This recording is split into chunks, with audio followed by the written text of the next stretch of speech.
Think of this place as a factory pumping out elite monster slayers to literally save humanity. Out of all the freshmen, this one dude crushed every historical record.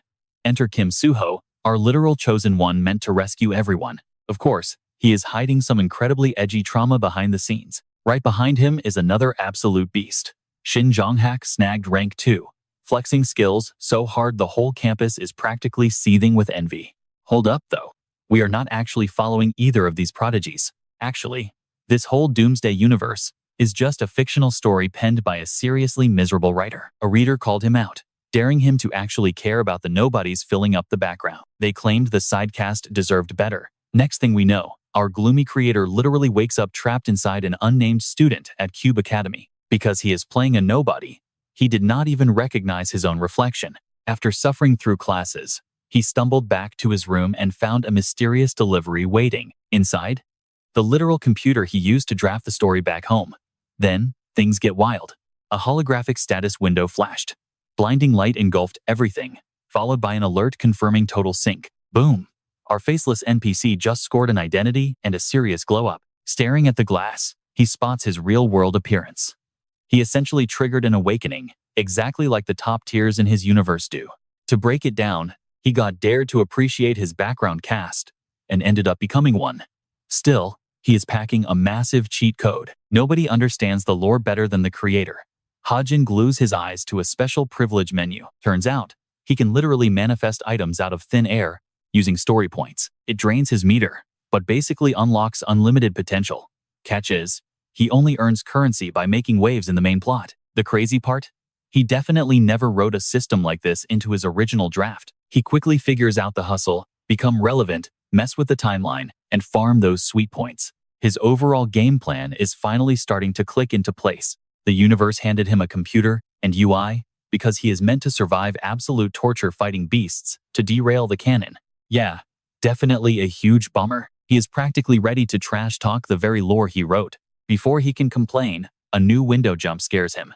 It seems loaded with some top secret intel. Trapped and annoyed, he realizes messing with the timeline is his only ticket back home. He jumps up and starts aggressively typing on the keyboard. With 0 options left, he decides taking action right away beats waiting around for the plot timeline to catch up to his final chapter. Plus, surviving until the end does not even promise a confirmed trip back to reality. Even if this locked file has absolutely 0 to do with his escape plan, it might drop some massive hints to help him survive and schmooze with the lead cast on easy mode. Bottom line, the guy has to throw hands and grind levels to pull this off. He begins dumping stats just so he can survive whatever insane arcs are coming his way. Now, about getting stronger, he reveals his lore does not actually let people casually boost attributes. Standard progression is totally non-existent here. You literally have to buy upgrades with points, making currency insanely valuable. Want the ultimate meta strat? Dump everything straight into the fortune attribute. It is entirely uncapped and basically guarantees constant passive buffs, blessing you with cash, perks, and even friends. Honestly, it is the most broken life hack you could ask for. Pure hack energy. The catch? You cannot just spend regular currency to manually max out fortune. That gets him thinking, what if he brute forces it by swapping normal points into story points instead? Time for a quick experiment. He blindly sacrifices 10 normal points, which instantly multiply into 10,000 SP. He immediately drops 9,000 of that balance into fortune, forcing it up by 9 levels. Crazy enough, his passive triggers mid-upgrade, giving him an extra free point just for being lucky. A stat so broken, it literally buffs itself. Satisfied, he shifts his attention over to the main character's profile. Suho's magic is totally maxed out at 9, but Hajin literally just broke that ceiling, bumping his luck to 9.1. He dumps the rest of his story points into perseverance, just so he can survive this bootcamp's insane training. Because he cranked up his luck, those points into perseverance hit way harder. He is honestly so relieved because the massive boost is already kicking in and showing results. Suddenly, the system totally bugs out and flashes a warning. Messing with the odds triggered a major glitch. Since he was straight up exploiting the game, the system nerfed him to patch the loophole. Now, he is completely blocked from buffing abstract stats using his story points. He is low-key salty about the crazy nerf, since he was definitely about to become way too overpowered. He knows his little hacks hit a dead end, but hey, having super high luck and perseverance should definitely carry him through most of the crazy plot twists coming his way anyway. Then it hits him. He snagged 10,000 points just for being a noob. Since he really cannot blow them all at once, he totally needs to strategize his future upgrades. He saves them for later. Bright and early the next day, he rolls into class. The professor kicks things off, introducing Kim Suho as their main teacher for the entire year. This guy is literally world famous, flexing a solid intermediate grade 5 rank in the Hero Association. Wrapping up his speech, he drops the real truth bomb.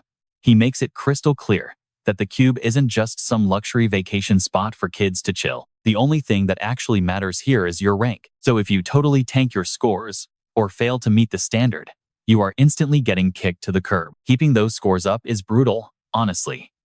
Barely 50% of the class will even make it to graduation. Since this place builds the next generation of elite heroes, their grading scale is absolutely unforgiving. The teacher barks at everyone to stand up and follow him because step 1 is picking a main weapon. Walking into the armory, literally everyone's jaw drops at the insane mix of gorgeous and ridiculously lethal gear. But their strict teacher immediately kills the vibe, yelling that they aren't on a field trip and forcing them to choose right away. He drops a heavy warning. Whatever gear they pick, they are stuck with for a full 6 months. So making one bad choice means you're totally screwed for half the year. The actual main character, Kim Suho, naturally grabs a sword and looks perfectly at home with it. Some girl confidently grabs a bow and arrow, totally seeing herself as the squad's absolute best sniper. Another blonde chick goes straight for a rapier, wanting those super clean, fast hits. Everyone else is grabbing random stuff like whips and whatever looks cool. Hajin is just watching, mind blown that all these main characters are picking their gear without even thinking. But he seriously needs to stop creeping on them and figure out his own loadout before it is too late. Weighing his choices, he knows he has got to be super careful. Even one tiny mistake could literally ruin his life here. His stats are absolute trash right now, so he would get destroyed trying to match the others with swords or spears. Shields are totally out of the question. 2. To make life a little easier, he sets some strict rules for what he is gonna pick. Rule number 1. It literally has to be something he used back in his original world. Rule number 2. It needs to be stupidly easy to learn. Keeping those 2 things in mind, he finally locks in his choice. His weird pick instantly makes everyone, including the instructor, stare at him. The teacher looks absolutely baffled and specifically asks him if he is seriously sticking with a literal gun. It is giving Major bringing a gun to a knife fight energy right now.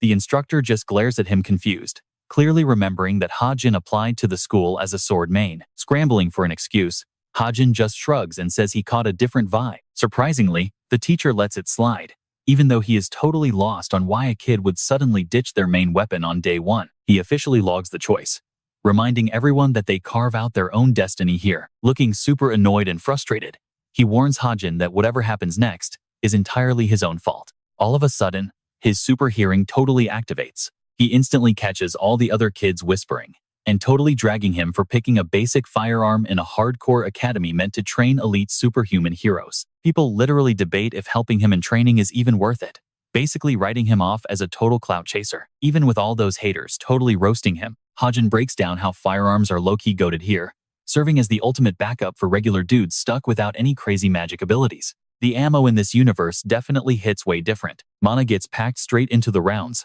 unleashing crazy damage that makes standard ammo look like absolute garbage. But honestly, that is where the perks end. Everyone sleeps on firearms because they literally hit a massive plateau and cannot level up at all. Kim Horak proves this by casually shattering a round, using just his bare hands. Hajin points out that the real flaw with this magical ammo is the damage cap remaining completely static regardless of the shooter. Plus, their core structure is super flimsy, sporting a genuinely garbage origin stat. Unlike our reality, this universe literally brings epic myths and ancient legends to life. These physical legends turn into insane gear, giving whoever holds them a massive edge during actual combat. Older roots mean way better stats, bumping up the tier level of the gear, which is literally the biggest deal for doing actual damage. Thanks to this whole system, nobody touches modern gear since fresh equipment has zero historical backing and crazy low base stats. Classic medieval swords are the absolute meta right now. Rather than trusting static bullet damage, students flex their own skills and ride their weapons buffs to totally break past their normal limits. Yet everything Hajin just explained is basically worthless for his own survival. He gets 0 perks, especially since he is definitely not the main character. Bro has 0 clue how to swing a blade, and knows his close combat skills would be straight up embarrassing compared to everyone else. Keeping all these vibes inside, Hajin is super confident about picking a firearm He actually knows how to shoot, plus flexing such a weird choice guarantees he stands out and racks up those story points. The more main character energy he brings to the plot, the more points he bags. That is his whole game plan. With his gear sorted out, bro desperately needs to secure some actual superpowers next. Gifts are super exclusive skills native to this universe. They are basically straight up superpowers. Normally, everyone gets locked into just one specific ability, but a few lucky people totally break that rule. Take the actual main guy of this universe, Suho, who has not even unlocked his gift but already fights like an absolute god. We then cut over to him meeting up with Nayun for a quick spar. His classic oblivious hero talk totally pisses her off. She is literally baffled how this dude managed to grab rank 1 in their year. Suho smoothly shifts gears, bringing up that he is not the only crazy good student hanging around. Nayun is totally lost for a sec before realizing he means Hajin. Just hearing that dude's name makes her cringe so hard. She honestly thinks ranking him at the very top is a complete troll move. She cannot wrap her head around people respecting a dude who runs around packing a weak little handgun with 0 range. In her mind, he definitely quit on the whole hero dream and just settled for absolute trash tier gear. She genuinely thinks he is just planning to drop out halfway through the semester.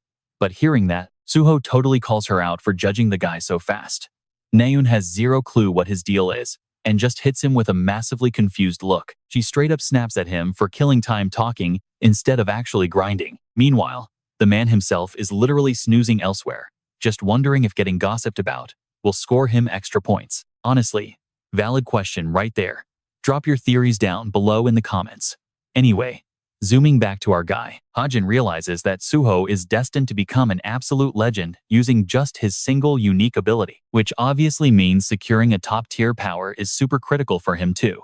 He refuses to fumble his very first purchase. Booting up his special interface, he literally codes himself a perfect aim perk. It is a crazy buff for hitting snipes with any ranged weapon. Getting that sweet upgrade comes with a massive cost though, instantly draining 10,000 points straight from his balance. This interface is so incredibly overpowered that it auto-corrects all the remaining details by itself, throwing in insane bonuses like slow motion vision for free.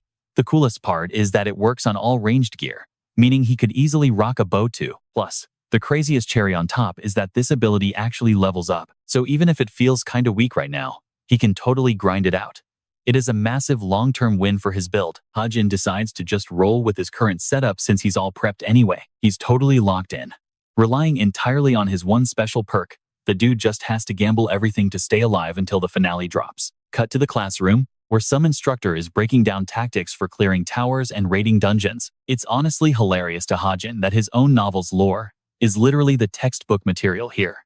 Picture having to study your own fanfic for a grade. Our guy is just chilling through the lesson because, frankly, he already knows everything. He is low-key spamming his reading and observation perks right now. This ability lets him absorb his entire surroundings instantly. Bro can literally see through walls and skim his laptop screen with 0 sweat. The professor warns everyone to cram this material because a written test is coming up fast. Nayun is absolutely losing it. She's bored out of her mind and hating every second. Out of nowhere, the Veritas class gets cut short with an announcement ordering all students to the courtyard. Hearing that, Nayun is hyped to finally ditch this snooze fest. Combat practice is officially on, which is basically Hajin's worst nightmare. Down at the arena, the instructor speeds through the guidelines, acting like everyone is already a pro. Step 1 is forming 4-person squads, 2 fighters, a sniper, and a backup unit. These rosters are locked in until midterms. Plus, every squad has to mix top tiers with newbies to keep things balanced. The coach barks at them to group up immediately. Checking the roster, Hajin panics when he sees he isn't paired with Suho or Nayun. Even worse, he's trapped with the absolute last person he wanted. Seeing Yonha's name next to his totally drops his jaw. The plot is playing out exactly like the original book. A bunch of the main cast only exist to bump into the protagonist and trigger major plot points. But out of that whole lineup, Yonha hits completely different. Rocking gorgeous violet hair, she's literally the star prospect for Korea's #1 guild, Essence of the Straight. On top of that, she's the heir to the massive Yu clan. Originally, Suho is supposed to beef with her early on, but they eventually squash the drama and become tight, with her taking on the squad support role later. Because of this, Hajin desperately needs to buddy up with Yonha. Leeching off her screen time means farming way more story points to boost his own plot relevance. Putting on his game face, he's ready to pull out all the stops just to get her attention and join her circle. Yeonha's new teammates roll up to say hi. Alongside Hajin, Hosung and Hazuki fill out their mandated 4-person squad. Knowing how incredibly strategic and picky she is, she hesitates to even acknowledge them, but finally caves and accepts the party setup. The hilarious part? Once she actually opens her mouth, she acts super proper and polite with everyone. Hosung and Hazuki are totally caught off guard before Yeonha shifts her focus to the last guy. Stepping up, Hajin finally makes his move. Even though he's internally freaking out, he knows acting weak right now will permanently ruin his rep with her. Hosung suddenly cuts him off, instantly mocking him for being the weirdo who picked a firearm. The guy just keeps running his mouth, totally clueless that the professor is about to absolutely roast him. The instructor's massive scream to start the hunt absolutely jump scares him. GPS coordinates have already been pinged to everyone's wrist devices. The crew rushes out, pushing through the tall grass. Checking her tracker, Yeonha confirms they're right on top of the objective. She orders the squad to lock in and get ready for a fight. They won't get the monster's full specs until they reach the exact spot. The others are sprinting effortlessly, but Hajin is dying. Bro literally needs a David Goggins speech right now because he's never pushed cardio like this before. Even with decent endurance points, he's barely hanging onto the pack. The craziest part? His squad isn't even going that fast. They're literally just doing the bare minimum for a cube student. Yeonha and the gang skid to a halt, finally hitting their destination. They've made it to the 8th coastal sector of the arena. Looks like that boat up ahead is where the boss spawns. Right on cue, the black hump octopus crashes the party, totally wrecking the ship with its massive arms. Before just charging in blind, Yeonha figures they desperately need to huddle up and actually plan out their attack strategy. They're up against a lower mid-tier beast, so its actual physical hits feel like wet noodles. The actual headache comes from those weird bumps on its head. When threatened, this thing literally shoots out tiny octopuses for defense. And honestly, those little guys are absolutely no joke. Each one is insanely deadly, perfectly capable of turning a normal person into a shriveled up mummy. Hung says they should wipe the mob spawns first. Hazuki completely agrees, pitching Hajin as their dedicated sniper to handle the mini freaks, but Yeonha instantly shuts that down, bragging that she can easily solo the little creeps. She tells everyone else on the squad to hold onto their skills, guessing they must one-shot the boss before it heals up. Her completely icing Hajin out of the plan definitely rubs him wrong. It hits him that she is just acting like he does not exist, treating him like complete dead weight for this mission. Checking if the squad is set, she kicks off the raid, leaving Hajin super salty over her massive ego trip. The giant beast rips the boat apart, while Hosung violently swings his battle axe around to quickly grab its aggro. All that excessive noise completely works, pulling the giant squid right up onto the beach. The furious boss charges him. Hosung immediately loses his mind over how huge it is and totally bolts out of there. Hazuki stays totally locked in, while a sweating Hajin tightly grips his tiny handgun. Yeonha is the only one actually hyped for this, cracking her whip and getting ready to completely wreck the boss. Just like they planned, the cornered beast starts launching swarms of mini copies straight out from the top of its dome. Hosung starts freaking out as he realizes he holds all the aggro. Those vicious little monsters dive bomb right for him. Before he gets swarmed, Janna slides in serving total queen energy, slicing them to ribbons with her custom whip. She strikes an epic pose in front of the beast, seriously flexing her combat skills for the entire squad. Not to mention, her raw fighting talent alone ranks her 7th among all the freshmen. She covers Hong's escape while tanking the beast. She flawlessly snaps her whip right at the massive target, sending the giant squid into a total rage as it angrily lashes out. She easily flips away, but a sneaky little mini spawn tries pulling a dirty cheap shot from behind midair. Hazuki screams out a massive warning about her blind spot. Before she can even blink, the creepy thing gets sniped out of nowhere, leaving her totally stunned. Only one person could do that. Hajin literally just saved her life. It honestly ticks her off, but she finally bothers to remember his actual name. Quick side note on how special points work here. Like we mentioned earlier, you can swap them to boost your stats. They also naturally stack up whenever Hajin actually does something relevant and gets noticed by the main cast. Being a background character makes stealing the spotlight super hard. The main heroes basically hog all the screen time anyway. The absolute best way for him to level up his relevance is by dragging himself right into the main plotlines, which is exactly why he saved Yeonha. That crazy trick shot leaves his whole squad completely speechless. Shaken up, she snaps at him to stay in his lane since he was supposed to literally just watch from afar. But while she is ranting, the big guy drops another wave of pocket-sized terrors. Yeonha readies up, though a few rush Hajin. This is absolute child's play for him, as he basically sees their moves in slow motion. He just closes his eyes, locking in completely to pull off something insanely cool in the heat of the moment.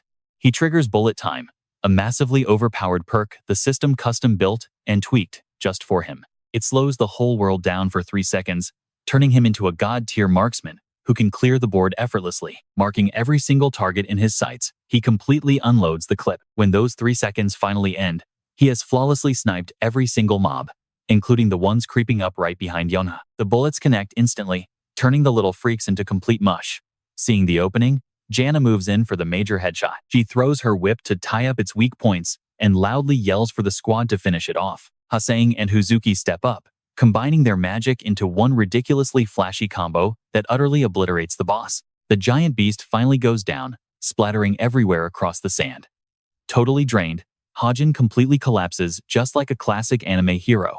Once the dust settles, the squad's total score drops, clocking in at barely under 1 hour. It is definitely not top tier, but grabbing 16th place on the leaderboards is not too shabby. Boom, round 1 crushed.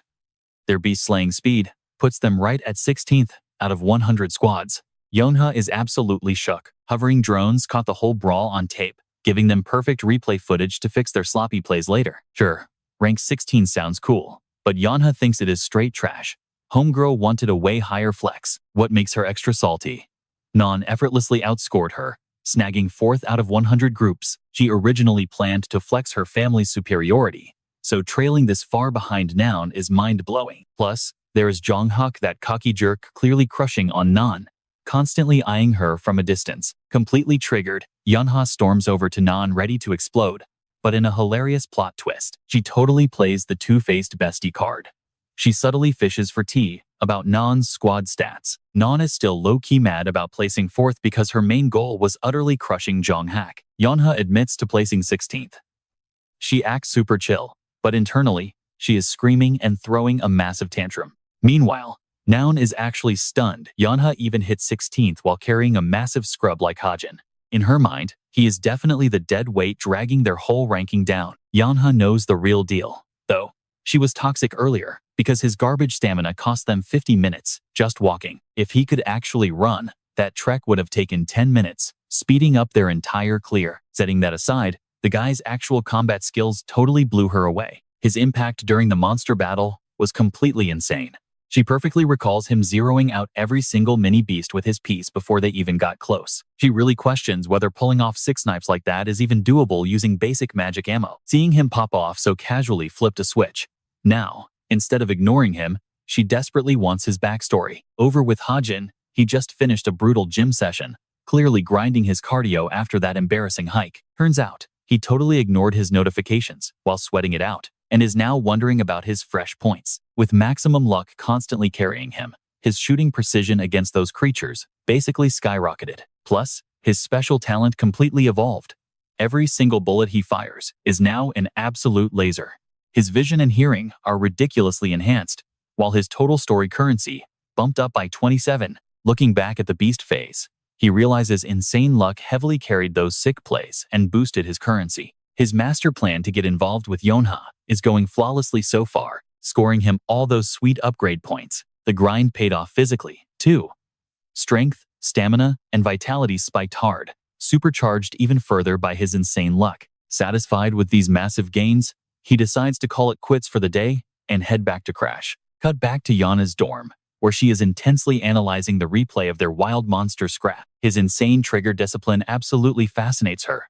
The dude unloaded 60 rounds in just 3 seconds using 1 pistol. For context, she tried visualizing dumping 20 shots per second. That level of speed feels literally impossible for standard handguns, making her suspect an automatic build, alongside his weirdly low physicals. Sure, the guy had decent reflexes, but his raw durability and power were pathetic compared to other students. What is crazier?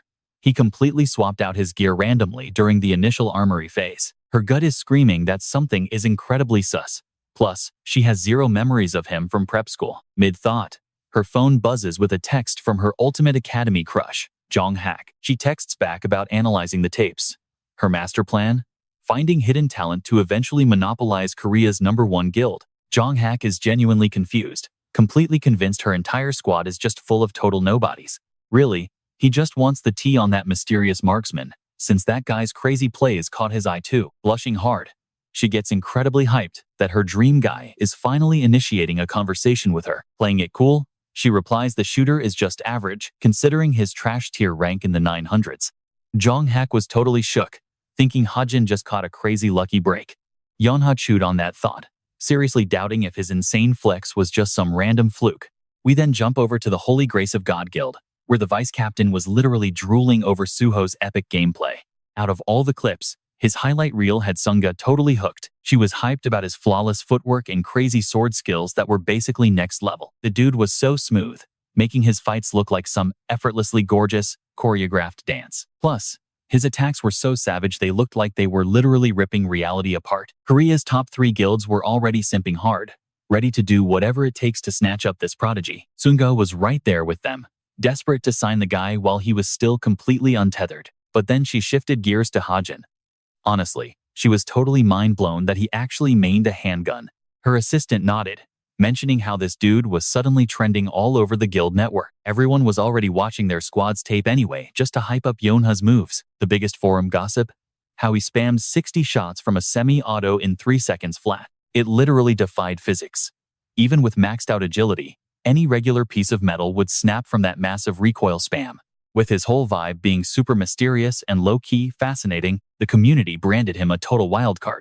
Sunga even found out he completely ditched swords for pistols right after enrolling. She realized he must have hit a sudden awakening, that crazy moment when someone finally unlocks their true overpowered potential. Honestly, predicting what kind of wild gift a person might unlock is basically impossible. So, naturally, students often swap their entire kit if their new powers didn't vibe with their old gear. But pulling a massive switch like that usually wrecks a student's momentum, throwing their progress back like 3 whole years. That is exactly why the academy constantly pushes kids to learn a bunch of different fighting styles instead of one tricking. Sunga was just baffled that the kid only hit his major awakening at 17, assuming his ceiling was pretty low, if his abilities only buffed firearms. Even so, he definitely made the cut to stay on her radar. She took a step back, deciding to let his skills fully bloom before making any aggressive scouting moves. She needed to know if this wild card could actually live up to all the surrounding hype. Cut to Wednesday's combat practice.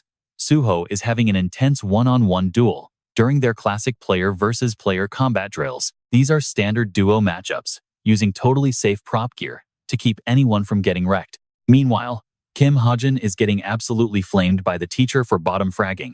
Our boy seriously has zero luck when it comes to standard matchmaking. Thanks to his terrible circumstances, he is forced to spar the actual instructor, getting wiped 18 times in a row. The real kicker? The academy literally ran out of safe prop blasters for the drill. Letting him bring actual heat into a student duel was an automatic safety hazard, so the teacher stepped in to tank him. Completely miserable, Hajin practically begs to tap out. The teacher totally ignores his cries, winding up a nasty hook. But right before impact, Hajin smoothly dodges a crater-making blow. The instructor is left completely shook by the seamless evasion. Hajin ducks 2 more heavy swings, making the teacher realize this slouching slacker actually possesses insane vision and tracking speed. Turns out, he unlocked a clairvoyant radar as a sweet bonus perk from his Dead-Eye package. It basically gives him a built-in wallhack, predicting movement trajectories so he can effortlessly weave through danger. Sure, his eyes catch everything, but his squishy physical stats barely keep up with the dodges. From the sidelines, his classmates just think he looks super goofy and completely uncoordinated. Everyone might be heavily roasting him as a total scrub, but that humiliation directly farms him 40 sweet story points. So he kinda secured the bag, even though getting memed on felt awful. Post-workout, he just chills and cracks open a cold drink. Looking over, he spots Yeonha casually strolling past him. She gives him this massive side eye, treating him like total dirt. The irony? Bro literally invented her entire personality since he wrote the story. Feeling a bit chaotic today, he just drops Yeonha's name out of nowhere and yeets a beverage her way. She snatches it midair without blinking, super confused, demanding to know if he was trying to throw hands. His riz is genuinely so atrocious that she fully believed he was launching a physical assault. Hajin plays it cool, saying it's just a thank you gift for carrying them during practice. Mentally, though, this little stunt is actually super crucial research. He's basically testing the system to see how much plot armor currency he can milk from bothering a main cast member. I mean, He usually bags 40 points just by chatting up random background NPCs. Yona chucks the can right back, snapping at him for acting way too familiar. Definitely a massive red flag he needs to respect. As she storms off, Hajin is just smirking to himself, because his little scheme totally worked. Later, when Yona grabs her stuff to leave, she notices her backpack feels suspiciously heavy. Peeking inside, she discovers a backup soda chilling right there. Our tricky writer secretly slipped it in, absolutely guaranteeing she'd be furious. She was about to crush the thing, but realized the poor soda was innocent in all this drama. Here is the real tea on Yunha. She is absolutely obsessed with basic fast food, but thanks to her super elite family status, catching her actually buying that junk is literally impossible. Hajin's whole plan hinged on exploiting this hidden craving that nobody else in the world knew about. Plus, their tiny chat barely gave him any points, proving he desperately needs to crash the main plotline soon. Having basically written the script, Hajin knows a massive villain attack at the National Weapons Museum is dropping any day now. In case you forgot, these guys are corrupted humans who literally sold their souls to dark forces. The demons hand over insane magical buffs, basically turning these guys into their personal hitmen. This upcoming disaster features an undercover villain chilling in the museum, waiting to assassinate someone specific. Spoiler alert, Suho and the main squad happen to be there and absolutely wreck the bad guy. It's the ultimate hype moment, where Suho finally earns everyone's respect and proves his worth. Suho and Non are basically going to hard carry the entire fight against these possessed freaks. The boss fight is honestly kind of a breeze, since it's just the tutorial arc, giving Suho his first win. With major meta-knowledge on his side, Hajin is brainstorming the perfect way to hijack this scene. Mid-brainstorm on how to sneak inside, some teacher yells at him for just standing around the dorms looking lost. He grabs his computer to dip, right as a super cryptic notification pops up on his interface. So, this elite school has a bunch of extra side quests you can join, basically like after-school programs. Students are allowed to sign up for these groups to do their own cool customized projects. We're talking everything from hardcore studying and combat training to chill stuff like art and music across hundreds of options inside the queue. The absolute best part about them isn't just the whole self-improvement vibe. Honestly, it's the perfect excuse to socialize and build your squad. Naturally, our guy Hajin finally decides to touch grass and join one. Meeting up at the cube gate, Hajin officially enters the travel squad and gets a warm welcome from Han Hyun. As the leader, Han Hyun is super hyped to see all the fresh-faced newbies rolling up. Seriously, when he first checked the sign-up sheets, he was shook. He literally scored an absolute dream team of recruits. The president hypes them up again and drops their main objective, literally just catching a break and relaxing.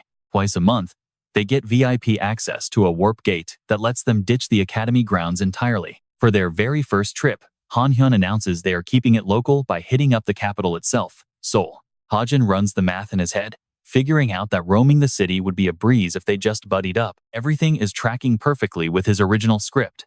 His main goal today? Force his way into the epic Weapon Museum storyline. The moment he successfully tags along with the core cast, Han Hyun's choices are basically going to reshape the entire narrative. The leader tells everyone to pull random names, low-key shocking Hajin, since this exact matching method never happened in his book. He brushes it off pretty quick, though. Bro doesn't even care because he plans on doing his own thing anyway. Plot twist. He gets randomly matched with literally the worst possible person, Yana. True to brand, she immediately insists they act like total strangers today. Hajin just shrugs it off and lets her do her thing. Right before dipping, Yonha shoots him a total death glare that basically screams, "Try speaking casually to me again, and you're dead meat." Since he's messed up twice now, he gets the memo that she absolutely won't show mercy a third time. He just takes the L and keeps walking. Cut to the National Weapons Museum, the massive replica armory, where the very first major story arc pops off. Even though the spot is pretty sick, our guy casually strolls through the crowds, completely bored. Over on his left, he catches the girl totally geeking out over some specific gear. Seeing her reminds him that the actual main character gotta be lurking around too. And yep, there's Suho checking out weapons up ahead. Figuring he should chat up the star of the show, he slides over and asks if he's admiring that epic, 7-pronged blade. He drops his name right then, jogging the hero's memory. Suho totally recognizes him as the sniper dude who just signed up for the travel squad. Looking at him, the creator remembers making the protagonist flawlessly OP and super nice traits that used to get him flamed in the comments for being way too cliché. Whatever, trolls are gonna troll. Suddenly, the golden boy mentions a nearby firearm showcase and suggests they go check it out together. He agrees, even though he secretly knows they'll never make it there thanks to the incoming chaos. Boom, the whole place flashes red out of nowhere, and the intercom starts blaring about monsters spawning right outside the doors. Everybody instantly loses their minds, swapping their chill vibes for pure terror as they scramble to find a way out. It's a total madhouse with folks shoving each other and trampling kids just to save their own skin. Right in the middle of this massive freakout, somebody shatters a glass display with bare knuckles, making everyone freeze. That crazy flex literally silences the room, and even the main character is stunned to see the girl pulling that stunt. She yells at the crowd to chill out because the building's backup hero is on the way to handle the mobs. Taking advantage of the smashed case, she grabs a display bow and warns the crowd they'll be easy prey if they run outside. Too bad, her bold play triggers the alarm system, locking everyone inside the building. She orders people to arm themselves so they can survive until the pros arrive to clear the zone. Out of the blue, she catches the super heavy vibe of an incoming threat and gets into a fighting stance. This creepy dude is practically radiating a sick, crimson energy. Between his twisted look and murderous vibes, it's obvious he's the evil half-demon mastermind behind this whole mess. The creator instantly spots him as Lucius's lapdog, a crucial bad guy, meant to trigger the protagonist's big power-up. The freak pops his claws to slice her up, but while he's hyper-focused, the hero completely blindsides him from behind with that 7-pronged blade. The weapon is just inches away from slicing the monster in half, and everything is tracking perfectly with the original plot, where our boy easily claps this boss. But out of absolutely nowhere, the villain lands a brutal counter, sending the golden boy crashing to the floor right in front of our guy. The creator just stands there, totally shook, and at a loss for words. This definitely wasn't in the script. The hero is laid out cold just a few feet away, and his writer is mind blown. His own plot is going entirely off the rails right now. The good guy was guaranteed to catch the win, and yeah, he might have taken a few hits early on, but he definitely had the stats to absolutely wipe the floor with this freak. That was the whole plan. Yet reality just totally flipped the script. Seeing him get dropped so fast sends her into full panic mode, screaming for the guy as he spits up blood and struggles just to stand. Our author knows the protagonist is at 1 HP and has literally 0 time to heal up from that massive strike. Oozing killer intent, the demon steps up to secure the final kill. Scrambling for a save, the girl rapidly fires arrows right at his head, but the absolute tank just eats the damage like it's a joke. She starts spamming shots in total disbelief, but the dude acts completely immune to her ranged attacks. Realizing her highest damage attacks are literally bouncing off, she just completely loses hope. All her bravado shatters, leaving her utterly brain-broken over the situation. The craziest part? The monster isn't even popping a defensive buff or skill. He's literally just tanking it all with his bare skin. The dude's raw power was off the charts. Hajin felt a massive wave of panic watching that creep close in on Nayun. Bearing its freaky talons, the mutant lunged straight at her head. Honestly, Nayun looked totally cooked. Out of nowhere, Suho crashes the party, landing a sick kick to its jaw. Nayun buying time totally saved him, letting him bounce back. 0 time to chill, though. A massive blast of dark magic sent Suho soaring, and his blade barely tanked the hit, catching everyone totally off guard. The monster suddenly triggered a crazy new form. Dark energy swirled around the freak. The sheer power spike was so insane that Suho instantly got wrecked. Desperate to keep her friend breathing, Nayun started blasting the beast from the back. Big mistake. The creature snapped around, swinging a massive talon that chucked Nayun headfirst into the solid concrete. Watching this bloodbath unfold was a literal nightmare for Hajin. He was freaking out, terrified that his characters might actually drop dead. This was the second time his story went completely off script, and it was horrifying. Why was the main plot glitching out this badly? The author had 0 clue. Desperate to fix this mess, he flipped his laptop wide open. Gripping his ammo with shaking hands, Hajin knew the brutal truth. His standard magic rounds wouldn't even scratch this monster. Landing a perfect headshot wouldn't do squat to save them right now. But hey, he built this universe. Hajin was pretty sure the core rules still worked exactly the same. Banking on that logic, his fingers flew across the keys, hacking his own ammo to get the perfect stats. He bumped the damage up to 6, dropping exactly 100 narrative credits to lock in the epic upgrade. Slamming the clip home, Hajin braced himself. It totally proved why main characters need crazy flexible powers to survive this kind of chaos. His custom traits and magic typing were basically his cheat code to leveling up. With Suho and the monster deadlocked in an intense clash, Hajin found his golden window to pull the trigger. Since this creep was literally made of shadows, Hajin loaded up the one element guaranteed to vaporize it. Screaming Suho's name at the top of his lungs, He told him to duck. Channeling pure holy energy, Hajin forged a brilliant glowing round. He squeezed the trigger, blasting the freak with a massive, blinding beam of azure radiance. That single glowing slug totally vaporized the monster's limb. The beast shrieked in agony, dropping Nayun instantly as its shadowy grip completely dissolved into thin air. Nayun hit the floor hard. With the villain heavily nerfed, Hajin figured he did his part, buying Suho the perfect opening to end things. Trembling violently from the magic backlash, he literally prayed the main guy could pull off the win now. Leaving the epic finale to his hero, Suho tightly gripped his blade, erupting in a super intense, glowing azure energy for the final blow. Tapping into the legendary Blade Master's power, he unleashed an energy so busted, it could literally break reality. One insanely overpowered swing wrapped it all up, letting Suho completely obliterate the freak instantly. The beast collapsed in a heap. Both Suho and Nayun were completely gassed, barely managing to stay conscious after that. Checking on her, he asked if she survived the hit. Furious and shaken, she angrily smacked his hand away. Hajin told them to just give her space, knowing her big bro was literally on his way to calm her down. He blurted it out, because of his plot knowledge, totally forgetting his place. Both protagonists instantly shot him the weirdest, most suspicious looks ever. I mean, a background nobody shouldn't possess insider tea on their personal family drama. Nayun tried grilling him with a shaky voice, but her injuries totally shut her down before she could. Outside, the deputy leader was busy turning the rest of the mob into confetti with her twin swords. Thank God, the exterior threat was completely wiped out with 0 stragglers left behind. Checking on the indoor squad, she found out some rookie academy students absolutely clapped a corrupted mutant on their own. Super intrigued by these crazy kids, she demanded to know their identities. Dropping those 3 names completely blew the deputy's mind. Sprinting straight for the exhibit hall, her only obsession right now was finally catching a glimpse of her favorite guy, Suho. Buzzing with hype, she nervously brainstormed cool things to chat about with him. Hajin was just leaving the venue when they literally bumped into each other. Being super nosy, she immediately tried to pry into Suho's whereabouts. Already reading her mind, Hajin pointed the officer straight back to the inner hall to find him. Heading in, she felt totally creeped out that some random student perfectly predicted her crush. Oops, looks like the writer leaked spoilers again. Chilling on a park bench, Hajin sighed, realizing he totally didn't plan for that random run-in with her today. He starts second-guessing if this whole mess means the plot is actively shifting. Trying to wrap his head around it, Hajin goes back to square one. He basically sees himself as a totally irrelevant background character. Up until now, the timeline was flowing perfectly without a single glitch. There's no way his actions actually derailed the plot, right? But then it finally clicks. He totally blanked on one massive detail: someone else was co-writing this thing. Bet you didn't see that coming.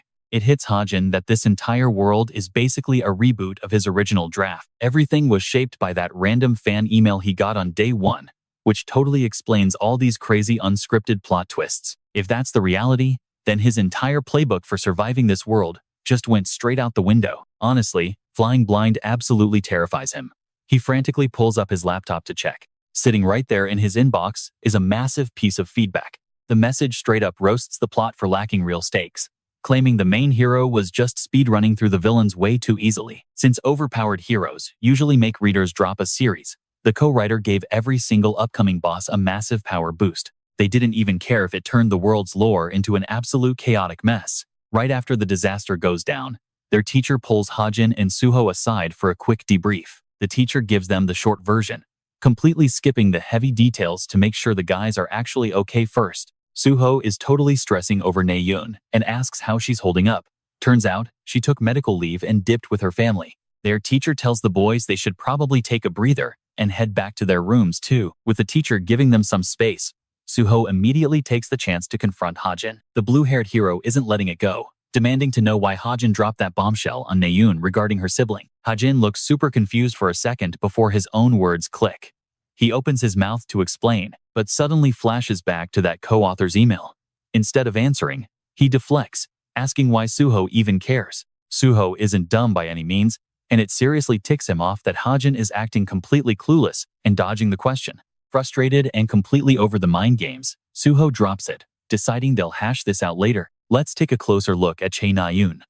Our narrator casually mentions she snagged 4th place in her military academy class.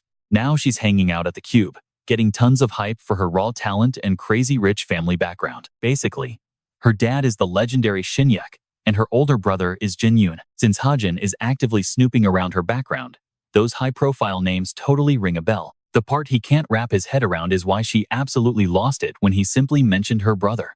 Out of nowhere, Hajin stumbles on an article about Jin Yoon. Apparently, a monster raid went horribly wrong, landing the guy in a permanent coma. The crazy thing is, Hajin actually knows all about the mission that took him out, code-named Firestorm.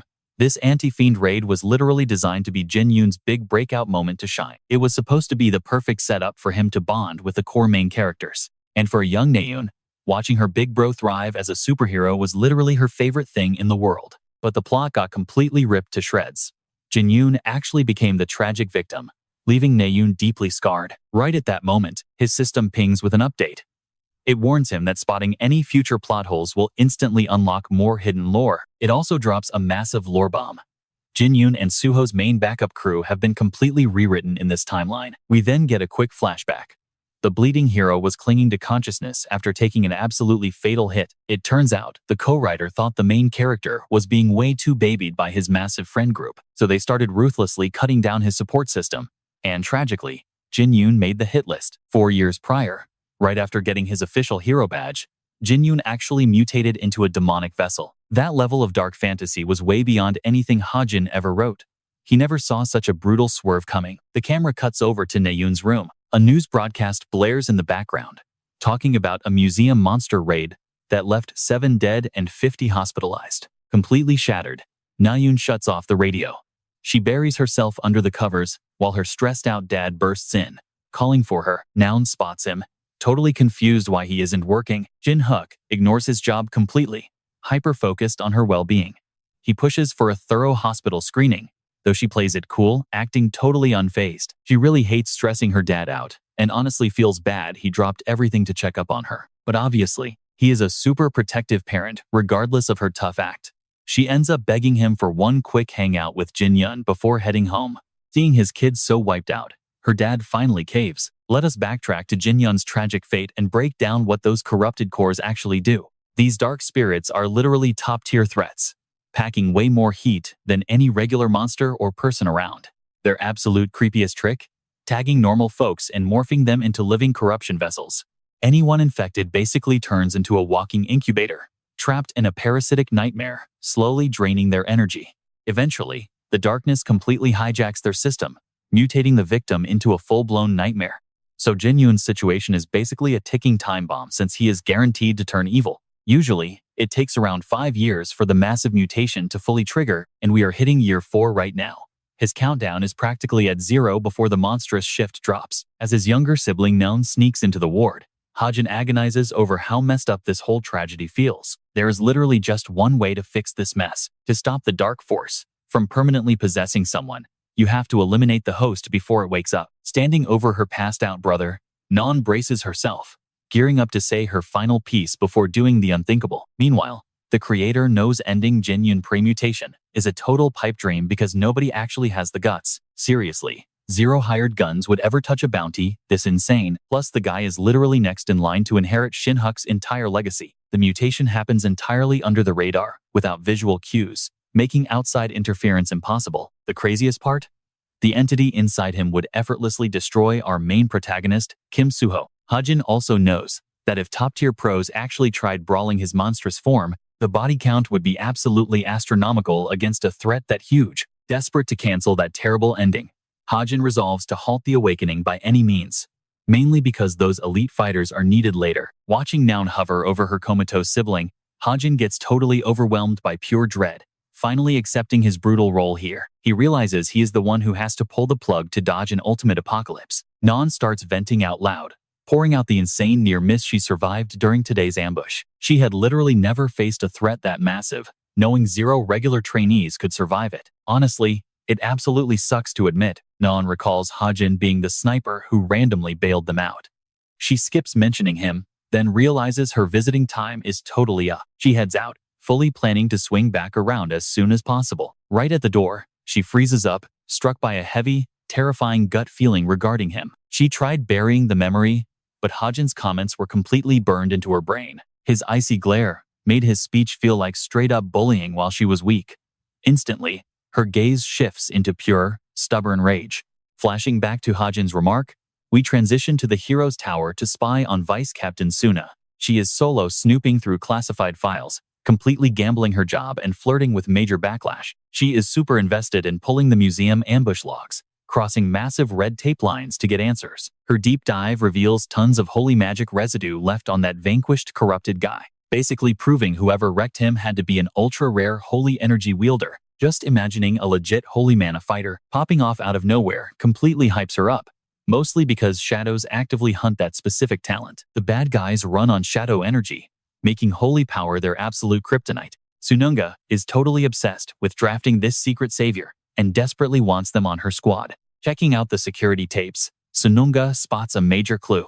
Only 3 cube students were at the museum, meaning one of them is definitely our mystery light user. Suho and Nayun are total no-brainers, since everyone already wants to recruit them. But the vice captain is super obsessed with figuring out who that mystery third student actually is. Mind blown, she realizes that last student is literally just Kim Hajin, the exact same guy who completely crashed into her before dipping from the museum earlier. Meanwhile, our guy is totally zoned out, just aggressively typing on his computer. Big mood, honestly. The writer has this massive brain blast, figuring out that literally nobody else in this entire universe can even see his screen. That makes tracking the plot super easy. He can just stalk everything happening, without stressing about anyone catching him in the act. The second he figured out his tech was totally invisible, Hajin completely customized it, adding this insane new mod. Now, his screen instantly pops up with notifications whenever the plot randomly shifts. Over at the gym, Rachel is absolutely wrecking Demian. Homegirl has handed him like 20 straight defeats, leaving him literally crying for someone to swap places. Hajin's latest upgrade heavily focuses on scanning and fixing tweaks. If anything gets altered within 30 meters of the canon plot, our boy gets an instant ping. It is a total lifesaver for dodging weird traps. He simply cannot afford to sit around waiting for text updates or try memorizing every tiny detail himself. Thanks to this slick trick, he stays completely ready for whatever crazy drama gets thrown his way. He is totally hyping up his cool new trick, but definitely did not see an insanely scary, murder mode Nayun sneaking up behind him. She is completely fuming and demands they throw down in a fight immediately. Hajin just looks at her and drops a hard no, since a brawl does absolutely nothing for him. She instantly calls him chicken, snapping that he started this by mentioning her relatives. Everyone else in the room starts whispering, wondering if things are about to get physical. He brushes it off, saying his live ammo would actually mess her up during practice, and he refuses to take the blame for sending her to the hospital. Obviously, she views that flex as super insulting and incredibly arrogant, which only makes her madder. Thank goodness the coach pulls up right before things go completely sideways. The teacher totally screams at her for picking a fight with Hajin, pointing out the dude is basically the only kid lacking safe practice gear. Since real guns scream massive danger, the guy is flat out banned from sparring with literally anyone. Nayun stomps away fuming, hitting Hajin with the harsh truth that saying sorry right now would just be absolutely useless. Flexing his writer ego backfired massively, though it is way past the point of fixing it. Our boy clarifies he is hyper-focused on a completely different goal. Those nasty bruised knuckles totally prove he has been grinding non-stop to level up. His main mission? Taking out her big brother permanently. That makes playing nice and saying sorry feel completely pointless anyway. Getting friendly right now guarantees maximum emotional damage later, making the ultimate backstab hit way harder for her. We suddenly jump to a completely different spot for a massive club fair, packed with a ton of freshmen. Running the show is Yoon-hyun, the absolute boss of the Veritas research group. He pitches their whole vibe as deep diving into monster stats and creating galaxy brain combat strategies. Basically, they just hang out to nerd over beast weaknesses. During his whole pitch, half the crowd is completely swooning over his crazy intense charisma. The dude has this insane charm that instantly makes absolutely everyone stop and stare. Except, it is totally fake, and our writer boy is the only one who knows the truth. Hajin silently realizes this guy is totally abusing demonic energy. He reflects on the early plot chapters, which heavily feature this exact academy as the absolute main battleground. Insane stuff like missing classmates and random beast attacks are basically scheduled to pop off around here. Plus, this supposedly perfect leader is really just a shady villain pulling the strings in secret. Do not let that pretty face fool you. Homeboy literally sold his soul to a devil named Lilith, trading his humanity just to score those crazy mind control powers. Knowing the villain's shady agenda is exactly why our guy infiltrated the group. Interestingly, Yeonha is totally immune to his fake charm too. The boss then decides to flex by running a live monster breakdown for the newbies. A shiny hologram of an elite-tier beast, known as the Tyrant, flashes on stage. This ugly dude originally spawned right after that crazy explosion that completely flooded their universe with dungeons. Even today, that thing remains totally unbeaten. He points out that hoarding data on top-tier threats is basically priceless for the Academy, since it lets them craft perfect kill strategies. Plus, just figuring out a random creature's weak spot can easily score you billions in pure cash. Trying to be flirty, the president singles someone out, directly asking Yonha where she thinks the beast's weak spot actually is. Yonha claps back saying nobody has even found its weak spots yet, totally spitting facts. Hyun still insists she share her thoughts since casually theorizing is basically their entire club's main fun vibe. Wrapping up his little speech, the president tells everyone to crash the post-game hangout so they can brainstorm exactly where to hit this monster. Once the meeting wraps, Hajin slides up to Yonha to see if she is going. She literally just ghosts him. Dude shoots his shot again, literally yelling this time, just to make her look. Yonha pauses, admitting she will slide to the party, hoping to score some useful insider scoop. Reading her mind perfectly, Hajin straight up asks if she plans to use those sneaky details to carry her guild's future raid squads. That comment definitely turns her head. Her Essence Strait faction is basically a legendary top-tier powerhouse. When the creatures dropped from those portals 50 years back, her family literally built this squad, making it absolutely the most massive power player in the entire nation. Hajin then totally blows her mind by knowing literally all their secret business drama. Lately, however, their vice leader has been gaining so much insane clout recently that he is low-key threatening to snatch the official heir status right out of Yonha's own hands. Hajin calls her out, asking if securing her rank is why she actually wants that party intel. Getting super irritated with his games, she demands to know what he wants. Out of nowhere, he pitches an insane trade. He offers to drop the mountain boss's actual weak spot. This crazy proposal totally trips her up. He figures he owes her this much, especially since she desperately needs to flex her real leadership skills to her strict faction. He breaks down how targeting a tiny blue spot on the beast's heel will instantly stun the massive boss for a split second. But bro makes it super clear he is not doing charity work here, demanding a specific trade from her faction's private stash, a super rare gun from their main vault. Dude specifically asks for the Desert Eagle. Our boy is absolutely pulling zero punches and going full American mode right now. She immediately demands the receipts, expecting him to drop some serious professional documents or lab notes to back up these claims. He just smirks and straight up admits he has nothing. Claiming stuff like that with absolutely zero data is completely unhinged. She just stares blankly, realizing this clown is likely trolling and wasting her precious time. She gets massive mad and bails, but he warns her she will massively regret ignoring his tips if she doubts him. Obviously, there is a huge chance she simply brushes off his warning, yet if she actually trusts his crazy intel, our guy just secured himself a super powerful teammate. The genuinely hilarious part is, she steps right outside and dials her faction manager, instantly pushing an urgent message out to the raid squad fighting the boss. Completely embarrassed and stuttering, she orders her guys to aim for the blue dot on its heel, guessing it is the weak spot. This basically proves she gambled on his random tip, despite him not showing a single shred of real evidence. He realizes tossing her a bone was a massive brain move, considering she is basically fated to become the sole ruler someday. Our boy confronts his most terrifying final boss yet, a student loan bill. Yup, the fun ends here, because he just got slapped with a 300 million won penalty. The pure panic on his face basically screams absolute trauma. Dude literally cannot process this massive debt. He has maxed out the absolute ceiling for academy loans on day one. It honestly leaves him wondering what kind of crazy shady stuff the original body owner did to blow through that much cash. Things get incredibly worse, though. He checks his banking app only to discover he has a pathetic 3 million won left total, which is a tiny drop in the bucket compared to the monstrous total he still owes the academy. At this pace, my guy has absolutely zero chance of returning home. He is basically doomed to grind boring jobs here forever, just to crawl out of this massive financial black hole. He rubs his temples and accepts he desperately needs a side hustle, which is painfully relatable content for most of you watching this. So, in this universe, there are really only two methods to secure the bag super quickly. Our narrator reveals that option 1 is playing the stock market. Our boy is out here plotting to become a mega finance bro. But there is a huge catch. Ever since towers and random dungeons started spawning everywhere, pro-hunter factions have been the ones pulling up to clear them out. These massive hero groups literally go public, so normal people can trade their shares like regular tech companies. Hajin literally holds the cheat codes on which groups will IPO next.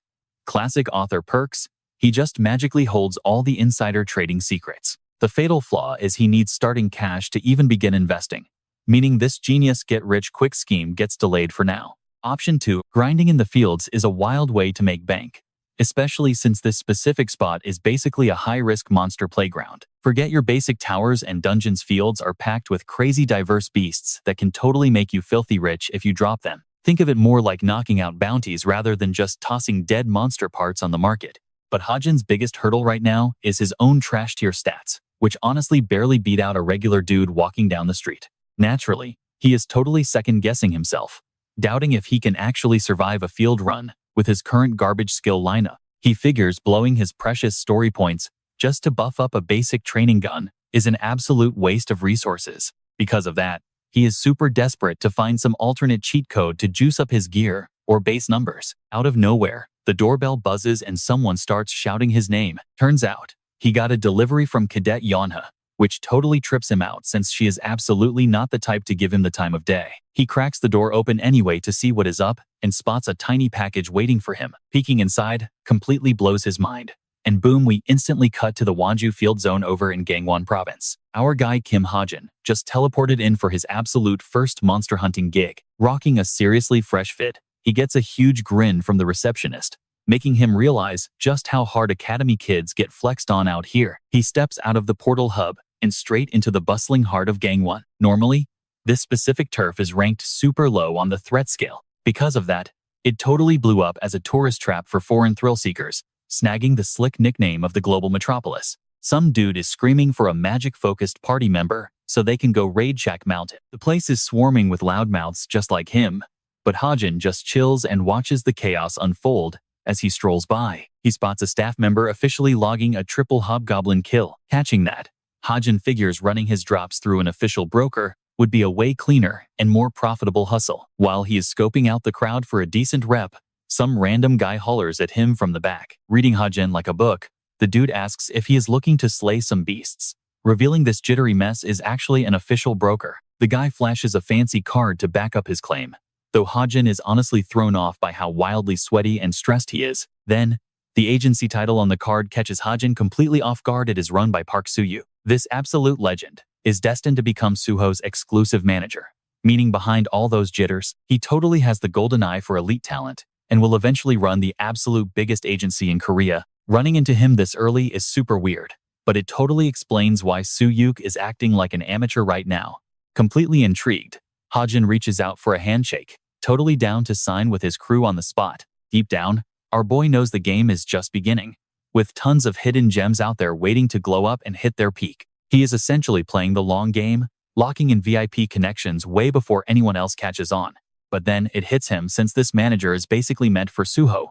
Poaching him feels a little shady. Fast forward a bit, while heading toward the danger zone, Hajin casually asks how the agent is holding up flying solo. The poor guy looks totally wiped, practically gasping for air since basic cadets are insanely fit while brokers normally just drive around to track targets. Right as they step into the red zone, the broker points out fresh hobgoblin footprints, noting that these easy targets can snag them almost 400,000 won a pair. Even with that payout, the manager stresses that it just is not enough cash to cut it. Hajin mentally agrees, knowing a single one of his magic bullets drains a massive 200,000 won, which totally ruins his margins. That means he desperately needs a massive payout instead of just swatting away low-level green dudes. Locking on to a serious threat, Hajin gestures toward a massive boar chilling under the cliff and asks if he can blast it. The broker instantly freaks out because that is a steel boar, a beast totally bulletproof to normal guns. Brushing off the warning, Hajin just grins and strolls forward like he has absolutely nothing to lose. The poor manager just stands there totally mind-blown, thinking this kid is straight up sprinting into a death trap. But Hajin just winks and brags that his piece packs a serious punch. This guy totally trusts his gear to wipe out absolutely anybody. And honestly, he has every right to feel cocky. After trading some top-tier intel to Yonha for a fresh upgrade, our boy whips out a majestic Desert Eagle. He dropped a handful of extra points to deck out this gorgeous hand cannon with an insanely overpowered custom perk. His handler totally freaks out, begging him not to aggro the wild boar, but Hajin literally could not care less. He casually locks on and blasts the beast with one massive explosive round. The bullet tears straight through the mutant like a surgical laser, dropping it dead on the spot. Stunned by the instant execution, the agent practically falls over while the system pulls up Hajin's crazy new weapon buff. Each time this gun claims a victim, its damage multiplier literally doubles. Just think about how incredibly broken that is. He is basically about to turn into an absolute god with this cheat code, and Hajin is loving every second. Catching that ridiculous firepower firsthand leaves the agent utterly speechless and amazed. Brushing off the praise, our guy instantly lines up his crosshairs and fires off another deafening blast. When his confused partner asks what just died, Hajin casually mentions sniping a dark pelican way off in the distance. The handler is absolutely mind-blown that he can spot and snipe flying targets from that far away. Hajin just smirks and flexes his insane vision, joking that he has literal hawk eyes working for him. He announces he is heading down the drop to clear the mobs, prompting his panicked partner to sprint after him. Bagging a steel boar and a dark pelican means they just scored 2 massive monster drops back to back. Hajin checks if they can safely haul the loot, but Soo-hyuk suggests just paying the transport fee for a retrieval squad. He even crunches the numbers to estimate their exact post-tax payout. Hajin is seriously impressed by Soo-hyuk's sharp calculating skills, which is exactly what makes him crazy famous nationwide. Later, Soo-hyuk confidently shakes his hand as they both agree to team up, solidifying their future alliance. Soo-hyuk then brings up how Hajin claimed this was his very first time hunting outdoors. Curious about his plans, Soo-hyuk asks what he intends to do with all that sweet cash rolling in. Sounding like a total finance bro, Hajin drops the stock market bomb, completely catching his partner off guard. This rookie squad, known as the Packhorse Masters, was actually created by an evil fiend in the lore. They are super important to the plot, but as Hajin chills at his laptop, he knows the guild itself is harmless. The real issue is their upcoming raid, where this exact group completely bulldozes the dreaded Devil Lair dungeon. Following that massive victory, their company shares absolutely blow up, shooting through the roof by almost 1,000%. So, our boy is happily dumping all his cash into early shares, ready to cash out massive profits when they moon. Knowing the future literally makes this the easiest, most glitch-like money-making strat in the world. After dropping 3 million won on the trade, he starts hunting for better spots to snag insider market leaks. Regular web forums were basically a dead end, so he figures hitting up a shady dark web portal like Violet Haze might actually work. Suddenly remembering another detail, he recalls the Masked Syndicate, the literal endgame bad guys who terrorize everyone later in the plot. Living up to their title, this super secretive gang keeps their roster totally off the radar from everyone. But since he literally wrote the book, our guy knows every single face and base they have hidden. He is probably the only living soul with this intel. And while they are total scumbags, they actually hate aquatic mutants more. This gives him a wild idea to try and buddy up with the head honcho of this dangerous syndicate. That connection could totally become his trump card to defeat Cho Jin-yoon later. Since Jin-yoon revives as a fiend, Hajin bets there is an empty slot in their ranks he can easily exploit. Mid-search, his screen violently blacks out, making Hajin jump and lean in with pure panic across his face. This is an absolute disaster, because that computer is literally his only ticket back to his original reality. Breaking it would ruin everything, but he breathes a massive sigh as the monitor flickers back alive. It had been an entire month since he crossed over. The random system update almost gave him a literal heart attack. Meanwhile, an isolated duo at a fancy diner was completely turning heads. A super grumpy Jonghack sat across from a totally hyped Youngha, kicking things off by loudly complaining. He absolutely dreaded these stuck-up, fancy gatherings.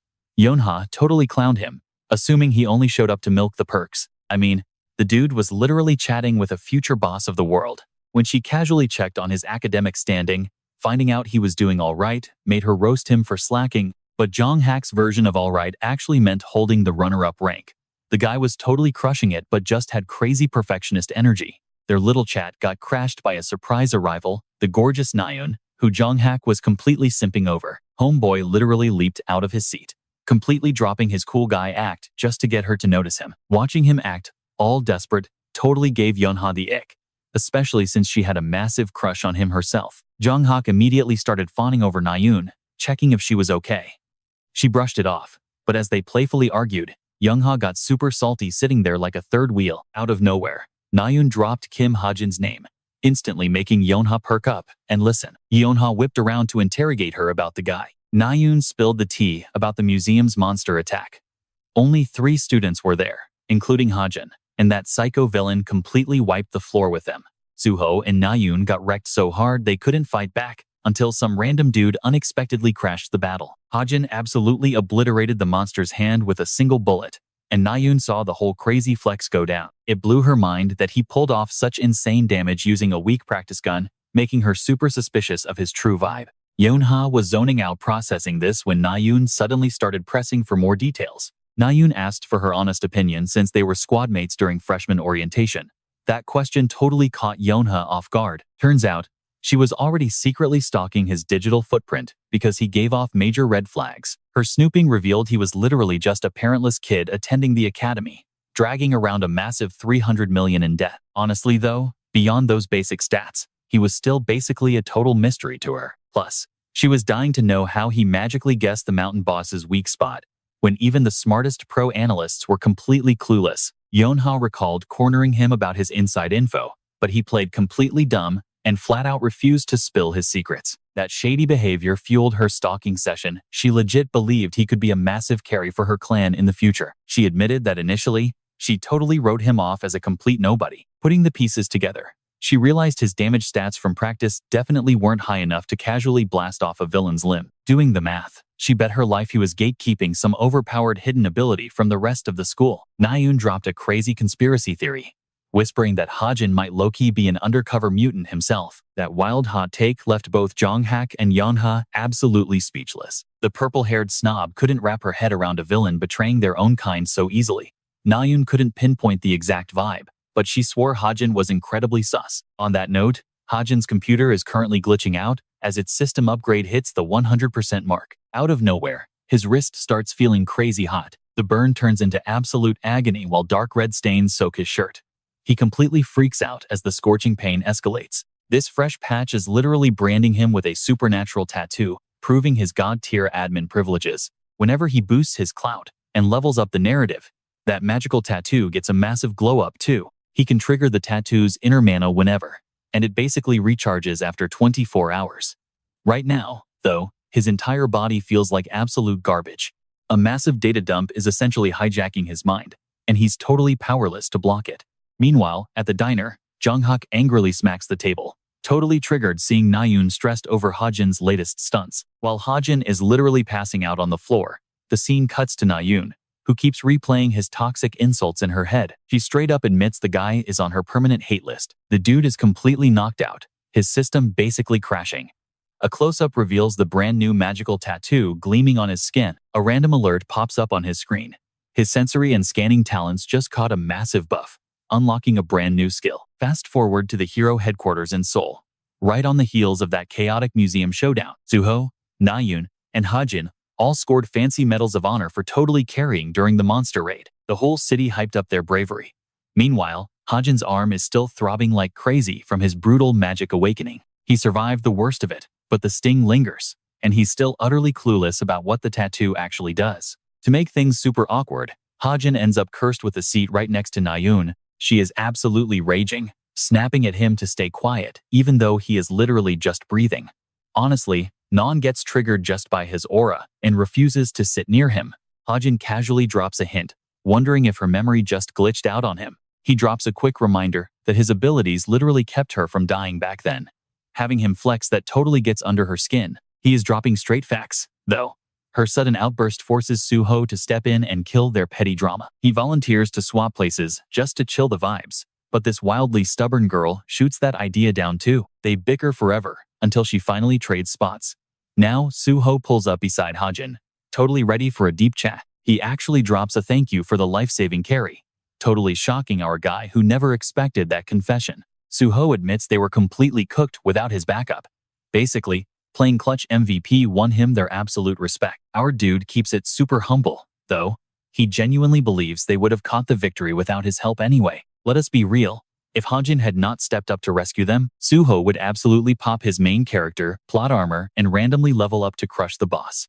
Honestly, that is exactly how being the hero works. Whenever they hit absolute rock bottom, they just bounce back way more overpowered. Cut to the massive main hall, where an absolute global legend of a hero is finally showing up. Rocking long hair and a crazy dragon-themed fit, this guy struts in looking totally bored, openly complaining about this pointless gig. Meet Yushi Hook, an absolute elite powerhouse sitting at the 37th spot in the entire organization. His overwhelming vibe shuts the whole room down instantly. Every single person can feel the insane energy radiating off him. That kicks off the medal event with Nam, Suho, and our guy Hajin on standby. The winners finally get called up to the spotlight. This iconic trio got picked out for totally coming through and defending the town like absolute bosses. She-hook, an incredibly massive name in the league, is the one handing out the actual trophies. It is basically a massive shout out to the students for totally wiping out that monster invasion and keeping all the locals safe. She-hook hits up Suho first with his prize, totally hyping up the kid's potential and calling him prime draft material. Right as he snags the fancy diploma, She-hook drops an absolutely wild proposal straight on him. He tells the kid to completely ditch the official league and join his squad as a mercenary for the Forsaken Plains faction instead.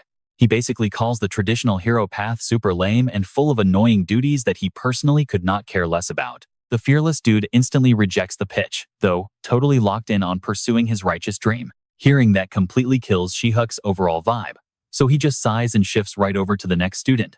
Non gets super awkward around him since he clearly knows who she is. Plot twist. This legendary guy is literally her mentor. At least, that is her total fantasy, because, in reality, She-hook barely even views her as his actual pupil. The only reason they even interact is because her dad practically pleaded with him to finally coach her. His savage honesty completely crushes her hype, secretly thrilling our guy since she desperately needed a reality check. Finally, the last student steps up. She-hook literally has zero clue who this incredibly basic-looking dude is when he first spots him. His opening line is literally asking for a name, highlighting just how much of an absolute nobody he appears to be. Hajin feels like a total ghost. She-hook gives him zero energy, treating him like pure background noise compared to the massive names. The trophy event wraps up instantly after that, proving to be an absolute snooze fest. They interview Non first about her major victory. Meanwhile, post-event, our dude is absolutely thriving on Cloud 9.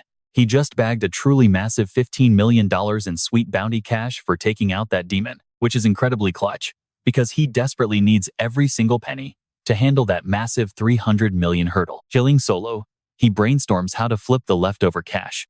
Grabbing more shares in the clan is definitely on his radar. While plotting that, he is super hyped to check out his computer's fresh upgrades after sitting through that absolutely brutal install. Firing up the screen, a notification lists the new perks.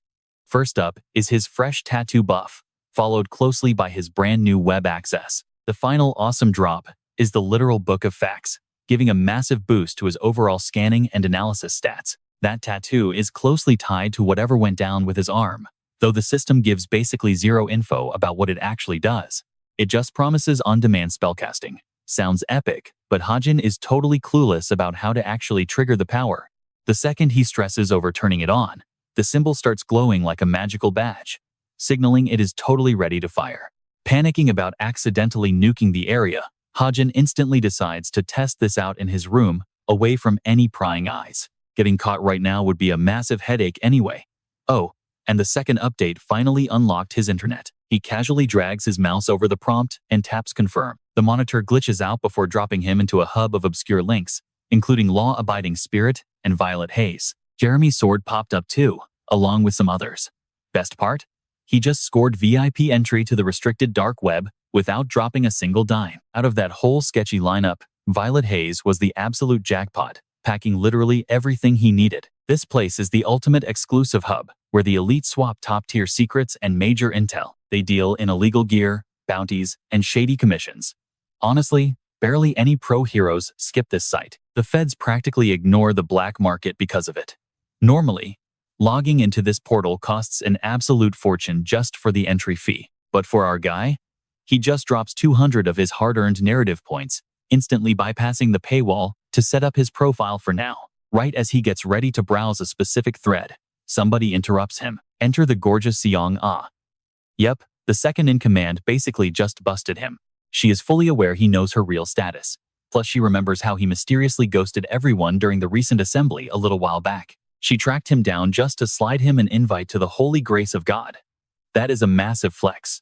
And even he knows scoring this is huge. Suna is seriously itching to grill him with some major questions. She grabs a seat, hoping he will play along. Obviously, he is already onto her little potential recruitment scheme. On camera, Seonga plays the total sweetheart for the media, but offline, She is completely cutthroat. She straight up rejects top-tier prodigies without even blinking an eye. If you are not absolute perfection, you are dead to her. She drops dead weight like it is nothing. That is the real Vice Guild Master Suna for you. Getting on her good side right now is super critical for his upcoming event survival.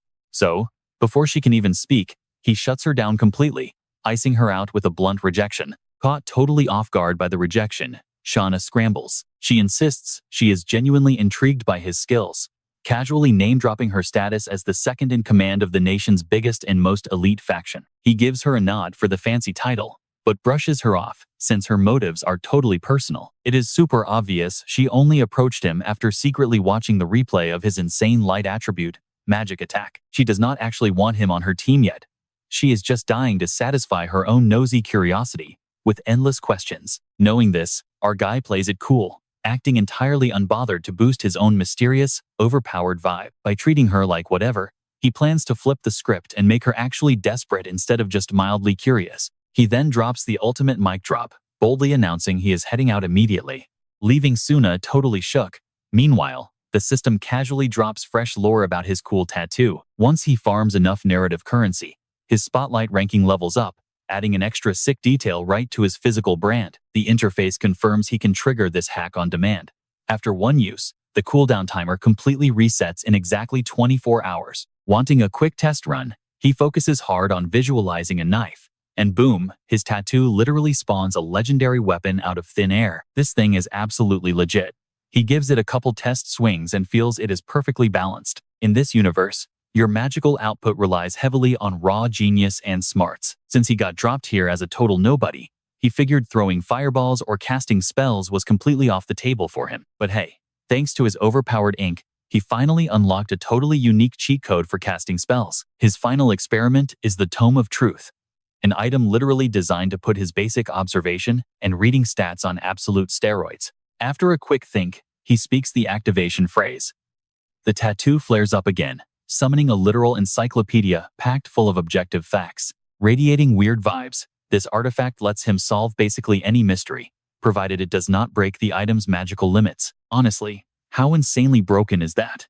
Even the guy has to pause and process just how overpowered this really is. To see if it is trolling, he asks for his exact height. Turns out our guy is a literal short king at exactly 174 centimeters, or 5'8".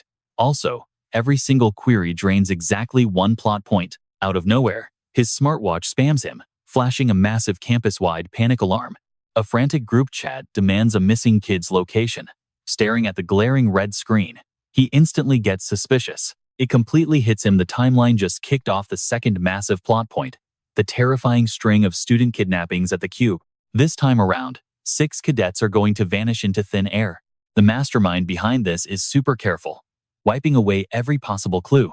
Digging around leads absolutely nowhere, and more kids keep dropping off the map like some twisted survival game. Hajin knows this arc is massive, especially since the bad guy is gunning straight for Yu Yunha. He's seriously sweating the co-author jumping in and tweaking the plot, because that could wipe out a main character just like that museum disaster. So, he decides to step up and hunt this creep down himself. Then again, playing the hero might completely wreck the original plotline permanently. For now, his hands are tied, he just has to sit back and watch things play out. Cut to the gym the next day. Suho is grabbing a drink when his buddy points out some drama unfolding nearby. Hajin is over there just trying to grind through his strength training when these toxic bullies roll up to wreck his vibe, roasting him for struggling with baby weights at an elite academy. They literally accuse him of buying his acceptance letter. Suho, being the ultimate good guy, wants to step in, but his bro holds him back. It completely blows Suho's mind that their class rep, Young-han, is just watching it happen. But Young-han points out that Hajin clearly ticked off Jong-hak, so backing him up would just put a huge target on Suho's back too. Plus, they might just be testing him. Suho is basically disgusted by that logic, but Young-han figures anyone who casually snapped a demonic human's arm wouldn't sweat a few random scrubs. He's convinced our boy is just playing weak to stay low-key. That theory gets debunked super fast though, because Hajin physically cannot budge that barbell to save his life. The haters are cringing, and Young-han starts wondering if Hajin's past wins were pure flukes. Brushing off the wild theories, Suho ignores him and sprints over to intervene. The room senses a total brawl brewing, but right on cue, their instructor storms in screaming like a mad dad. He's absolutely livid that they're treating class like a joke. He orders everyone to huddle up because it's time to drop the quiz grades. The rankings get slapped on the board, and as the class crowds around, they realize half of them totally bombed it. But towering over the slaughter, one single name sits in first place. Yup, it's Kim Hajin, the exact same dude who just failed at lifting a basic barbell. Rachel and Jong Hawk snag second and third. Honestly, Hajin isn't shocked at all, considering he literally wrote this universe. Spotting those rankings, a certain girl drops her rapier in pure shock. That's Rachel, and she's entirely paralyzed. She's the British royal who placed third overall during entrance exams. Here's the thing about Rachel's whole vibe. She absolutely never settles for second place on paper, period. So, taking silver here has knocked the wind completely out of her, leaving her staring at Hajin like he's a glitch. Hajin is caught off guard too, entirely speechless. Flashback to when Rachel first got accepted into Cube with her god-tier scores. Her royal squad was super stressed about her rubbing shoulders with the absolute top-tier hero rookies on the globe. Plus, they feared she'd feel completely isolated since her entire class was Korean. But Rachel didn't sweat it. She just wanted to crush those expectations and do the royal family proud. Yet right now, she's drowning in this nasty wave of panic and pure defeat. It's a massive letdown. She genuinely feels like she just betrayed her whole country with this grade. Meanwhile, the professor flexes Hajin's test answers to the class, hyping up his crazy unique breakdown of phenomenological analysis. The guy gets a literal shout-out, cementing his status as an absolute academic weapon. Rachel knows that specific topic is insanely hard to master, and she doubts she can even close that massive skill gap before midterms hit. This total space cadet, Kim Hajin, is out here casually dominating her stats without even staying awake in class. Sparked by pure curiosity about his study habits, Rachel starts keeping a closer eye on the guy.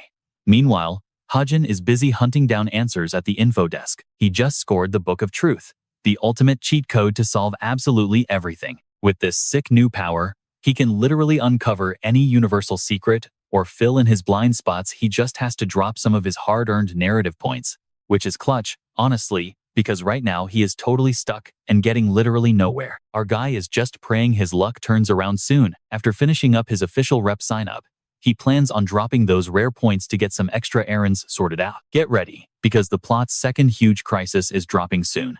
When it hits, the Academy's whole reputation as an untouchable fortress is going straight down the drain. Nobody is going to call it a sanctuary anymore. Even with these insane upgrades, Hajin knows he absolutely cannot one-on-one a monster yet. He actually racked up a massive point stash after severely ticking off Jan Hawk, who dispatched goons after him. That little clash honestly worked out totally in his favor. Now, our boy wants to invest those sweet points into straight-up staying alive during the coming chaos. Step 1 on the agenda is seriously upgrading his gear. Holding that iconic Desert Eagle pistol, he decides to mod it into a shape-shifting weapon that literally turns into a sniper. I mean, a pistol-to-sniper morph is ridiculously hype, right? He kind of second-guesses if this crazy mod is overkill, but pulls the trigger anyway, dropping 250 points to unlock that sick upgrade. Instantly, the weapon twists and morphs into a gorgeous, gleaming gold sniper.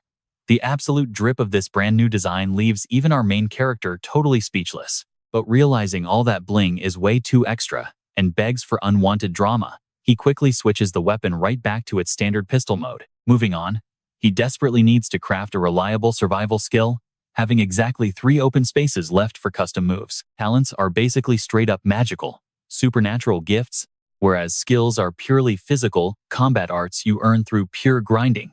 And if you main ranged weapons, locking down the absolute best vantage point is basically life or death. Because of this, our guy desperately wants a mobility move to lock down safe spots and dodge future disasters. He furiously taps his keyboard, scrolling through the basic tier E moves available. Finally, he spots the perfect stat sheet. He straight up names the move parkour, and it is designed to make his movement ridiculously fluid out in the wild. It basically guarantees he never stops running, making sure he never camps in one spot and gets wrecked. Snagging this bad boy, 350 points instantly gone. Weirdly enough, Hajin gets 0 physical sensation from the upgrade. He knows for a fact the system gave him the juice, even if his muscles cannot feel the difference yet. Out of nowhere, his wrist gadget buzzes with a group text. Right now, everyone is hunting for Chae, the second target claimed by the campus phantom. Hajin breaks down how the kid's vanishing before Yeonha got straight up wiped out by this killer. So honestly, the second they drop off the map, they are completely toast. As the literal creator, he fully recognizes this lethal, shadowy boss pulling the strings in the dark. He even recognizes every single face caught up in the kidnapping. Caught entirely in this super messy ethical dilemma, the guy seriously questions if playing dumb and ignoring the horror just to protect the plot and save his own skin is actually the right move. That really makes you think. Honestly, drop a comment and tell me your strategy here. Playing it smart or staying good? All this heavy mental baggage is totally crushing our writer, who is stuck in an impossible trap. Boom, we cut straight to the academy's massive open-air practice fields. The coach barks at the squad, hyping up an insanely intense, hands-on survival drill they are running today. That creepy cavern looming ahead is literally a manufactured raid zone, cooked up entirely through some seriously insane magical engineering. The whole cavern is packed with hyper-realistic holographic beasts. Basically, it is the ultimate hardcore simulator to get these kids primed for tearing apart actual demon threats later on. Which is exactly why the whole squad is diving into a fake raid run today. But the teacher heavily warns the class not to goof off just because it is a simulation, or they will absolutely pay a brutal price. This fake labyrinth is ridiculously massive, meaning the top two rival squads, Veritas and Cultural, are actually forced to team up and crush it. They will mash up one crew from each class to build a super raid party. The coach gives the green light to go ahead and pick their own squads. The yard explodes with loud gossip as everyone scrambles to party up. Right in the middle is Squad 8, featuring our guy Hajin kicking it with his crew, Yana, Huzuki, and Hosung. The cultural squad brings Jaden and Jingyu to the table, along with Sujong and Jingxia, rounding out their crew to 8 students. Meanwhile, that fake dungeon is absolutely loaded with nightmare fuel traps. Hajin has a gut feeling that those demonic freaks actually rigged a bunch of these hazards on purpose, knowing they might face off against corrupted humans. Our guy already stocked up on some specialized ammo just in case. Despite his solid prep work, Hajin still questions his own skills and honestly doubts he can make it out of this field test alive. Out of nowhere, his interface starts blaring massive alert signals, screaming that the original plotline just went off the rails. As the original writer, this is a massive headache for him because he is completely blind to what actually shifted. The craziest detail is that 3 massive plot points just morphed simultaneously, putting Hajin on extremely high alert right now, especially since he is completely in the dark about what is unfolding, or whoever is pulling the strings to mess with reality. While the squads link up, the fact that he is flying blind regarding these plot twists is seriously eating him alive. While he is busy zoning out, Suho's cultural squad partner Yeonha totally roasts him for being an idiot and ignoring their teacher. Right then, his interface pings him that her temper is flaring up. Right around then, Yeonha officially crosses paths with that cultural squad guy Jaden, but she literally could not care less and just gives him a blank stare. Meanwhile, the interface notifies Hajin that this exact moment randomly boosted Jaden's stat ceiling. Finally, Nan ends up chatting with this random student she recognized from hanging out at the monster hunting club. This dude flexes a gorgeous pair of blue eyes and drops a killer smile while introducing himself as Sven. They end up as partners, but weirdly enough, the guy's psychological stability is absolutely tanking by the second, making him incredibly vulnerable to getting possessed by a demon right in the middle of their operation. Hajin is literally mind blown by these random narrative shifts, totally stressing out because they are about to wreck the entire timeline. Our writer locks his radar onto 2 specific targets he desperately needs to babysit. Number 1 is Squad 8's Jaden, who is literally written to be an absolute toxic bully. Sure, the dude has decent combat skills, but what is really freaking Hajin out are the random power scaling buffs he keeps scoring for zero reason. Jaden actually acts decent for once and introduces his squad mates Jingyu, Sujong, and Jingxia. Over on Yeonha's end of things, she handles the intros too, but keeps butchering our main guy's name to tick him off.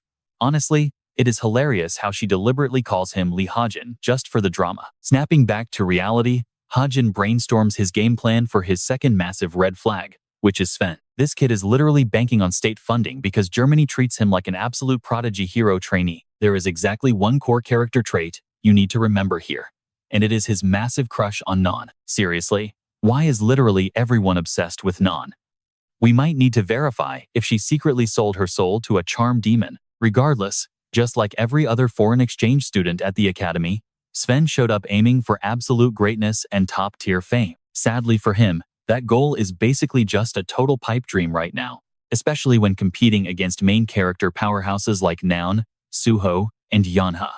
Watching them flex their god-tier skills completely shattered his confidence and left him spiraling. Before transferring to this academy, the guy had literally never experienced what it felt like to be completely outclassed and humbled. His imposter syndrome completely took the wheel, pushing him into such a desperate grind for levels that Sven literally trades his humanity for raw power. At least, those are the exact canon events our writer knows for sure. The actual nightmare scenario here is that his villain arc kicks off right in the middle of their dungeon run. The event got massively pushed up in the schedule, and while Hajin prays it will not cause chaos, he is incredibly stressed. Suddenly, Jaden saying hi completely shatters his focus. Jin grabs his shoulder, telling him to stop spacing out. Naturally, Hajin aggressively swats the dude's hand away. Jen instantly labels him as absolute trash, figuring all the toxic academy gossip about him is totally accurate. Catching that insult, Hajin realizes his social standing has literally hit rock bottom at this point. One specific piece of fake news blew up in the Orbis squad, painting a massive target directly on his back. The gossip claims he flexes his student rank to bully the weak, which is literally just fabricated drama meant to ruin his vibe. It is ridiculously obvious who started the drama, considering Hajin knows Jong Hak and his minions are totally behind it. Glancing at his so-called squad mates, Hajin feels pretty salty that Hozuki and Hoseong are literally just standing there, instead of backing him up like actual teammates. Moving on, the drop order is officially locked in, and Squad 1 is up first to breach the gate. In the meantime, Jaden tries chatting up Yona, totally trying to riz her up.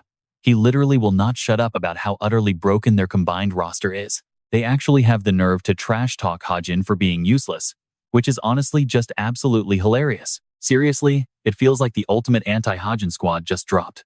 Anyway, Team 8 is finally hitting the dungeon. The crew steps inside, totally taking in the epic fake cave vibes. Jaden is literally strutting up front as they start exploring. Out of nowhere, they hit a massive crossroads. Yonha gets super curious and tries figuring out the absolute best route. Jaden just flexes that they can totally fall back on Jingyu's insane sniper skills. Out of nowhere, Hajin actually speaks up and drops a vote for tunnel number 6. Jaden is super annoyed by the random flex, but weirdly enough, Youngha totally vibes with the idea. Hajin is honestly shook that she agreed. Even though she straight up roasts him to the crew, she secretly knows his observation skills are pretty insane. Our guy is low-key annoyed that she had to trash talk him just to drop a compliment, but he brushes it off, hoping this exact path leads them straight to Non. The crazy part? Sven might actually sell his soul to that cave demon. That leaves poor Non totally stranded, basically forced to solo a totally messed up situation. If she gets taken out, the entire plot literally crashes and burns because she is super essential. They absolutely cannot afford to lose her. Going down path 6, Jean keeps being a salty hater, calling Hajin a clout chaser. But our guy completely ignores the shade and locks in on the monsters. Everyone else is completely blind in this pitch black lighting. Yet Hajin is chilling, easily noticing a salamander up ahead. He guesses hitting it might trigger a crazy mechanism to expose the cave's secrets. Jingyu gets anxious and offers to fire a glowing shot just to scout the vibe. Yonha gives the green light, so he totally lets one fly, lighting up the entire hallway. The whole squad freaks out when a literal salamander beast actually appears. Jean is shook, but Yonha immediately screams for everyone to form up and attack. Meanwhile, Hajin just hangs back, totally waiting for the perfect opening. Yonha whips out her iconic weapon and charges straight into the chaos. She cracks her insane whip right at the creature, completely canceling its massive mouth blast. Not gonna lie, this thing gives off major Pokemon vibes. Since it cannot bite, Hizuki and the close combat crew rush in to absolutely wreck it. Because it is basically just a projection, they sweep it super fast without taking any real damage. Yonha catches this deep rumbling and figures out the zone is literally shape-shifting now. Hajin spots the crazy sparks flying off her weapon.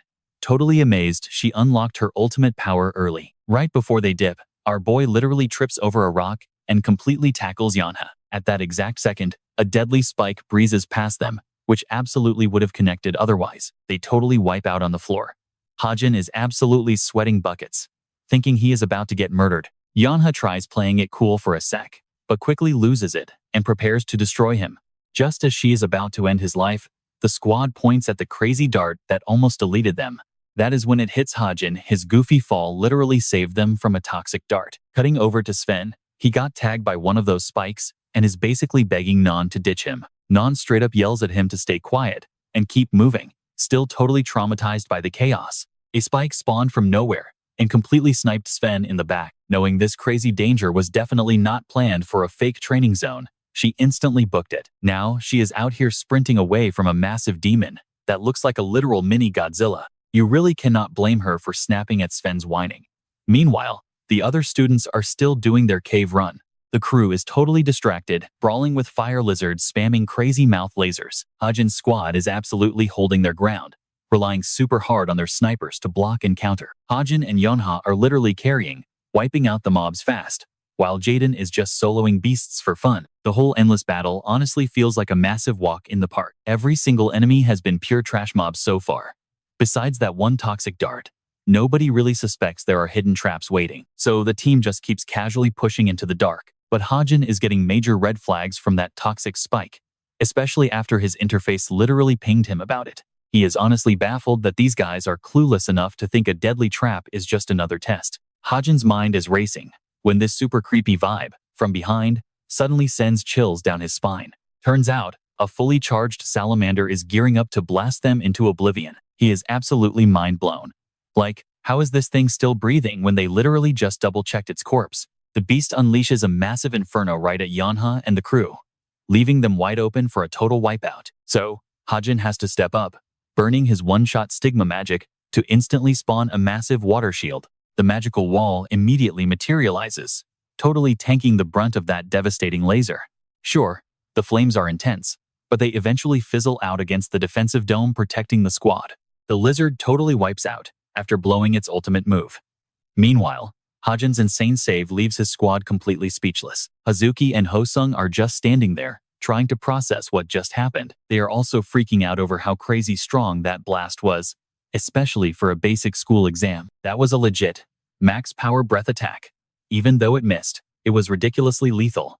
Honestly, only Jaden is actually furious. He immediately tackles Hajin, raging about those hidden water powers, especially since they desperately needed them earlier. Hajin plays it cool, blaming a magic gadget, but Jaden isn't buying that garbage. Yeonha quickly steps in to separate the guys. The craziest part? They just fought a legit beast in a fake dungeon. Yeonha figures the arena is designed to copy real-world conditions, meaning a lizard probably leveled up on its own, or some weird glitch spawned the threat. She brushes the sketchy details aside, totally convinced they will rack up huge bonus points for killing an actual threat. Yeonha then leads everyone, playing it super chill. But deep down, she is 100% certain Hajin is totally lying about that artifact. I mean, the guy is too broke for a simple handgun, so randomly spawning a rare magic tool makes zero sense. Plus, it was literally high-tier water magic. Elite guys like Suho might pull off crazy stunts, but a total nobody like Hajin? No way. Yeonha starts connecting the insane dots around him, like how he magically knew the boss monster's weak spot, and casually flexed real spells. Why sweat so hard to stay hidden? It honestly makes Nayun's weird joke about him being an undercover merman seem logical. With all these red flags flying, Yeonha decides to watch his every move like an absolute hawk. Cut to Nayun, who is totally struggling right now. That massive rock golem is a mid-tier nightmare that just will not die. The squad seriously thought it was the final boss, doubting their basic roster could even scratch the giant brute. Their only real shot was dragging other squads into a massive co-op raid. To make things worse, Sven is barely hanging on. Nayun is completely blindsided by a random toxic dart hitting them. She quickly realizes this exam is way too hardcore for a bunch of rookie students. Honestly, Sven is fading way faster than anyone thought. He feels like absolute trash for dragging his friends down. His mental health just tanks. Dark thoughts creep in, making him severely doubt his own talent. The guilt eats him alive, creating the perfect opening for a shady voice to prey on his broken vibe. The creepy whisper asks if he craves real power, preying on how much he has struggled lately. The demon promises to hand over top-tier strength, but obviously, the fine print demands his entire soul in return. Desperate and broken, Sven blindly signs the devil's contract without a single second thought. The second he agrees, the fiend snatches his soul, blasting his body with absolute pure agony. He screams his lungs out from the torture. Nayun scrambles over, desperately yelling for the team to help. Unfortunately, all that shouting acts like a giant beacon for the ugly rock titan. It basically says hello with a stare, before nuking the entire zone with molten rock, blindly smashing everything apart. The students are suddenly running Olympic-level sprints, terrified of getting totally flattened by the beast's giant fists. The brute just wrecks the area, launching students into the air, They are completely boxed in. Nayun hits a dead end, dragging Sven, utterly trapped. Before she can even gasp for air, the nightmarish freak looms right over them, glaring, absolute nightmare fuel right there. Seriously, trading places with her right now would be the ultimate mistake. She was totally shook, finally realizing this towering freak was definitely no practice dummy. Staring down its absolute fury, she low-key panicked that they were actually going to get wiped out in a fake dungeon. The beast revs up for a killer strike, but a random magic bullet suddenly snipes in out of nowhere, drilling straight through the creature's skull and dropping it instantly, while she scrambles to spot the hidden shooter. Surprise! It's our boy Hajin saving her life again. Honestly, if she acts salty after this, he should just ditch her. Let's hit rewind for a hot sec and check on what Yona's squad was dealing with. They literally ran straight into a giant dead end, completely ticking off Jaden since this route meant final boss territory. Our guy double checks and confirms they are basically right on top of it. Though even he completely missed the giant barricade. Brushing off the mistake, he casually drops that their target is chilling right on the other side. He casually tells the squad to smash it open, which completely triggers Jaden, who hates taking his orders. Whatever, the angry dude still goes all out and smacks it with his blade. The outcome? Total backfire. The poor dude gets violently zapped because that barricade is completely stacked with heavy defensive magic. Basically, even a mana charge strike does literally 0 damage. Suddenly, Hazuki spots a sneaky little opening way up near the ceiling. Our lead suggests they just squeeze through up there, but his rival completely mocks the strategy as straight-up delusional, calling him insane for even trying a 10-meter vertical scale. Knowing the loudmouth lacks the skill, our hero volunteers instead. Busting out his slick free-running moves, he channels pure agility into his hands and basically spider-monkeys his way up the sheer drop, like an absolute pro. Ditching the squad, he immediately sprints off. A second later, a massive explosion rattles the crew from the far side. Once again, the whole map decides to randomly glitch out and flip the script on them. While the hothead is totally clueless, a massive magma beast is actually throwing a tantrum. Meanwhile, our sniper bails out the girl. Honestly, he's pretty shook that his paralyzing round wore off so fast against a tank-sized unit like that. He screams at her to snap out of it and book it before they both get squashed. The vibe tanks when the giant rock freak decides he's the main course. Sweating bullets, he desperately begs her to carry him. Without missing a beat, the whole squad drops into combat mode and starts jumping the magma freak from all sides. Even with their heaviest combos, they deal absolutely 0 damage to the rock-solid tank. Hyped to see her backup arrive, the archer locks in and starts charging up a totally lethal shot. She basically needs her team to hold aggro so she can fully max out her bow's power. A hot minute later, a wild Sven literally drops into the chat with a totally unannounced entrance. He completely grabs the boss's attention, buying our favorite archer the perfect window to max out her ultimate skill. Getting crazy flashbacks to her messy fight with that corrupted dude, she practically vows to end this one flawlessly. She finally lets that nuke of an arrow fly, instantly deleting the beast's face. The massive rock crashes down, spilling liquid fire. The whole crew is basically in shock that their crazy combo actually took down such a cracked boss. Half of them are just praying for a massive score drop, while the 2 latecomers finally sync back up. Everyone else is totally blown away by her insane damage output, but she just casually flexes it as her ultimate technique. Ignoring the hype, our main guy zeroes in on the new kid, stressing over the fact that he hasn't gone demon yet. This timeline glitch is a major deviation from the original plot, basically guaranteeing some messy butterfly effects down the road. The guy's completely doomed to mutate anyway, especially after shaking hands with the evil entity lurking down here. It's insanely stressful now, considering this dude could literally snap at any second and completely derail the entire run. Meanwhile, our archer spots the panting sniper from afar.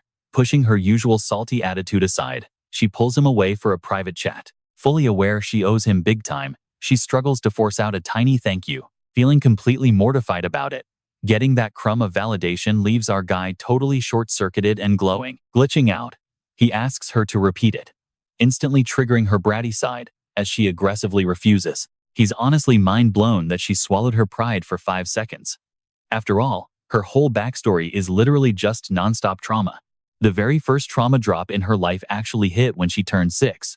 Losing her mom to a total monster completely broke her, but it also lit a major fire under her to become a pro hero. While most kids were just living their best lives, Nayun had a totally different vibe. Fueled by pure rage, She pushed her physical limits since childhood and built massive walls around her heart so nobody could weaponize her trauma. Because of all that baggage, practically nobody got close to her, let alone became an actual bestie.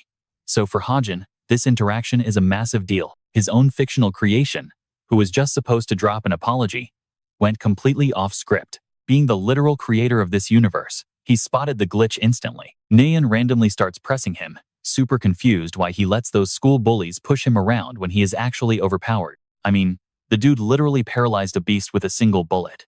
Those academy jerks stand zero chance, so his fake weakness makes no sense to her. Hajin plays dumb, claiming he seriously lacks the skills to fight back. Obviously, Nayun calls cap, since she just watched him absolutely wreck a mutant. He flashes his Desert Eagle, brushing it off as just some random custom piece he built to survive. Basically, he is desperate to fly under the radar. But Nayun is completely stunned that he casually confessed to breaking the law. Carrying customized gear is strictly banned at the academy and guarantees an instant expulsion. He admits that is exactly why he only pulls it out during emergencies. Luckily, his unique tattoo acts as a secret stash, keeping his heavy artillery completely invisible to the staff. Even so, Nayun is definitely not convinced. She starts prying, wondering if he secretly awakened some super rare sniper talent. He totally dodges the question, but she drops it and walks away anyway. She promises not to snitch about the illegal hardware, though she warns him to ditch it soon. Right before dipping, she brings up the main reason she used to hate his guts. Hajin completely freezes and still refuses to clear the air. Making peace right now would be a massive mistake, especially considering the dark stuff coming up. The guy is literally gearing up to murder her big bro. Playing nice now would just be twisted mind games.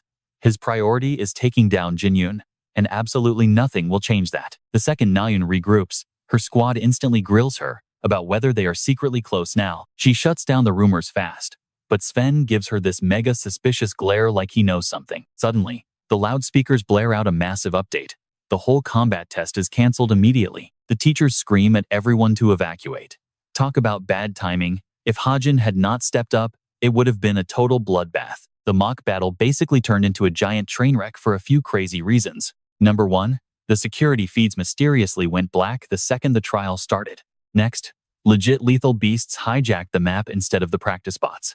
Plus, the instructors completely choked until it was almost too late. It was a massive disaster, but amazingly nobody actually died, which gave the academy an excuse to handle the drama internally instead of calling the cops. Hajin figures those deep-sea mutant spies hiding on the school board easily swept the whole mess under the rug. He knows they will not really investigate until Arc 2 wraps up. His real headache right now is figuring out what that rival writer wants with Sven. Signing your soul over to a devil always comes with a brutal catch. It completely fries your brain and turns you into an obsessive stalker. Hajin is terrified. Sven might totally snap and take Nayun out. He refuses to let that dark timeline happen, so he starts keeping tabs on both of them from the shadows. He pulls up his chat hacker, feeling a tiny bit guilty for playing dirty to get things done. The program syncs perfectly to Nayun's phone. He scrolls through her private messages with Suho, Sven, and Yang Hawk. He hones in straight on Sven, who just texted her an invite to some sketchy monster hunting trip this weekend. In his original draft, this exact field trip is where Sven turns into a literal monster. Just to be safe, Hajin plans to crash the party and crush the threat before things go sideways. With his leveled up stats, he is fully hyped to raid the garrison zone. Out of nowhere during a lecture, his wrist comm buzzes. He is totally clueless why Suho is hitting him up. The guy casually asks if Hajin is free Friday to chat about something important. For context, the garrison is this mystical peakover in the Gangwon-do area, famous for its crazy magical vibes. Fighters totally hype this place up as the ultimate grind spot, traveling cross-country just to spar. But it's not just tryhards. You get these rogue explorers too, hunting for shiny loot instead of picking fights with beasts. Meet Kim Yoon-jun, a totally obsessed herb scavenger tagging along with Hajin for this whole trip. Hajin, though, he literally could not care less about the dude's hyper energy. The guy swears Hajin's clueless about foraging, but our boy shuts him down. He's chasing a totally different prize. After a bunch of annoying yapping, Hajin just completely tunes the guy out. The scavenger acts super smug about Hajin being a noob, and honestly, the constant tripping kinda proves it. But suddenly, boom, a glowing magic ginseng pops up out of nowhere. Mind blown, our boy literally chomps down the 7-year-old root. Because of his slick cheat skill, this snack temporarily boosts his stats by 2 whole points. The craziest part? That rare herb could have bagged him 700 million on the market. Why he didn't clear his massive debts with that cash, I'll never know.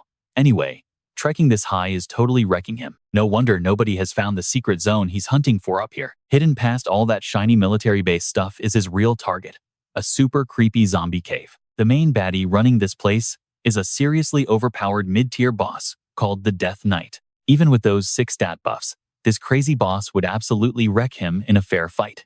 Walking right in, he zeroes in on his actual plan, completely ignoring the boss threat. Out of nowhere, a freaky skeletal arm pops from the dirt, kicking off a massive zombie welcoming party. Totally unfazed, he gears up and activates his signature magic power. He's not here to flex on the main boss today. He's aiming straight for the secret locked area. The whole bony squad charges at him like he's easy prey. But oh boy, big mistake. Our guy whips out his piece and blasts a skeleton point blank. That was literally so clean.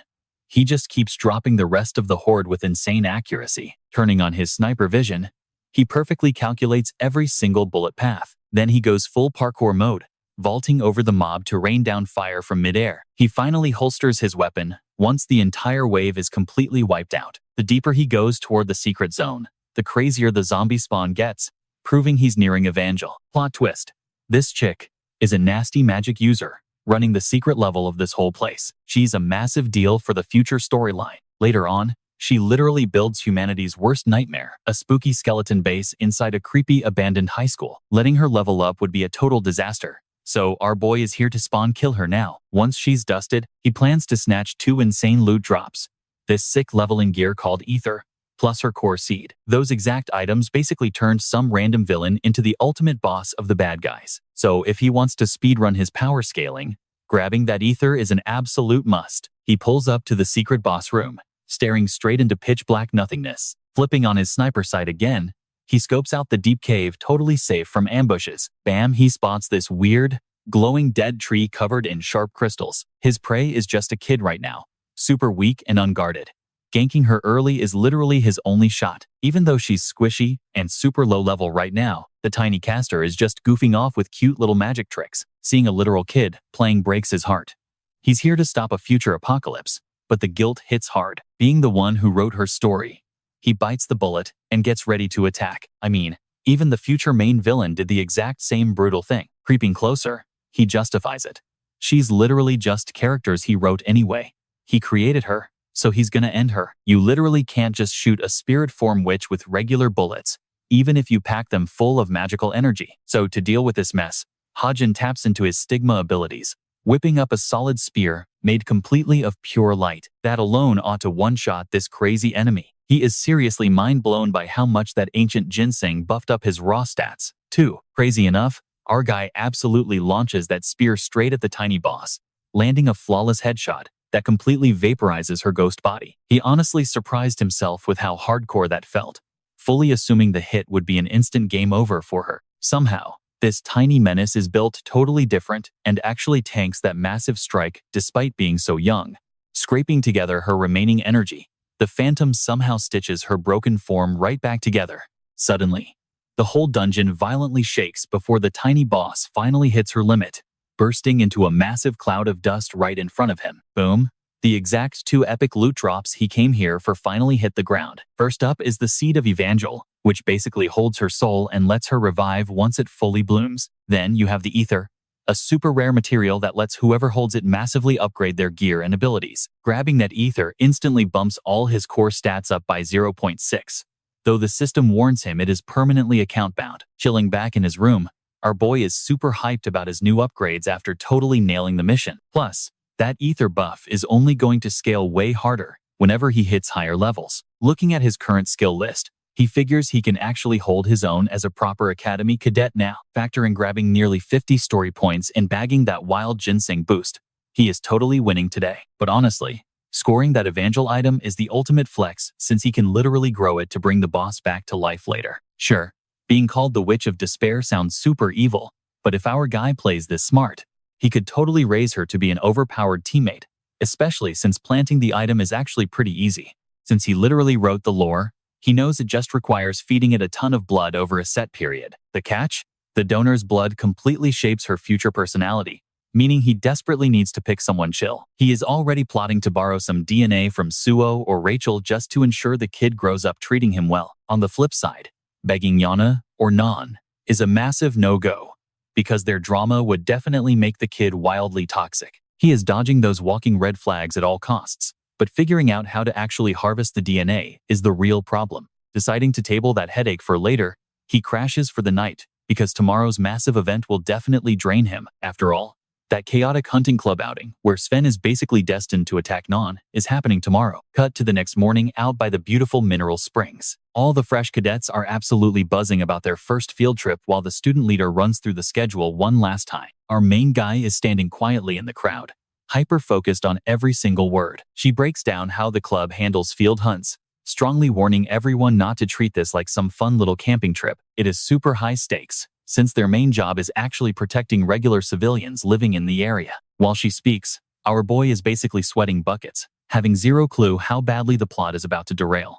His only edge is vaguely remembering the basic timeline he wrote in his original draft. In the canon plot, Sven absolutely loses his mind, nearly taking Naun out before getting himself killed in the crossfire. He originally penned that brutal scene specifically so Suho could play hero and score romantic points by nursing her back to health. The craziest twist though, while everyone expects Nan to take the heat, Yana is actually the one left completely wide open. Knowing he accidentally scrambled Sven's entire character arc, our protagonist is absolutely terrified of whatever unpredictable mess happens next. Even though the guy is packing some serious demonic energy right now, he thankfully hasn't unlocked his terrifying final form yet.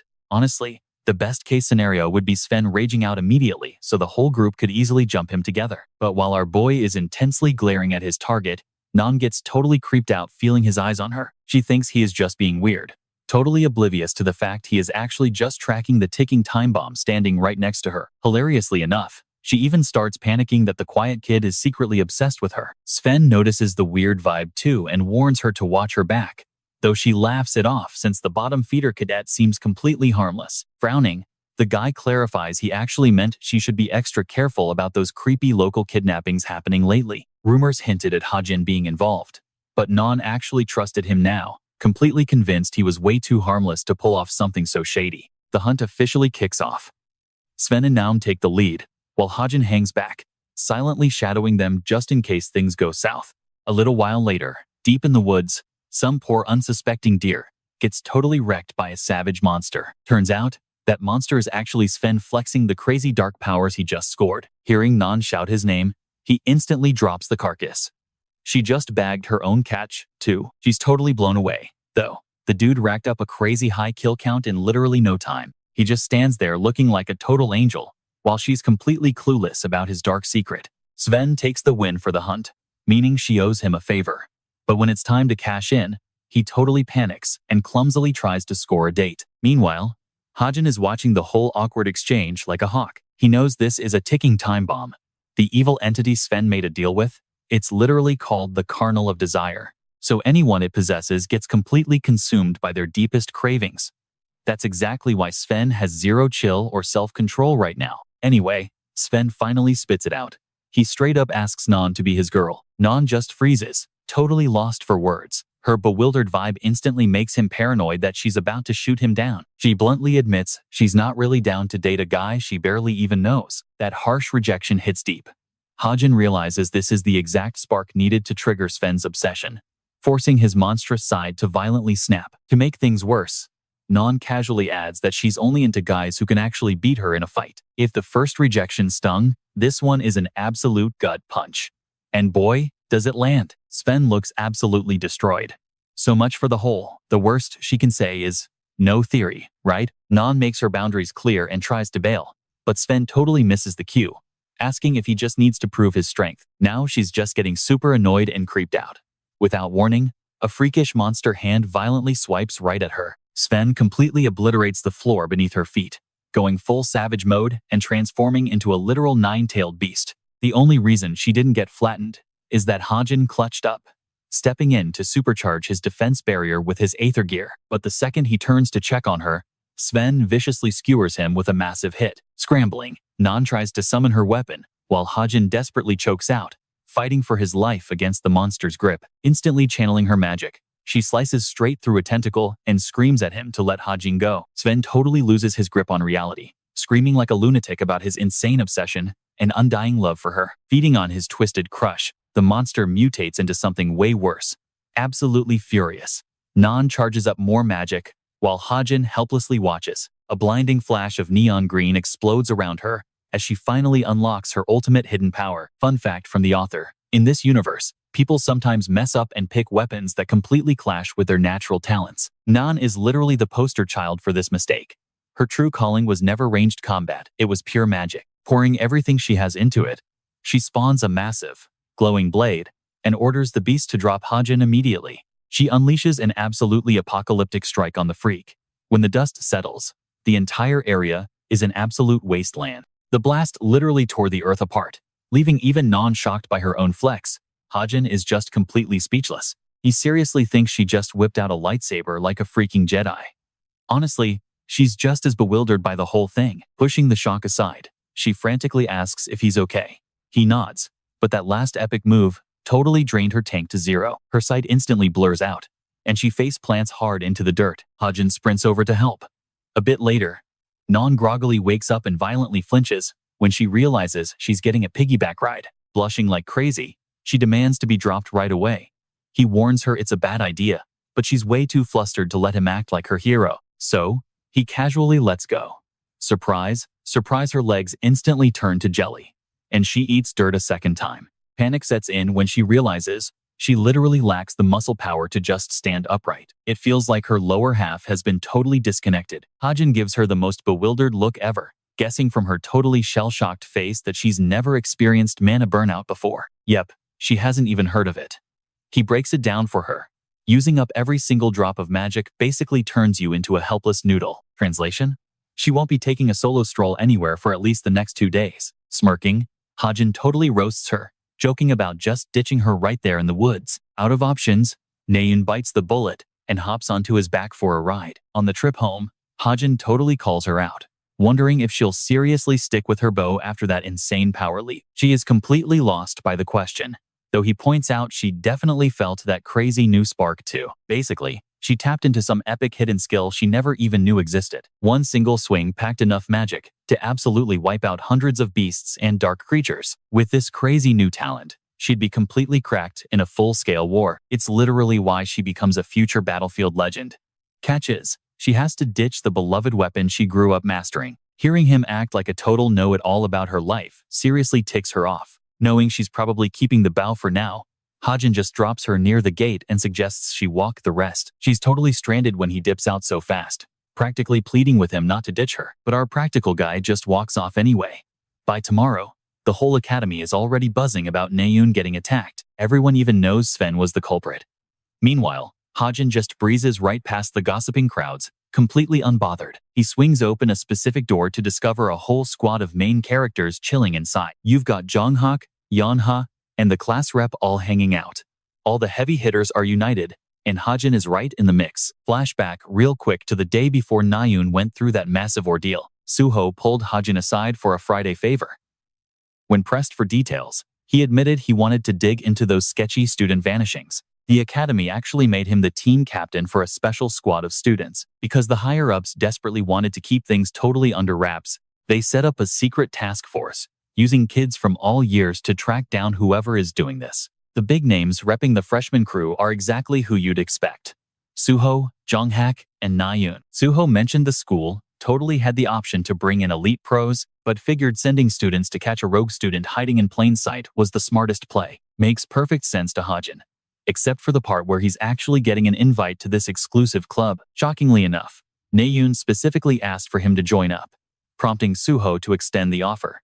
So, he tags along. Plus, farming those sweet narrative points is always a massive win for his own progression. Kicking things off, Suho says they need fresh takes to crack the mystery, and breaks down everyone's current theories. Literally nobody thinks Sven attacking Nayun has anything to do with these random disappearances. But the second Suho brings it up, Jonghak totally loses his cool, asking if they even mean the same classmate. Ignoring the weird drama, Suho just casually drops that she is probably the next one on the hit list. It makes sense, since these dark creeps get their direct commands straight from actual demons. Basically, Whichever boss monster gave Sven his powers is definitely sending more pawns to hunt her down. He then asks the group if anyone has seen anything sketchy, hoping to finally get a solid lead.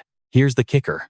Hajin already knows exactly who's snatching these kids up. Problem is, he's been trying super hard not to break the plot, so keeping his mouth shut is crucial. In the original storyline, 6 students just vanished into thin air over the span of 2 months. But things are getting wild now.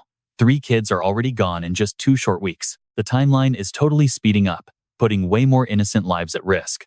After saving Nayun, Hajin is really stuck between a rock and a hard place. Half of him just wants to let the canon events play out normally, but doing nothing means throwing his actual friends right under the bus. Tired of just watching bad things happen, he shoots his hand up, announcing he has a prime suspect, before dropping the massive bombshell. He completely calls out Hyun, that super charming guy running the study club. The whole room goes pin drop silent. Suho quickly pushes back, saying they already checked him out and came up empty-handed. Jonghyuk literally laughs in his face, joking that the guy would need literal mind control to pull that off. Hajin claps back, admitting he isn't entirely sure if standard mind control is at play here, but he's definitely not buying his innocence. Out of nowhere, Yonha jumps in to throw some major shade at him. Yona finds his finger pointing super sketchy. Honestly, she's convinced our boy Hajin is the actual demon here, not the club leader. Hajin is just standing there utterly clueless. Okay, let's hit rewind to the very start of the story. Back in the drafting phase, he decided the main guy desperately needed a sidekick to back him up. He figured a fierce personality with layered interests would be perfect to balance out Suho's vibe. So, the writer, Kim Hajin, happily cooked up this exact character and named her Yona. Fast forward to right now.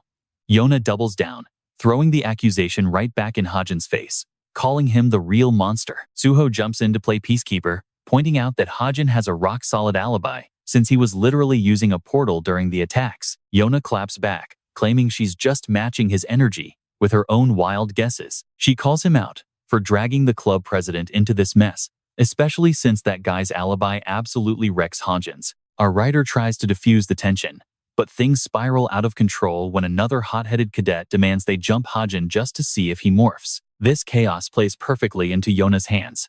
She was totally banking on this exact meltdown. Meanwhile, Hajin turns ghost white, completely lost as to why he is suddenly public enemy number 1. But instead of folding, he just chuckles darkly and completely snaps at the hostile cadet. He straight up dares the guy to swing if he wants a bullet to the brain.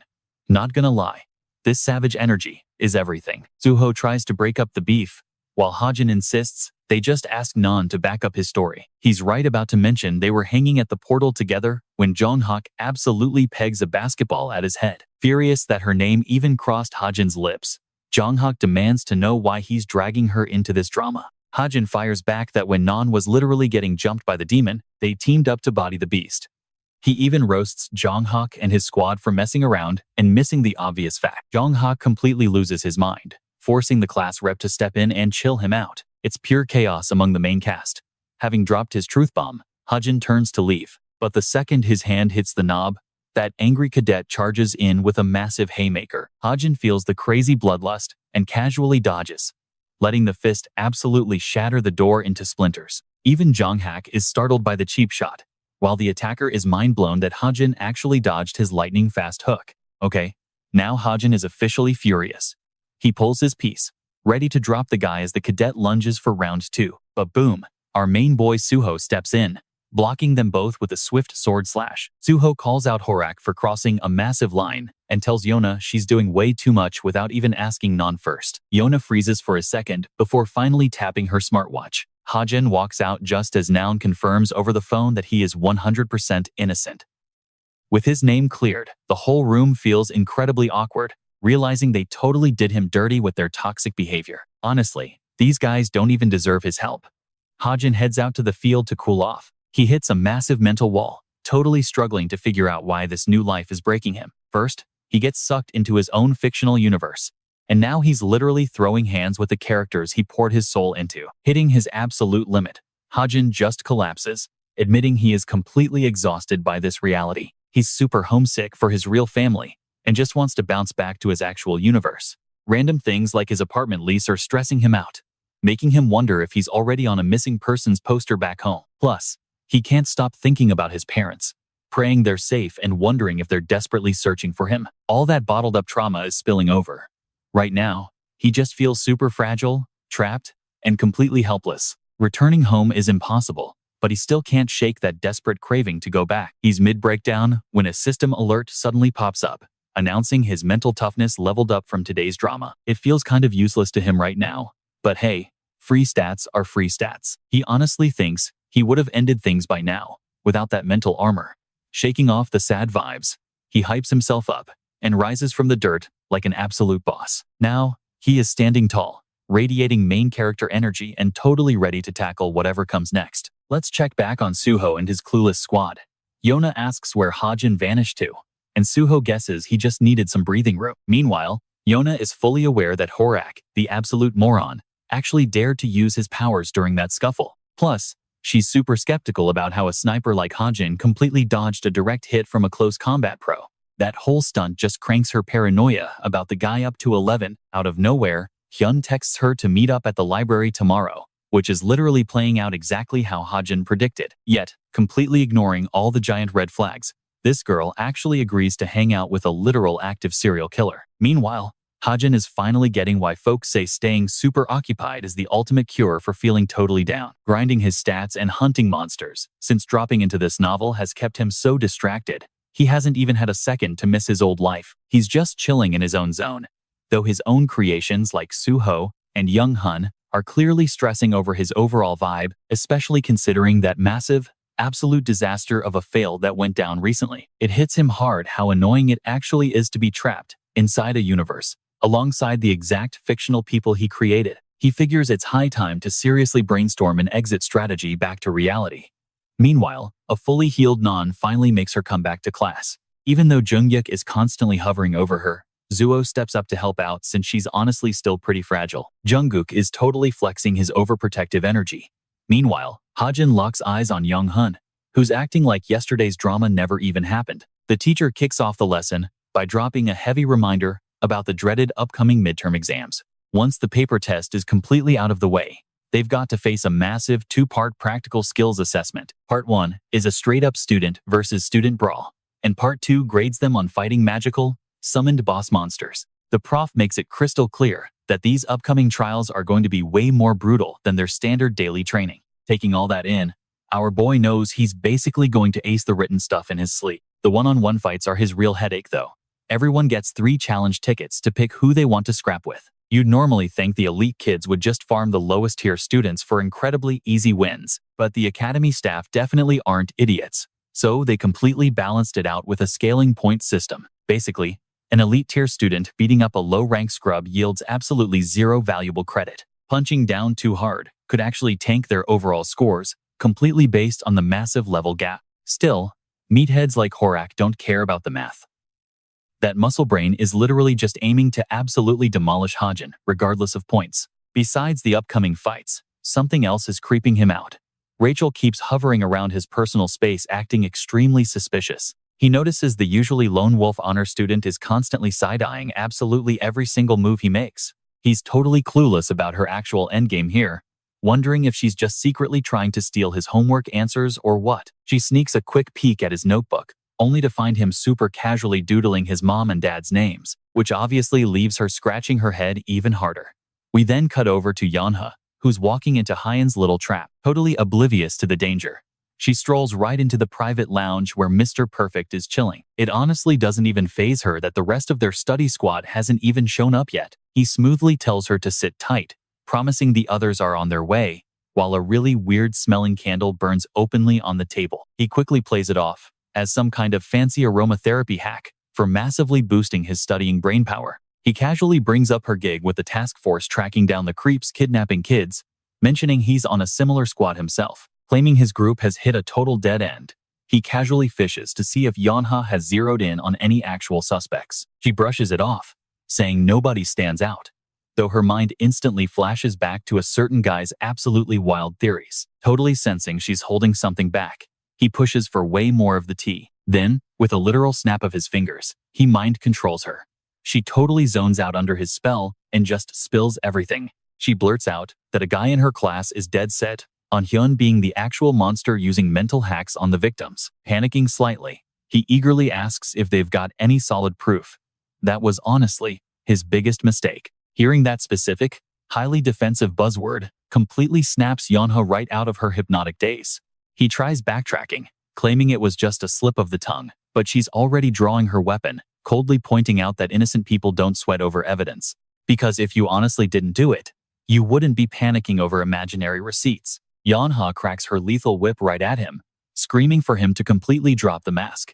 The gig is officially and finally up. The absolute freak finally shows his true, twisted colors, casually telling her she's next on the chopping block. So patience is key. That crazy cliffhanger completely wraps up the scene, smoothly panning over to the second-year student housing area. So Jana finally snaps awake, only to realize she's completely tied down.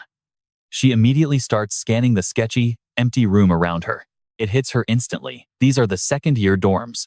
Hyun totally kidnapped her, proving he's the creepy mastermind behind all the missing students. That mind-blowing truth just completely sinks in. Hajin was telling the absolute truth. Rather than throwing a pity party, she immediately switches into survival mode to plan her escape. She violently twists against the ropes on her wrists, desperately screaming for help, but it's totally pointless. Hyun is already standing there, demanding she shut up and play along. We jump over to Hajin, who randomly gets a late-night text. It's actually from Yeonha, leaving him super confused. She literally just texted the number 9 way too weird and vague for him to decode right away. Back at the dorm, Hun completely smashes her smartwatch, laughing at her for trying to send sketchy SOS texts while tied up. He notices she texted Kim Hajin, the very guy she supposedly hated. Hun figures Hajin is basically dead meat now anyway. Yeonha furiously yells right back, swearing he's going down for this, especially with the investigation squad breathing down his neck. The psycho just smirks, reminding her he isn't planning on sticking around this academy anyway. His grand plan? Simply unalive her and ditch the cube entirely. Hearing that makes her blood absolutely boil, which honestly just amuses this total freak. He summons his contracted demon, Lilith, because he desperately wants to wipe that defiant look off her face and replace it with pure terror.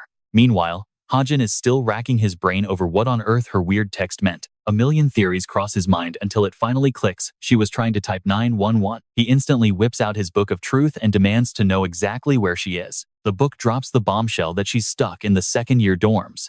We then cut right back to her nightmare scenario. She's now confronting the super creepy voice of Lilith, who tries sweet-talking the deeply lonely girl. But Hyun's mind games totally fail to break her. She just glares daggers at him, proving she's way too stubborn and proud to just give up without a fight. Since she's fighting off the hypnosis, he creeps closer, stroking her hair while whispering that Lilith wants her to surrender. She thrashes around like crazy, desperately trying to snap out of the mind-bending curse, while that monster Hyun laughs, bragging that fighting Lilith's insane magic is a total lost cause. Suddenly, bam! Hyun takes a brutal headshot, straight through the window. He drops to the floor, screaming in absolute agony. A familiar voice echoes out, teasing Yeonha for ending up tied up just because she didn't trust his warnings. The bleeding psycho screams for the hidden shooter to show himself. Hajin just cheerfully mentions that he custom-made that specific bullet. It's the kind of ammo that literally requires major surgery to extract, so basic healing magic won't do a thing. Hyun completely loses his mind, exploding with dark energy while daring Hajin to come out of hiding. He violently trashes the entire room, accidentally hitting Yeonha in the crossfire, while Hajin just sighs at the pointless tantrum. He mercilessly roasts the guy, who honestly still has zero clue where the shots are coming from. Our guy lines up his next shot, casually dropping the hint that he's chilling from way back. Bam, bam, bam. 3 more rounds shred through the monster, dropping him hard. As he hits the deck, he finally spots Hajin's super distant sniper spot. He was totally sniping him with a flawlessly tuned rifle. Getting those effortless eliminations is exactly why he loves long-range plays. He shouts out to Yeonha that he's definitely about to blow through all that expensive ammo she gifted him. He peppers Hyun with even more lead, fully expecting her to reimburse him later. The villain is literally shaking right now, realizing Hajin is way more unhinged than an actual demon. Hajin casually drills another massive hole straight through his back. By now, the dude is basically Swiss cheese.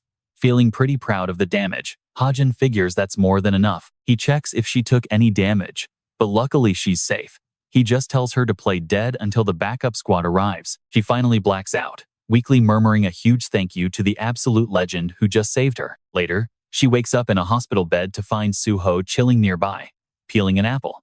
He casually reassures her that her vitals are totally normal now, but she's honestly just super annoyed and wants to know why he's even there. He explains the whole squad has been rotating shifts to watch over her, and he's just up next.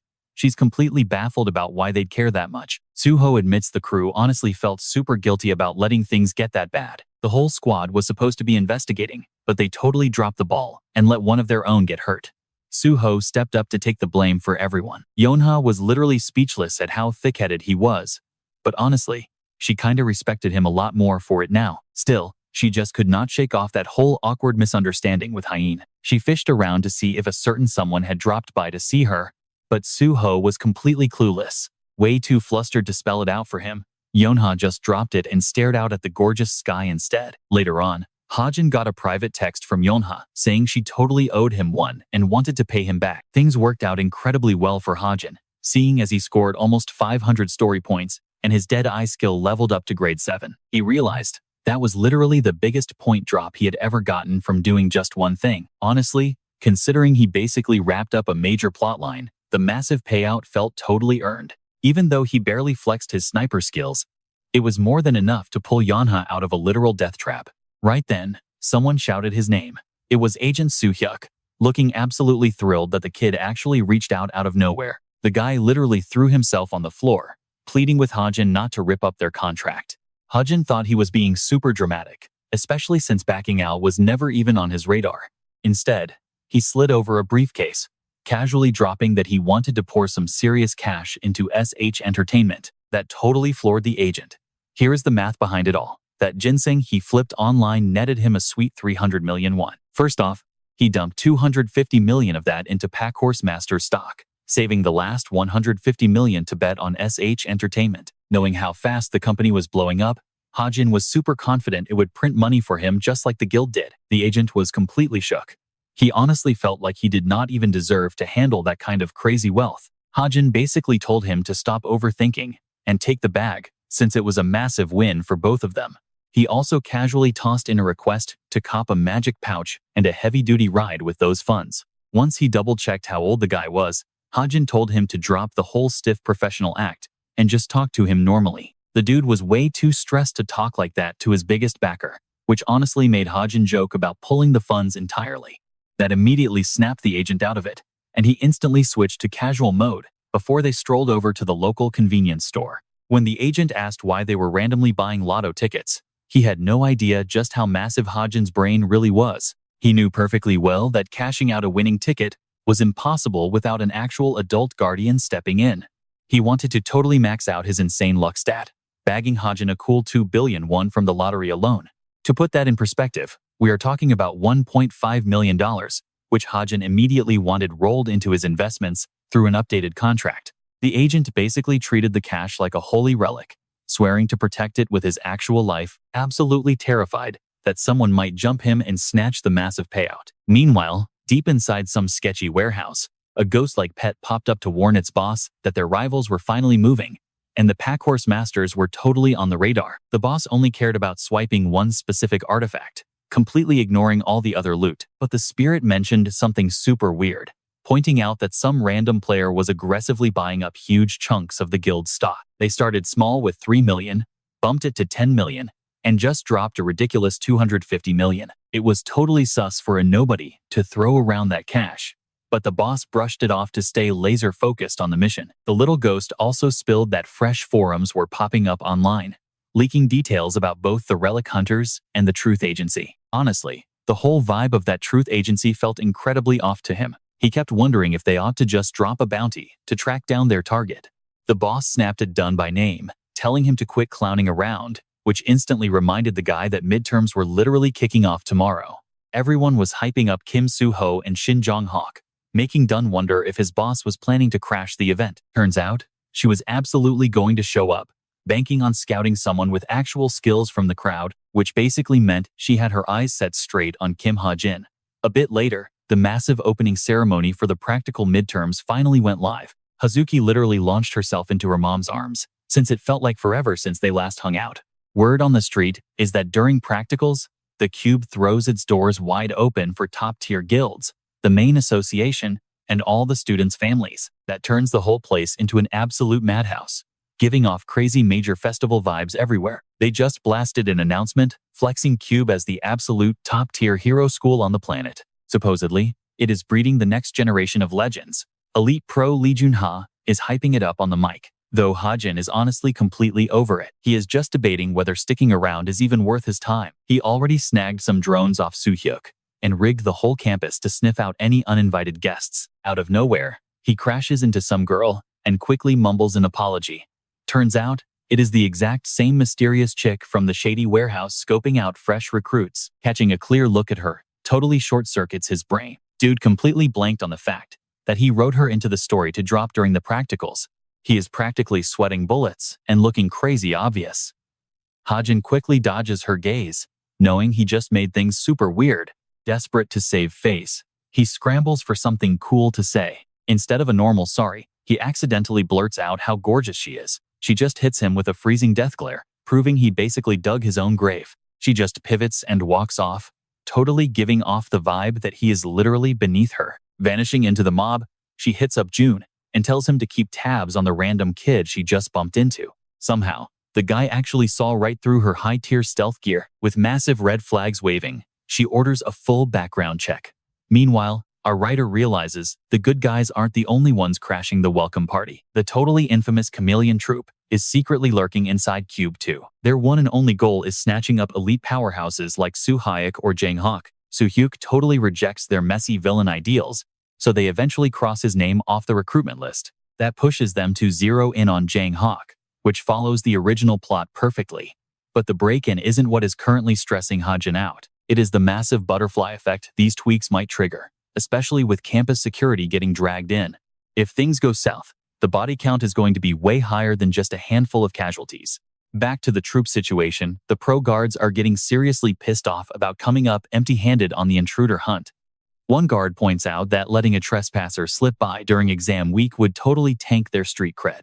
These two watchdogs, Jun-hook and Young-ji, actually hold seriously high ranks in the league for being beasts in combat. They are busting their guts to squash the danger before it explodes right in the middle of finals.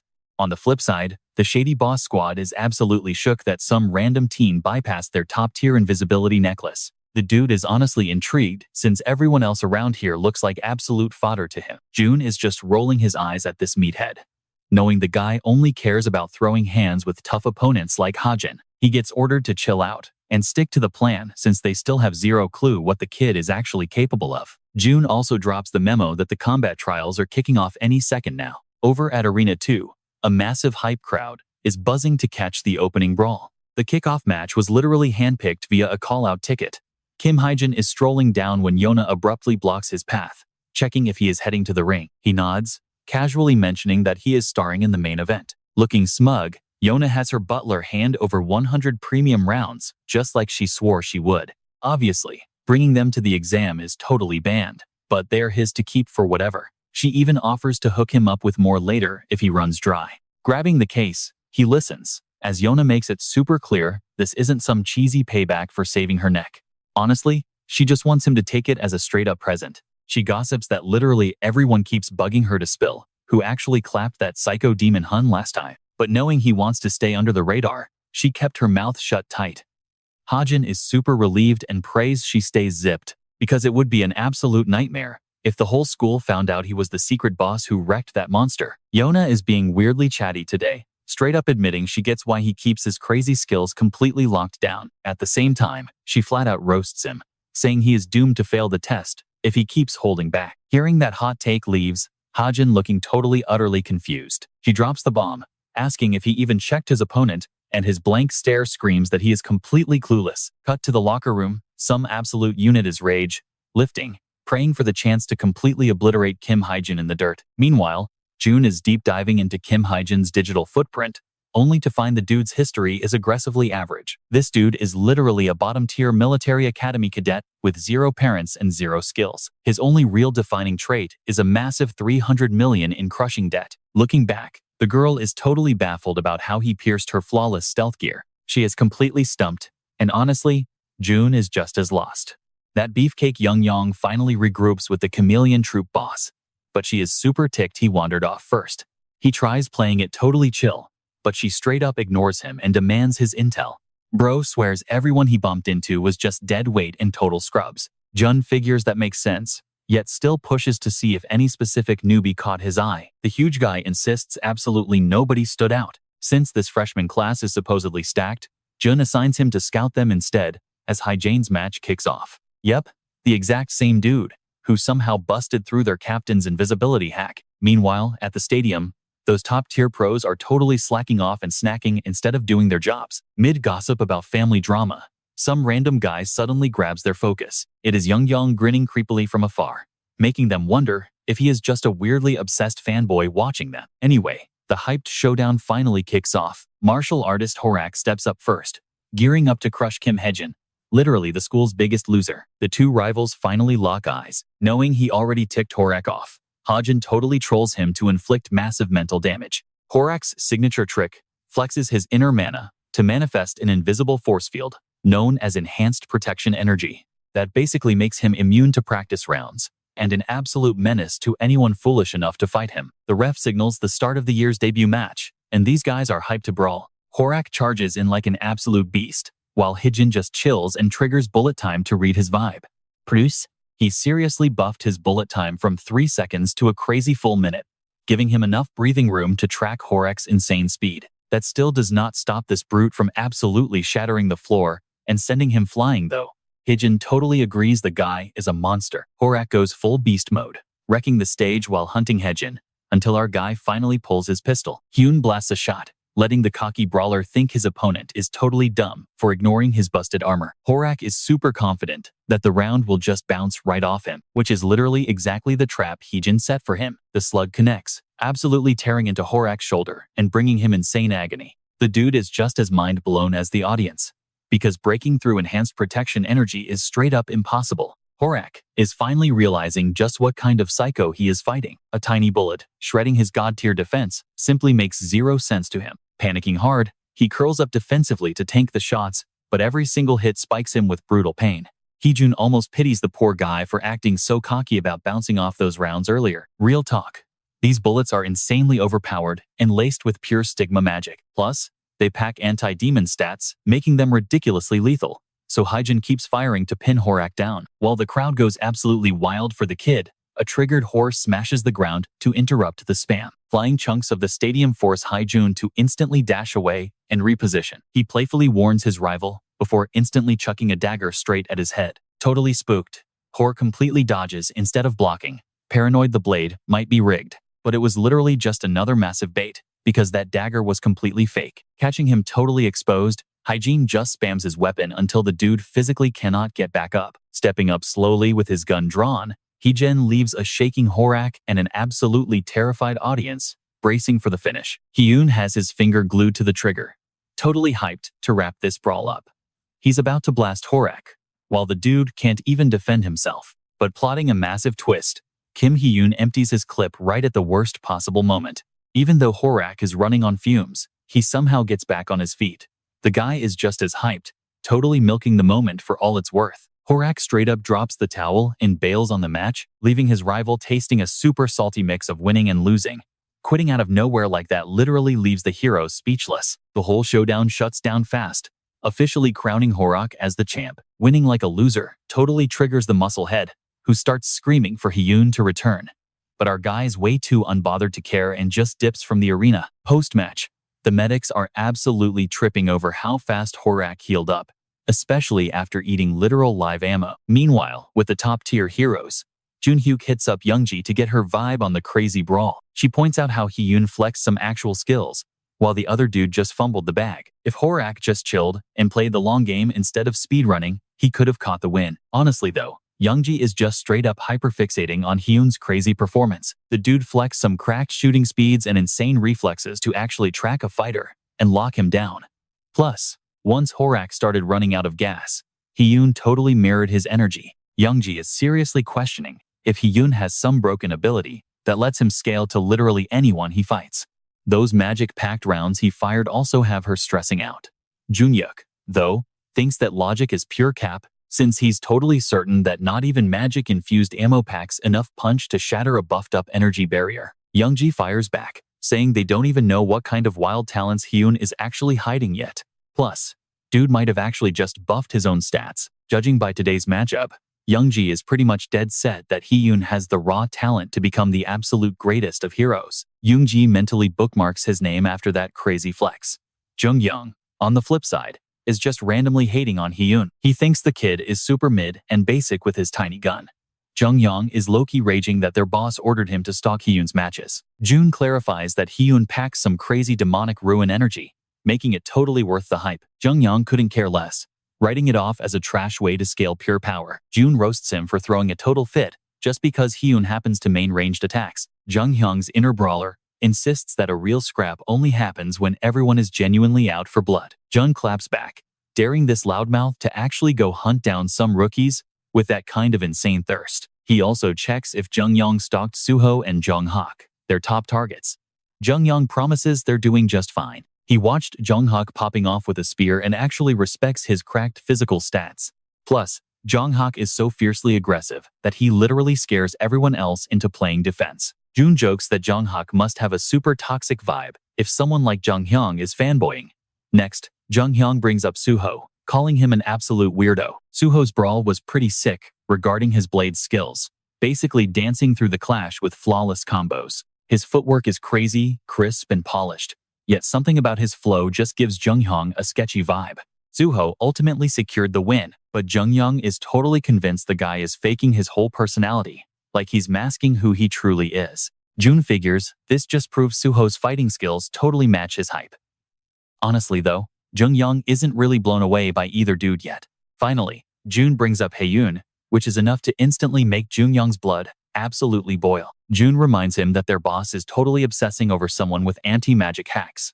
Jung-young still despises the kid, though, but while he's raging outside, a security guard spots him, warning that randoms can't chill in the forest and telling him to bounce immediately. Super annoyed about getting busted, Jung-hyung walks right up to the nagging dude and literally squashes him like a bug. One effortless swipe from his hand absolutely caves the dude's skull in before his body even drops. Catching that, Jun asks if Jung-young seriously just smashed somebody's head open. Jung-young cheerfully admits to it, which is definitely going to tilt their boss, since it just drags unnecessary drama their way. The camera cuts to the Chameleon Squad's boss, who is totally spacing out over dark flashbacks from her past. Looks like she lost a massive piece of her heart and is praying to get payback one day. She orders Jun to hardcore stalk her top 3 draft picks, but out of everyone, Kim Hee-yoon is the absolute top target, since his unique magic hacks could totally cure their mana burnout. Jun is second-guessing the whole thing, mostly because they are basically going in blind about this dude. But the boss? Totally unbothered. She just wants the mission wrapped up without any excuses. Plus, she is planning a face-to-face with Kim Hajin tomorrow anyway. Fast forward to day 2 of midterms, and the arena is absolutely bumping again. We have got talent hunters from Knife's Edge, and even the Holy Grace of God showing up. All these top-tier VIPs are lurking around just to snatch up the coolest rookies from the matches. Based on the Cube leaderboard, Suho is locked in to battle Yohee, the number 8 prodigy on campus. We also have Rachel clashing with Nayun, who are practically tied in stats. It is literally peak, fighting peak. The girls are up first. Hajin is just chilling in the stands, taking in the vibes. Since he literally wrote the script, Hajin already knows Rachel is going to completely wipe the floor with Nayun. All because Nayun is still cluelessly sticking to her old weapon. And just like that, the freshman's 8th round kicks off. Nayun is convinced this is her golden ticket to snatch Rachel's rank since they are neck and neck. She launches this massive shot skyward, shattering into a crazy arrow rain falling straight toward her rival. Rachel just stands her ground, flawlessly sidestepping every single drop. One lethal shot comes right for her face, though, so she just casually swats it away instead of dodging. Nayun is visibly shook by that insane defense, especially as the close combat beast starts closing the gap. The audience is absolutely losing their minds. Meanwhile, the head of the Chameleon troop randomly slides into the seat right next to Hajin. She is just deadpan staring at him, leaving our guy totally speechless. Time to spill the tea on who she actually is. This girl is straight up one of the most infamous fugitives in history. She runs a masked syndicate, reigning over the dark web with endless fake names, guarding her true self like a vault. But right as this terrifying boss tries to say hi, some random completely drenches her face with an iced soda. Hair totally wrecked, vibe instantly killed. Hajin is sitting there, jaw on the floor. The clumsy dude apologizes, completely distracting them from the climax. Boom, Rachel wins, exactly as the author planned, offering her a tissue. He watches her finally cut to the chase after witnessing his epic brawl with Horak. Basically blown away by his skills, she tosses him her contact card. She is super curious if his crazy move was some special superpower. Also, that card? Just another one of her burner identities. It literally says Li Xiaofang, which is super fake, but Hajin immediately spots it as the creator. Playing dumb, he asks if this guild boss is trying to recruit him. He reaches for it, even though dropping early offers on students is super banned. But the second he pulls back, she clamps down on the paper, low-key refusing to release it. She admits she cannot really back up her claims yet, but promises massive perks. She totally expects him to hit up her line later. With that mic drop, she stands up and just ghosts the scene. Hajin is just sitting there baffled, trying to figure out why on earth this legendary boss sought him out. Seriously, what was her real motive? Over in the arena, Suho and Yohee wrap up their showdown with an obvious champion. It is our main boy, Suho. That wraps up the daily brawls, and the whole campus is buzzing over his insane flex. But the group chats are also exploding over Nayun getting absolutely humbled by Rachel. Before today, literally nobody had ever witnessed a local prodigy get styled on by a foreign exchange kid. Grabbing his hovering cam, Hajin hopes he snagged some juicy clips for his detective work. He is about to head back and overanalyze the tapes, but then spots a totally devastated girl sobbing alone. It is Nayun, looking absolutely crushed. He totally remembers drafting this exact moment. Nayun is hitting rock bottom, but Suho is supposed to swoop in and be her shoulder to cry on. That sweet gesture is literally what melts the ice and gets her crushing on the hero. It is her first time ever being vulnerable. Hajin kinda wants to hype her up, but knows empty pep talks are basically trash right now. He is super convinced that sometimes you just gotta take the loss and move on. But Kim Suho? Yeah, no. The dude is ridiculously stubborn and literally cannot ignore a sad face. Hajin questions if his protagonist can really fix her emotional wreckage. Suddenly, a light bulb goes off in his brain. He randomly slides into her messages, dropping some major props for her battle skills. Blushing super hard, she reads the alert in total disbelief. Our guy just starts trolling her, casually mentioning she would be way deadlier holding a blade. He suggests she swap weapons just like he did, but that advice totally throws her off. Right on cue, Suho arrives to play out his exact role from the novel. Before he can even try comforting her, he catches Nan glaring with the absolute rage of 10,000 lions. Any self-pity instantly vanishes, replaced by pure hatred for the jerk mocking her defeat. With that drama, the first semester midterms finally wrap up. Hajin is chilling with his drone clips when he catches something totally messed up. The footage shows Jungyang casually snapping a guy's head off. The scene is a total bloodbath, making Hajin seriously wonder if this psycho is tied to the Ma. Watching the clip proves the guy is an absolute lunatic who would drop a body without a second thought. The sickest part? He clearly did it just for fun. This storyline is literally swarming with creeps like him. Sure, the high-tech cities look super cozy on the surface, but completely unhinged monsters are constantly lurking in the shadows. They might look human, but these guys are out to destroy the heroes, flexing insane powers that regular thugs could only dream of. These complete psychos are the real big bads. Hajin realizes that just keeping an eye on the main villains won't cut it anymore. Thanks to that annoying co-author, he's stuck surviving a totally warped version of the original plot, meaning literally anyone could stab him in the back. Anyway, with Test 1 done, everyone heads over to the monster arena for the second practical. The students are greeted by Jinhua, the mage running the whole show today. Before kicking things off, Hua gives them the rundown. This massive arena is where they'll be throwing down against actual beasts. She'll be spawning the creatures, and the students have to take them down. This is hands down the deadliest exam these kids have ever faced. These magic-spawned beasts pack the exact same punch as wild ones, and even Hua can't just unsummon them if things go south. Panic instantly sets in, as the class realizes they are literally risking their lives today. Hua straight up warns them to tap out immediately if they get overwhelmed. As for the grading rubric, their final scores depend entirely on their actual combat skills against the beasts. Hua tells everyone to get into position and go all out. They're calling up 4 students to kick off Group 1. The first squad features Junho, Hizuki, Junjin, and Spencer. They're all holding their breath, waiting for the beast drops. The instructor orders everyone on the sidelines to keep their eyes glued to the matches. Anyone not in the ring has to spectate and analyze their peers. They're literally the ones grading the fighters' combat moves. They even have to jot down what big brain plays the fighters missed. Hua is ready to start the bloodbath, but first demands all smartwatches be totally powered down. She adds that slacking on these peer reviews will tank their written scores. Even the ultimate slacker, Nan, can't afford to ghost this assignment. Finally, the showdown kicks off. The mage starts chanting, dragging the first nightmare out of thin air, right in front of Hizuki. A terrifying evolved ghoul spawns from the spell. This ridiculously fast and buff freak is on her instantly, making her fight for her life right away. The benchwarmers are frantically taking notes. Group 1 wraps up their fights, tagging in the second squad. Someone absolutely vaporizes the giant snake. Turns out it's class rep Yong'an, making the whole fight look like a complete joke. Out of nowhere, a blinding laser just obliterates another creature from the sky. That was totally Non spamming her cluster arrows to crush the unicorn beast, bagging an easy pass. Meanwhile, Yanha is literally just playing with her food, dragging out her fight for fun. A couple more squads finish before Group 10 steps up. Now, it's Hajin's turn, facing off against the super rare Chrome Wolf. Predictably, he dodges everything and guns the beast down flawlessly, killing in a safe spot. Hajin thinks this match is basically a free win. But then things go completely sideways, sending the whole class into an absolute panic. While Hajin tries to figure out the chaos, the pro hero Junuk gets an emergency ping to deploy immediately. He's getting chewed out for slacking off. 2. Yoongi snaps at him that a guard was flat out murdered yesterday. So playtime is officially over.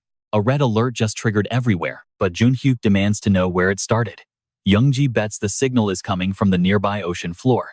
Mid-conversation, some dude sneaks up behind him. It's the villain Jungyang, looking super pumped to eliminate the hero standing in his way. Junhyuk totally calls him out, warning him to back off the restricted zones. But Jongyang literally could not care less. He squares up, straight up telling Junhyuk he is making a massive mistake. Right as they get ready to throw hands, the ground shakes crazy hard. A massive water tornado spawns offshore, instantly putting the exam on pause. Orders immediately drop for all students to ditch the area and get to safety. Even the last squad fighting beasts gets the signal to bail immediately, instead of finishing their matches. Hajin gets super annoyed about dipping mid-fight, wondering what is actually ruining the vibe today. With the facility shaking and loose beasts everywhere, Hajin ducks for cover. He is low-key terrified, because these creatures never actually despawned. He screams for backup, but it is a ghost town. Thinking it over, he knows there is zero chance this massive chaos is just some random glitch.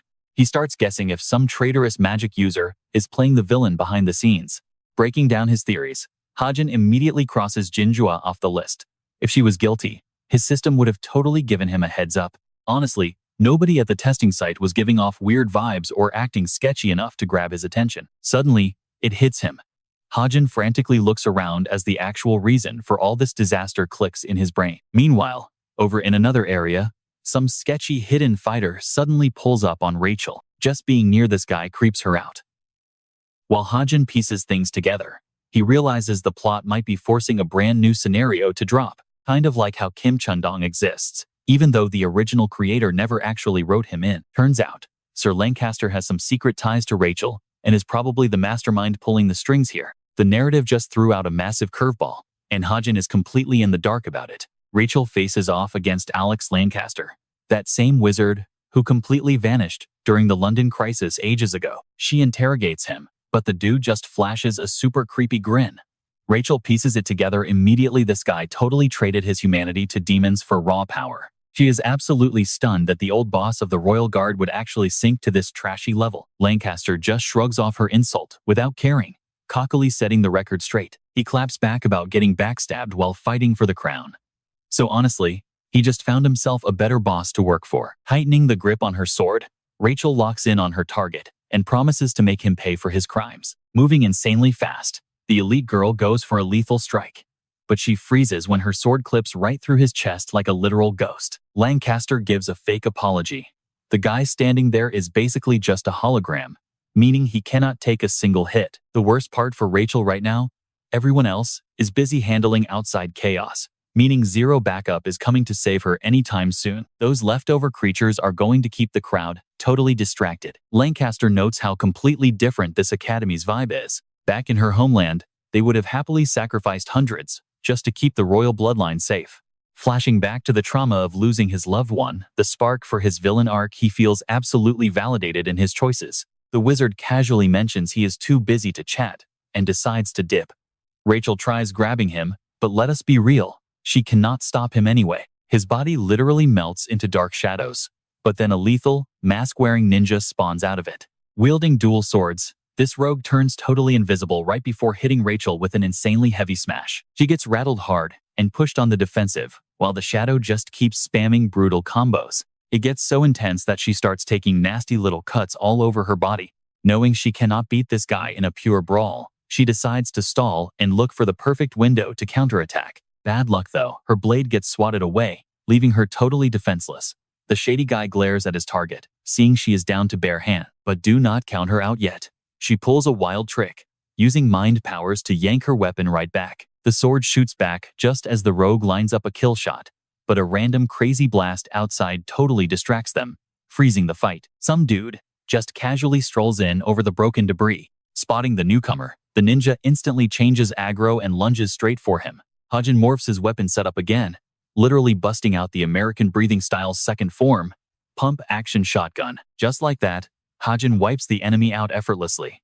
Wildly enough, it literally only took him one single bullet. He doesn't mind burning 250 plot points here, because honestly, the clutch save was totally worth the cost. Meanwhile, Rachel is sitting there realizing her knight in shining armor is literally just a guy from her homeroom. He totally blanks on the fact that she's covered in red, just reaching out and checking if she's good. Hajin patches her up, though the princess gets super awkward and squirms while he cleans the mess. Lucky for them, the damage isn't actually that deep.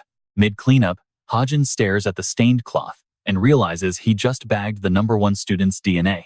Exactly what he needed. Rachel gives him a grateful nod right as the school's magic crew pulls up, frantically checking them for injuries. The staff jumps in to assist, but instructor Jin gets a frantic update about 2 other students getting completely wrecked. Jin absolutely loses it, demanding to know who caused this massive disaster. Meanwhile, down by the water, Jun-hyuk catches up with a buddy who's dying for details on the beast incident. Turns out, some random trespasser actually scared the creature away instead of him. Jun-hyuk can't figure out what hyped the monster up. Still, this mystery guy swatted the thing like a fly.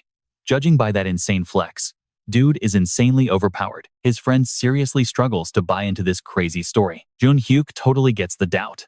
He strongly suspects this scary dude and the elite beast are definitely tied to the guard getting taken out. The academy's midterm exams are officially a complete dumpster fire. Fast forward 24 hours, and that beast drama is trending everywhere. With the internet demanding answers, the school officially hits pause on all testing. Since the staff is busy doing damage control and repairs, regular lectures are totally cancelled. So Hajin's classmates are absolutely hyping up their 10-day vacation with 0 assignments to stress over. Their teacher is just flabbergasted.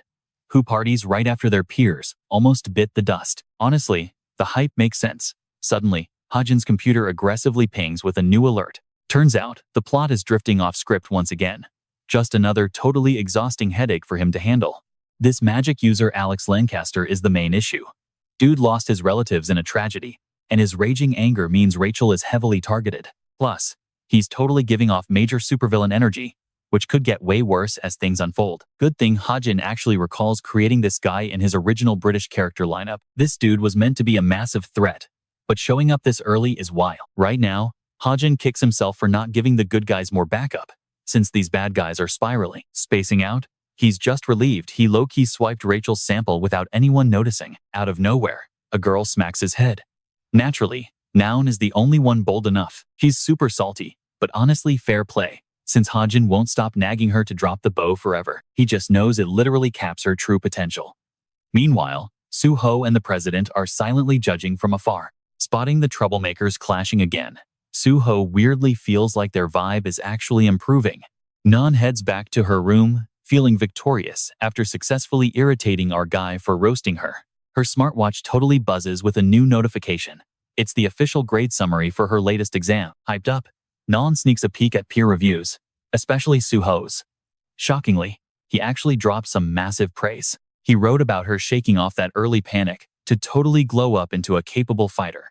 Pointing out her insane grind and natural skills, he actually totally backed her choice to stick with archery. Suho even calls out the haters, claiming her only real flaw is just doubting her own vibe. Finally, he predicts she could become absolute top-tier material if she just keeps grinding. Taking all this in leaves Nan completely stunned and practically crying. Feeling super validated about her sniper skills, she totally ignores Hajin's trolling and clicks open the second, unnamed review. For whatever reason, this mystery user literally dropped a massive wall of text. Still riding that high from Suho's compliment, She eagerly dives right in. 2 seconds later, she's literally shaking with rage. The brutal words get her so insanely tilted that Hazuki hears her absolutely losing it through the door. Furious, Non swears she'll make this faceless hater eat their words.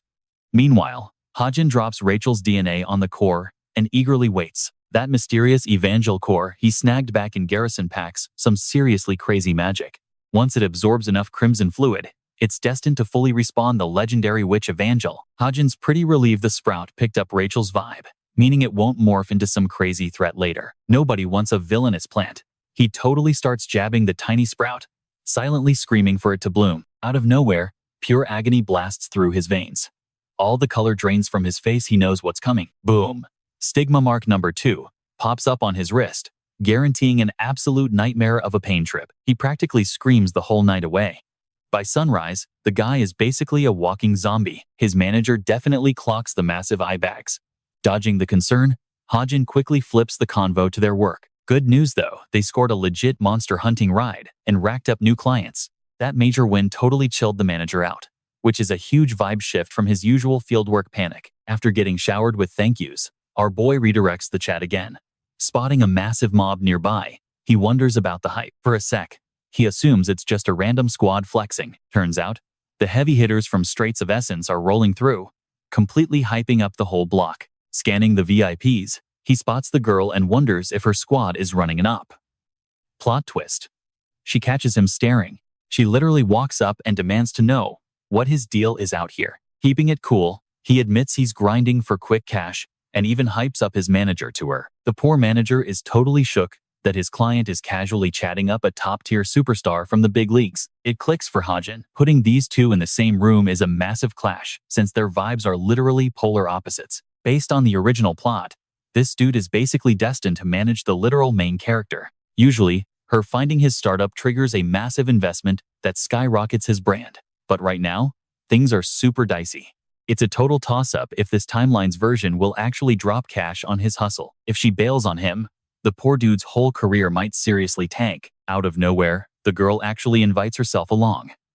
Hajin is absolutely baffled, his brain completely short-circuiting with endless questions. The road trip is painfully awkward, with absolute crickets coming from both sides of the back seat. He overthinks her game plan until she suddenly shatters the silence, randomly asking about his post-graduation goals. Caught completely off guard, he asks what she means.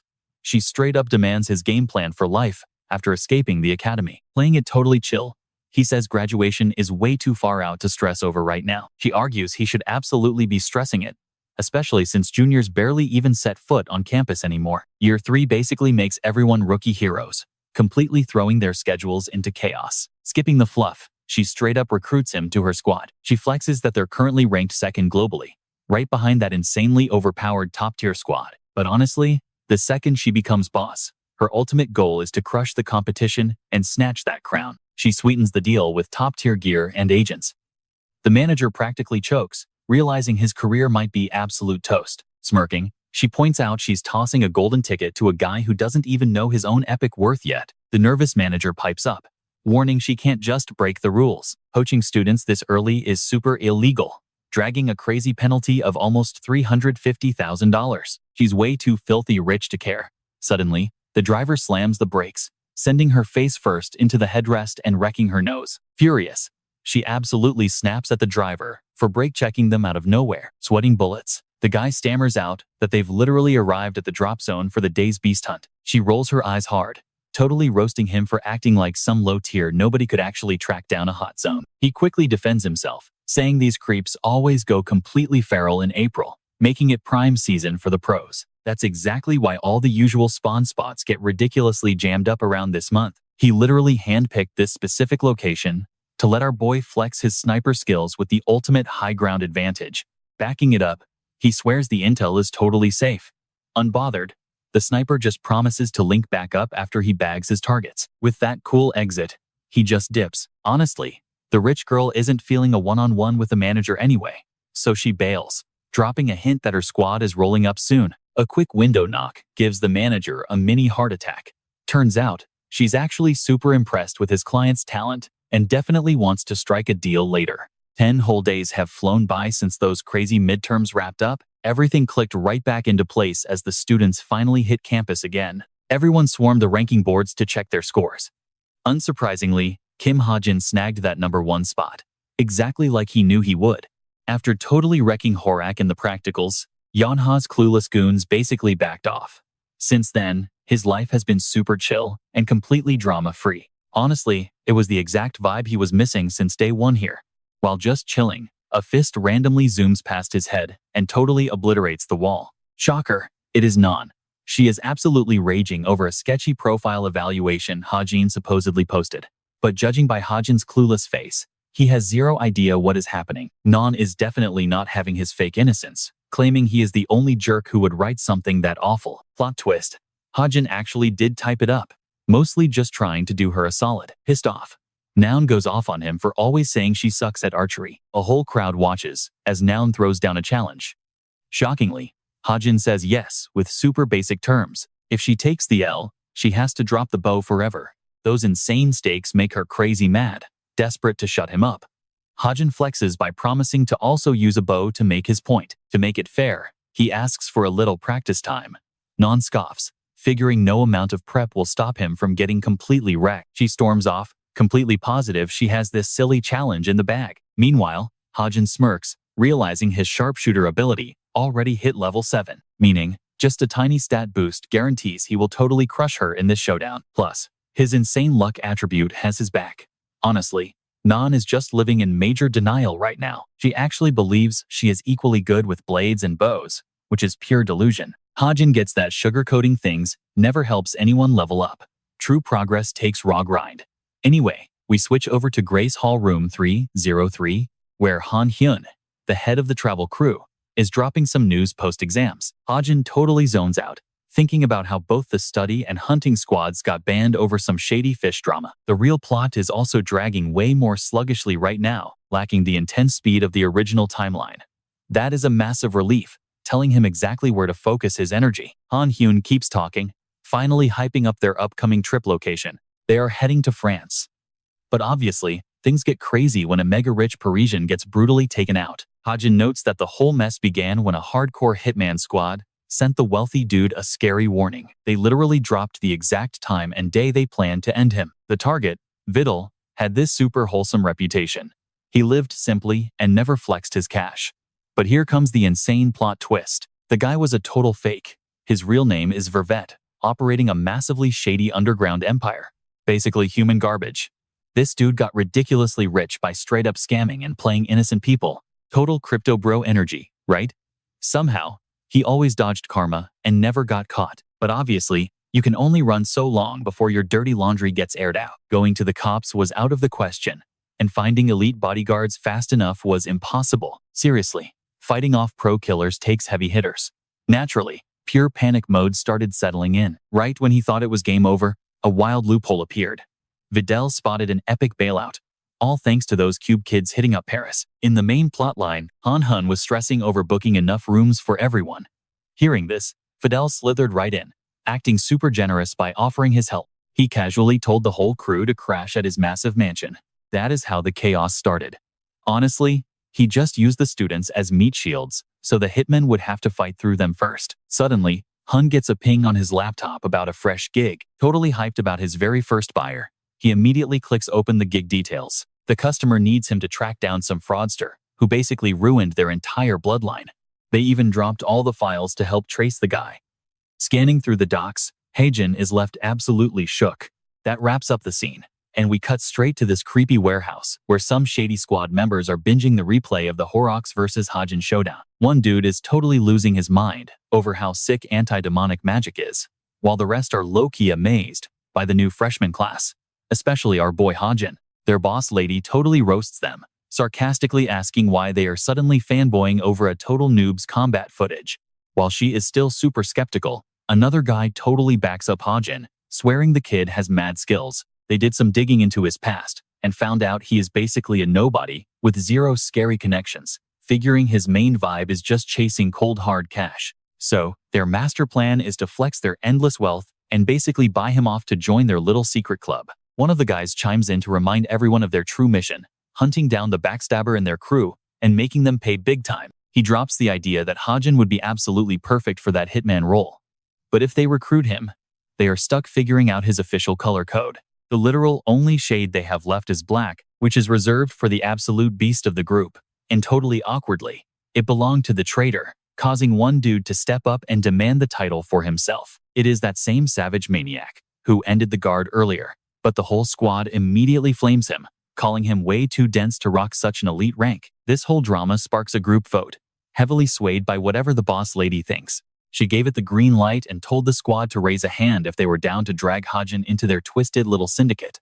8 peeps threw their hands up with only 2 haters, meaning the vote to bring him on board was a massive, sweeping yes. Then, the captain tosses her minion Jane a super exclusive VIP invite for a party out in Paris, setting the stage for their next big play. Rocking the yellow rank in this masked mafia, Jane was all hyped up and ready to pull off a crazy diamond ring heist. Finally, it was time for the epic French getaway to officially kick off. Class President Han Hyun did a quick head count of the students and announced they would be pulling random names for squads before jumping through the portal, with Hunha stepping up first. Hajin spaced out for a second, realizing he never actually got to travel around Europe back in his original life.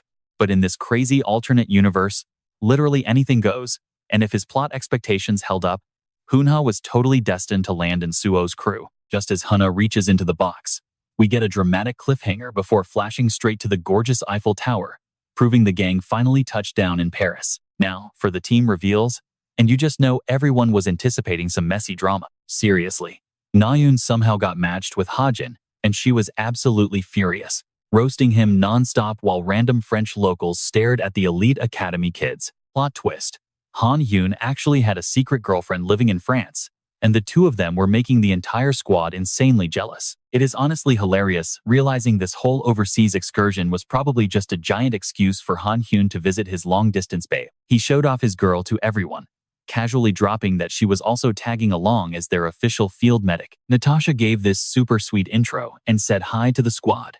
And with that out of the way, the students finally split up into their assigned duos. They were totally free to roam and vibe all day, as long as they dragged themselves back in time for the massive evening bash. Stuck chilling with Hajin, Nayun straight up asked him what kind of spots he actually wanted to check out. Being totally clueless, he just pitched hitting up a few food joints, secretly shook that she was not ditching him immediately. She acted like sticking together was basic common sense, since they were partners, making Hajin flashback to when Hunha totally ghosted him without a second thought. But anyway, our boy Hajin, being an absolute overachiever, already had a fully prepped itinerary, so they would not get stranded, just begging Nayun to trust his navigation skills. She warned him right away that her taste buds were ridiculously high maintenance, and she would definitely not hold back if the food was trash. They ended up rolling into this insanely bougie diner, leaving Nayun totally speechless when she realized he already had a table booked. Sitting down at their spot, she was racking her brain trying to figure out how he scored such an impossible reservation. The creator kept it totally vague,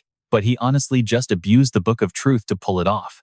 Then he casually told her to order literally whatever she wanted, catching her completely off guard. He was already super aware of her crazy food standards. Not to mention, she grew up ridiculously wealthy. But suddenly, Hajin noticed someone familiar and panicked so hard, he jumped right out of his chair. He was pulling off the perfect hangout, only to suddenly sprint away like a maniac and leave Nayun sitting there completely abandoned. Catching the totally chaotic vibes of what was happening, Hajin started stressing that the plot was going off the rails again, bolting over to interrupt this random couple because the girl in glasses was Yuna, a major player who definitely was not supposed to be in Paris right now. She was totally speechless and awkward, while Hajin had to literally speedwalk just to get her attention. She played dumb and acted like he was a total stranger, even though he was practically begging her to drop the fake act, right as his interface pinged with a fresh quest notification. The second her new boyfriend stepped in to defend her, Hajin smartly decided to take the loss, backing away to just scroll through his computer instead. The system just hit him with a plot twist alert about Jane and Shunga's twisted history. While he was handling stuff outside, Nayun was totally clueless about what Hajin was scheming solo. Hajin remembered those two originally crossed paths back at the Holy Grace of God Guild base. They joined as rookies back then, tackled crazy missions, and went through straight-up hell together. They were seriously ride-or-die besties who always had each other's backs. But that whole squad goals vibe crashed hard when Jane backstabbed her. Shunga lost their showdown and literally begged for answers, Turns out, her so-called bestie was just a total psycho who loved messing with her head. Her actual secret identity was Valorin, the yellow-ranked boss of that masked syndicate, basically an ultra-villainous thief. Right now, Shunga is undercover and totally on the prowl, though Joran thinks she looks pissed. She's just glad she finally has a shot to get over her trauma. Meanwhile, Jurian refuses to trust the snitch who claimed Valorin would crash the party, though Shunga finds that intel totally sus. She knows exactly how Jane operates and bets she's definitely showing up to swipe some high-tier loot. Like, there's no way she's passing up Homer's priceless ring. Valorin knows the vault details and will do anything to snatch it. That's exactly when Shunga plans to ambush her, while Nan kept rambling on without a care. With that drama out of the way, Hajin basically tells her to hit the road and go do her own thing. Honestly, he's just trying to ditch her so he can brainstorm his own big brain plays for tonight. She tries to bounce since there's zero reason to stay, but of course, Hajin couldn't resist dropping a super snarky comeback. Nan completely bites his head off, per usual. Cut to the actual ball, where Suho and Yanha are straight up stealing the spotlight. The whole crowd is literally whispering, wondering if they're some kind of secret A-list celebs. Yona is totally relieved they went hard on their disguises, but our main guy is just complaining about his suffocating suit. Yona asks him for a dance, figuring it'd look way too sketchy if they just stood around. Meanwhile, we pan over to Hajin, who rolled up at 5:30 and spotted Shunga. Nothing crazy has popped off just yet. This whole fancy gig is going down at some ancient palace way out in the boondocks. Hajin is basically just there playing security guard to stop the plot from completely derailing. But when he pops his Deadeye skill, he's totally shook to spot a random magic portal spawning, which is a massive red flag. Portals like that aren't a joke. Only straight-up demonic humans have the juice to spawn them. To make things worse, you gotta be an insanely overpowered fiend to pull that off, meaning this isn't just some rookie threat. Someone chilling inside the venue is secretly an undercover fiend, keeping that gateway open. Right on cue, Hajin's system pings him.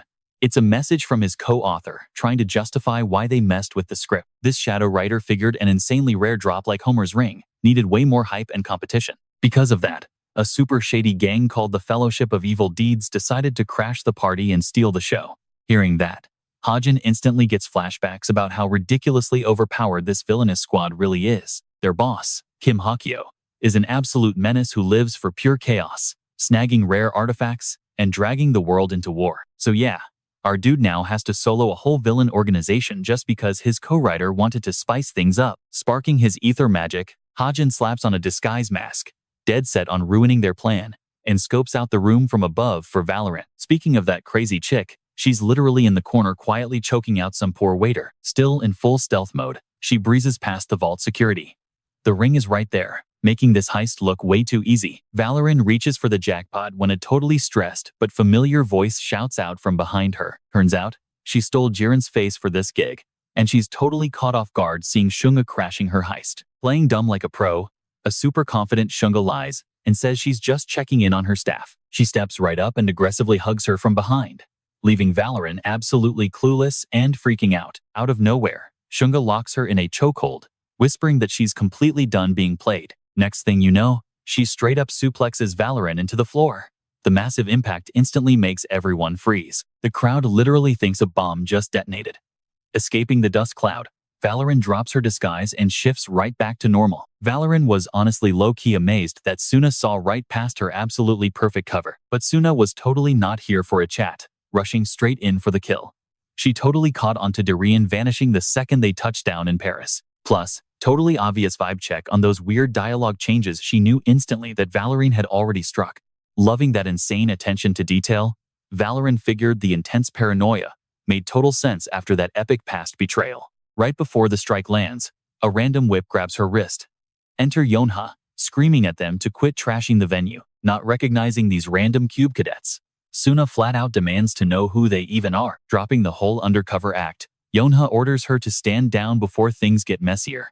But our girl is literally not budging. A massive burst of lightning instantly vaporizes the whip, leaving its owner standing there absolutely stunned. Flipping her focus right back to her main target, she narrowly dodges a deadly lunging attack and immediately swings back hard. Those clashing blades are giving off crazy blinding sparks.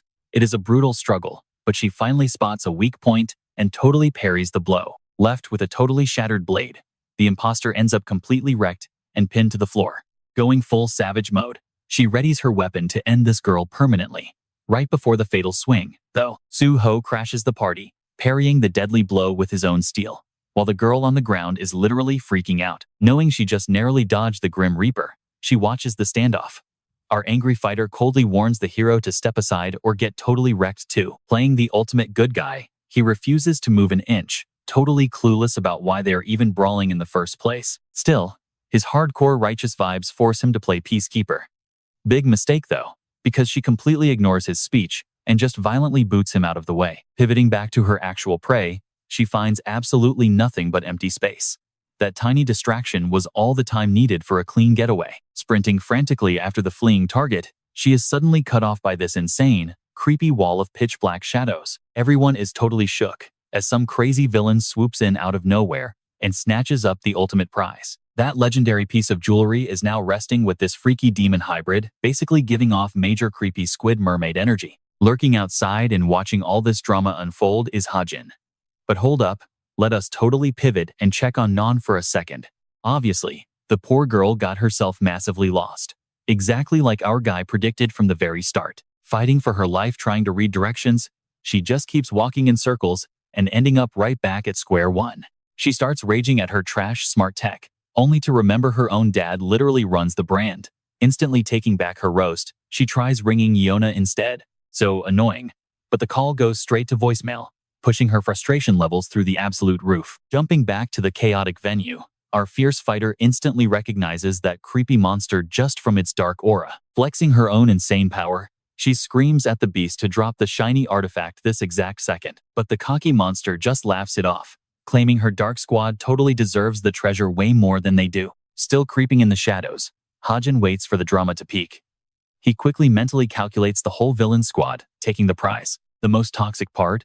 Literally not a single supposed champion in that room has the stats to steal it back. Knowing plan A is totally chalked, he busts out a sticky tendril, whipping it ridiculously fast straight through the shattered glass. Catching the arrogant monster completely slipping, he smoothly yanks the prize right out of its hands, leaving the creepy beast wildly looking around, completely confused about what just went down. Taking advantage of that confusion, our girl dives back into the brawl, creating the perfect messy distraction for a stealthy exit. Just as he is admiring his new loot, a crazy ambush totally blindsides him from out of the blue. Surviving a massive blast by pure luck, he stares at the huge crater as some random dude carrying a glowing sword steps up. This guy is strictly here to block the getaway.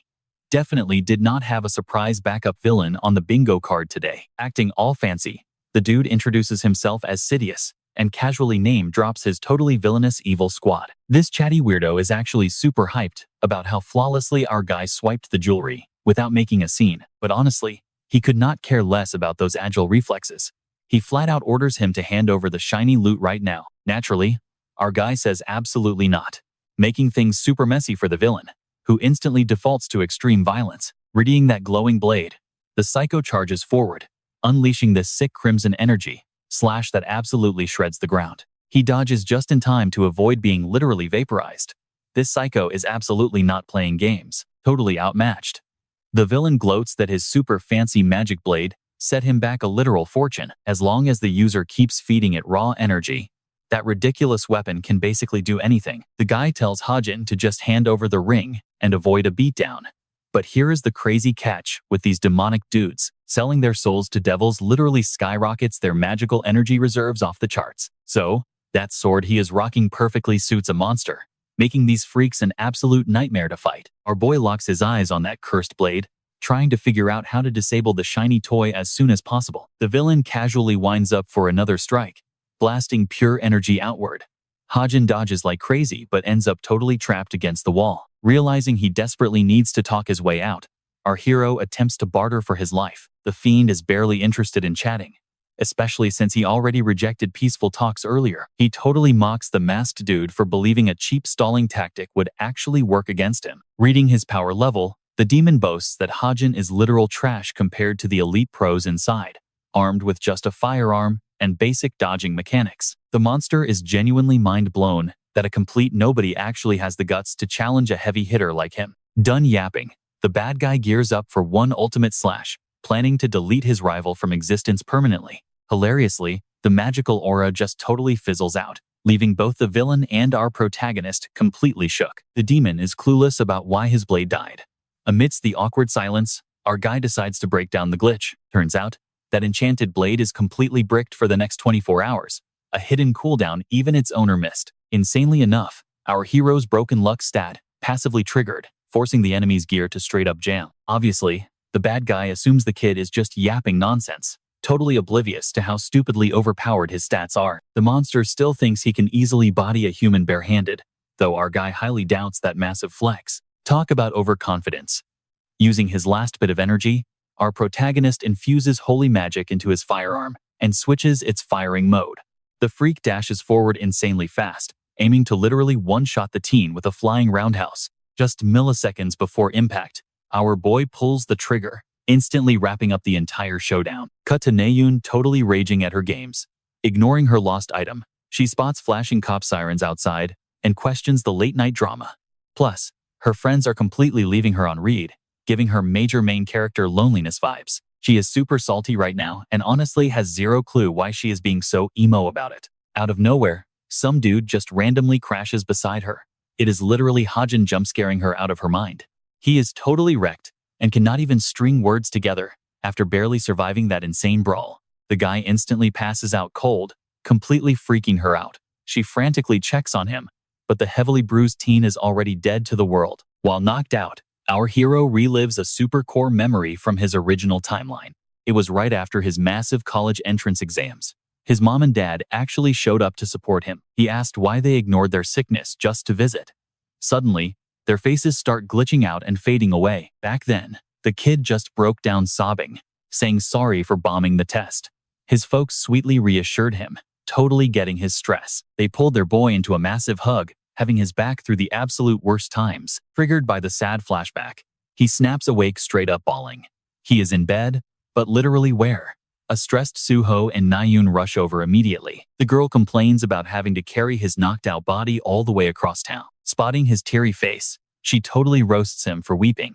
Suho kicks her out of the room, while a helper kindly hands the patient some fruit. The maid points out he looks severely drained and strongly suggests he just chills out in bed. Our boy is super confused by the VIP treatment, and still has zero idea whose house he crashed at. Turns out he got dragged to the fancy estate, proving they officially crossed paths with Videl today. Midnight already hit, yet the teen skips the midnight snack, passing on grabbing food with the squad. He is totally stressing over the upcoming hitman plot that is about to drop soon. Still, he feels hyped to witness the crazy lore unfold live. The servant politely asks the gamer girl to head out for bedtime, which immediately pisses her off. After saying bye to the girls, Suho preps a snack for his buddy, quietly doubting if the injured guy should even be awake yet. Scrolling through his smart device, he catches up on the trending headlines. Luckily, 0 casualties dropped tonight, leaving everyone with just minor scratches. But weirdly enough, the media totally ghosts any updates regarding Valorant. Guess that means the girl successfully dipped. Curious, our hero hits up his friend to get the actual tea on the monster. His bro admits he is clueless about the whole mess, confirming the freak vanished before the pros could secure the kill. Hajin grabs an apple slice, chewing while Suho keeps cutting. Spotting the guy's bruises, he tells our hero to actually watch his own back. He even jokes that since Suho is literally the main character, him getting wrecked would totally ruin the plot. In his head, Hajin replays how fearlessly the guy just charged straight at Seonga, and honestly, she was totally ready to end his life, just for acting like a roadblock. If that monster hadn't crashed the party, our boy would be in the hospital right now. Sure, Hajin gets the whole righteous destiny thing, but playing the good guy comes with a massive flaw. Being the moral compass means making brutal calls. Meanwhile, Hajin zones out, trapped in his own heavy thoughts. He's desperately homesick for his real family and universe. But Suho insists that being a main character means absolutely zero here. Suho argues that if titles actually mattered, Hajin would be just as much of a star as he is. Because in Suho's annoyingly positive mindset, literally everybody is the star of their own movie. That reminds Suho to bring up the super harsh review Hajin posted on his burner account. He thinks Hajin was just hating on Non for fun, but Hajin shuts that down, flat out saying archery isn't her thing. That's exactly why they made that crazy wager. If she chokes, she drops the bow forever. Suho calls him out, saying it's pretty messed up to practically bully her into quitting. Hajin snaps right back, asking if hyping up someone who's actively failing is somehow a better strategy. Toxic positivity will never help anyone level up. Plus, they might just dodge real feedback, which is super annoying. He challenges his friend, asking if Mr. Perfect would actually take the blame when things inevitably go sideways. Suho claps back, demanding to know why Hajin thinks he's the ultimate judge of her bow skills. He wonders if Hajin is ready to deal with the massive fallout if he ends up ruining her future. Hajin claims he's tracked her stats and analyzed her potential way more than anyone else alive. Basically, since he literally created her character, he knows every single flaw. That's why he's playing fourth-dimensional chess while Suho stays clueless. Suho is completely lost by that flex. But before he can ask, a massive racket erupts right outside. Thanks to his supervision, Suho realizes Nan was actually cloaked and spying on their entire chat. Her stealth was so crazy good that neither of them noticed her creeping around until this exact second. Panicking, Nan sprints straight into Yeonha's dorm, face burning red. She's totally baffled by whatever Hajin was ranting about. Yeonha groggily asks what's wrong, but Nan brushes it off. Yeonha passes right back out, leaving her friend to overthink everything. Nan takes deep breaths, trying her absolute hardest not to completely freak out. She smugly assumes the guys never spotted her, yet his savage critique is living rent-free in her head. While she's stressing, a blood-curdling shriek jolts her. Yeonha wakes up again, super mad, yelling at Nan to keep it down. The poor girl stammers, swearing she wasn't the one making all that racket. It hits them both instantly. That horrifying screech actually came from the courtyard. Cut to Vidal's maid, freaking out over his lifeless body. The hitmen definitely delivered on their deadly promise. All the students rush out to catch the drama. Suho sprints way ahead of the pack, rushing downstairs alone. Hajin steps out packing heat, totally blown away that someone just leaped from a 3-story drop. Suho goes full speed and kicks the door wide open. He completely freezes, staring at Vidal's mangled corpse. The traumatized maid stutters through the story. When the other kids arrive, they're absolutely sickened by the gory scene. Vidal is an absolute bloodbath right now. The guy is way past the point of healing magic. Instantly, the butler starts throwing accusations at the students, fully convinced one of them whacked his boss. Honestly, you can't blame the guy for losing it, so the crew just takes the yelling in complete silence. The maid says she'll dial the cops and demands the teens head back to bed while the pros handle it. But right then, Hajin just smacks the lights on. He's already solved this entire murder mystery. Everyone shoots him a weird look, wondering why he's messing with the switches at a literal crime scene. Ignoring them, he strolls right up to the corpse while the maid screams at him for tampering with the evidence. She orders him out, but Hajin is done playing games, shoving his piece straight against her throat. The squad is completely shook. Even Nan is convinced he's gone completely psycho. Then Hajin finally drops a bomb, calling out the maid on her massive lies. Wait, Hajin drops a bomb. Vidal is literally still breathing. Plus, in the original plot, that bad guy Vervet totally survived this part. The dude's whole scheme involved playing dead, teaming up with literal demons, and joining the most toxic crew imaginable. Since this guy's destiny relies entirely on whoever is tweaking the script right now, our boy has zero clue what Vidal might pull later. So, he is dead set on ending this villain's career right this second. He gets everyone to shut up, knowing full well that trying to change minds in a crazy situation like this is next to impossible. Stepping in like this could seriously backfire on him later, too. However, Suho's energy rubbed off on him. Deep down, Hajin desperately wants to feel like he is just as iconic as the main cast. Plus, beating himself up over changing a plot that's already been heavily tweaked is a total waste of time. Regardless, our guy stands his ground, insisting the dude is alive, and just faking it through some deep sleep trickery. Natasha immediately flexes her medical degree, trying to crush his crazy theory. But Hajin is playing chess, laying out his proof to stay ahead. First off, that injury? There is no way an attack from above could leave a mark like that. Then there is the insane amount of blood everywhere. Human bodies literally do not hold enough fluid to make that big of a mess. The ultimate flex.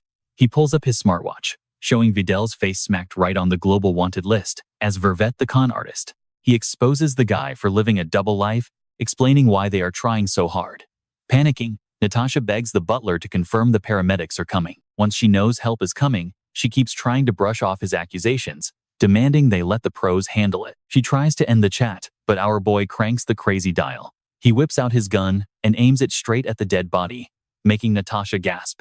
Freaking out, she demands to know why he is targeting a lifeless body. The other students are totally weirded out too, thinking he has officially crossed the line. But our guy gives zero cares. He stands firm, promising to shoot the dude on the count of 3. That will definitely show if the guy is actually deceased. As the counting starts, Natasha absolutely loses it, screaming at everyone to stop this psycho. The numbers keep dropping as he shoves the barrel right against the guy's skull, totally ready to fire. She cries out, asking why he is acting so unhinged when the cops are literally en route. Finally, he hits 3. Natasha is fully spiraling now. One look at his face says it all. He is not bluffing. He is definitely going to fire. In a desperate move, she throws herself over the body, screaming at him to lower the weapon. She finally cracks, blurting out that the guy is her dad and begging for his life. Boom, the truth is out. The whole room instantly gets it. A sudden gunshot makes the butler jump out of his skin. Hajin calmly announces they need actual heroes here, not just regular cops, because, guess what? They just busted a major fugitive right inside the mansion. Backup finally shows up, slapping cuffs on the girl and dragging away her dad. That whole fake assassination? Just a massive scam set up by the two of them. Since half of Europe wanted this infamous dude behind bars, their master plan was to fake his passing, to shake off the heat. Their genius idea involved tricking those naive academy kids into being star witnesses to make the lie airtight. They intended to wake him up right after knocking him into a deep sleep. Crazy enough, that deep sleep serum is actually super cheap. Because she used to work for the agency, grabbing the stash was way too easy. The rest was child's play. Throwing a fake chest gash on him using some shady rogue magic. Add a ton of stolen medical blood bags, and the scene looked totally legit. Any random paramedics walking in would be completely clueless. They would immediately think he got sniped or something. Plus, the cops were already bribed to look the other way. While moving the corpse, they planned to swap it out for a dummy and walk away tangent-free. Then, the clueless students would spill what they supposedly witnessed, locking the whole lie in place. Seriously, who is going to argue with top-tier academy elites? With his death stamped on paper, the villain could just grab a new name and keep doing shady stuff. At least, that was the canon plot before our guy ruined it. Flipping through the Book of Truth, our guy finds out the French Hero Association is totally busting Vidal. Honestly, that dude is absolutely done for and gone forever. Hajin just vibes to a melody, totally hyped that his snooping actually made the academy look awesome online. Yanha rolls up, low-key blown away by his crazy brain power, and straight up dubs him Sherlock. She playfully teases that he should totally open up a private eye business. What is seriously bugging her is how he understands villains so perfectly. Brushing it off, he just blames his crazy family tree. Funny enough, even the creator has zero clue about Kim Chundong's past, because he never actually penned this extra into the original plot. Anyway, let us jump over to the Fish Syndicate base. Silison drops the bad news that some random masked fighter totally wrecked her mission to snatch Homer's ring. It absolutely shook her that this rando easily crushed Sidious. The boss wonders if the guy was a demon, but she swears he was neither monster nor hero. With those options crossed out, the big boss orders Silison to dig into local mercenaries and hunters for clues. Because this masked dude is bad news, he warns her to just report back instead of flying solo. The head of the Evil Deed squad is super salty that Silison constantly flexes her demon status like a total badge of honor. She tries playing dumb, but he sees right through it. He goes off on her for exposing her dark roots to everyone. Saying sorry, she magically morphs into a regular human to lay low. The boss demands intel on that masked freak and asks where Sidious's enchanted blade went. Silison is super dreading the moment she has to admit they misplaced the weapon. Funnily enough, that magical lightsaber is chilling with Hajin, though he has literally zero idea how to use it. Hajin completely sucks at regular spells and basically survives by spamming his stigma powers. It is pure garbage to him, and although pawning it sounds like easy money, that feels wasteful. Checking out Homer's super rare ring instead, Hajin realizes that unlocking the true power of this band means pumping massive amounts of mana into it. But for our boy, skipping that whole process is ridiculously easy. By simply burning some story points, he can literally hack its stats and force an awakening. Once activated, the relic shines, shatters, and becomes a sleek silver band that passively boosts your brain power every single day. It also seriously buffs your magic output. Hajin feels pretty smug about safely using it, knowing he can always ditch it later.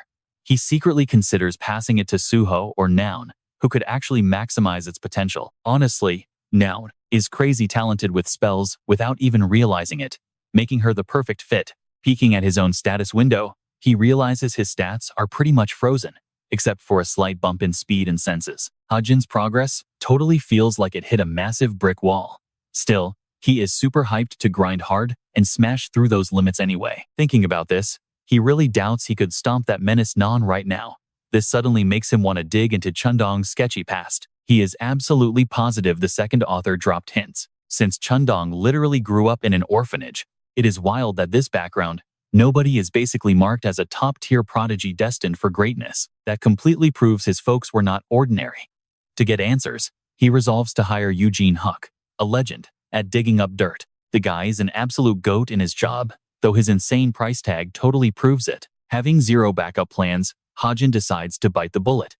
But then, a massive wave of panic hits him. He literally dumped every single penny he owned into the stock market and is completely dead broke. All of a sudden, he spots the little plant he has been desperately keeping alive. He gives it some daily love. Wrapping up the scene, cut to Yonha, who is totally calling Jin-hook right now, probably to stalk Hajin's mysterious past. Freezing Norwegian vibes are hitting hard, and you are probably super confused about why we are even here. The creator skips the boring lore dump, so our boy just takes a brutal snowball to the face instead. Of course, it is that annoying sniper Non. Hajin thinks back to how their after-school stuff restarted right after that whole insane fish venom drama. The hunting squad figured a dope reunion trip was needed, so they casually rented a snowy cabin up north. An upperclassman breaks down exactly how the whole event is going to work. They've hidden numbered targets all over the woods, and snatching one scores you some seriously epic loot. Everyone's super hyped to hunt them down for those sweet prizes. Per usual, it's time to pull straws for partners. Naturally, Non's terrible luck strikes again, getting her totally stuck with Kim Hajin. At this point, she's absolutely dead set that he's rigging the draws just to tick her off. Furious, she barks at him to keep up, ignoring his chill warning about a snare directly ahead. The poor girl faceplants right into it while he tries not to laugh. Moving on, Non actually finds it pretty weird that he isn't bundled up in some thick winter gear. He brushes it off, claiming his light outfit does a perfectly fine job blocking out the freezing weather. Little does she know, he's rocking this ultra-rare item called the Royal Coat Jacket that literally lets him control his body temperature. Rachel actually gifted him this incredible gear for midterms. To him, she's honestly just an absolute angel. Hilariously, it makes him wish he'd written way more wholesome characters like her. Suddenly, a super curious Noun spots a target right ahead. Squinting, he zeroes in on the number 1 printed on it, though he's totally baffled about why it's hung so ridiculously high. Not caring about the height at all, she just starts aggressively parkouring up the tree like a wild animal. He casually pulls out a wired blade from his pocket. She thinks it's just basic junk and completely misses his actual plan. In reality, his magical stigma has massively buffed those exact wires, turning them into something insanely overpowered. He chucks the knife vaguely toward the prize, fully knowing his starting aim literally does not matter. Since his magic completely steers it anyway, the blade perfectly snipes the base, making the loot drop straight down. She is honestly mind-blown that his crazy little trick actually paid off. It lands right in his hands. While she sprints over hyping it up, he checks the attached note, realizing they totally scored the grand prize. Crazy enough, the first place reward is literally just Suna's personal cell digits. She thinks it's an absolute flex to have, but he just looks dead inside and tells her to keep the thing. She starts bragging about Suna being a top-tier executive, but he honestly could not care less since her contact is already saved in his phone. His accidental generosity gets her totally flustered. She awkwardly tries pushing it back, whining that she didn't even do anything to win it. He honestly does not care either way and suggests they just head back to base camp. Cut over to Yonha, who's intensely replaying her recent chat with him. She looks crazy confused, racking her brain, trying to figure out why he even knows about Fettel. I mean, the guy is literally an infamous outlaw from over in Europe, so them crossing paths is basically impossible. She guesses he might just study bounty posters for fun, but even that sounds super sketchy. Her biggest wild theory right now? He's definitely hiding some super dark and tragic backstory, which completely explains why he's probably hunting down whoever ruined his life back then. That would totally justify him having the entire most wanted list memorized. Plus, the dude is literally an orphan, so now she's convinced his parents got secretly taken out by assassins.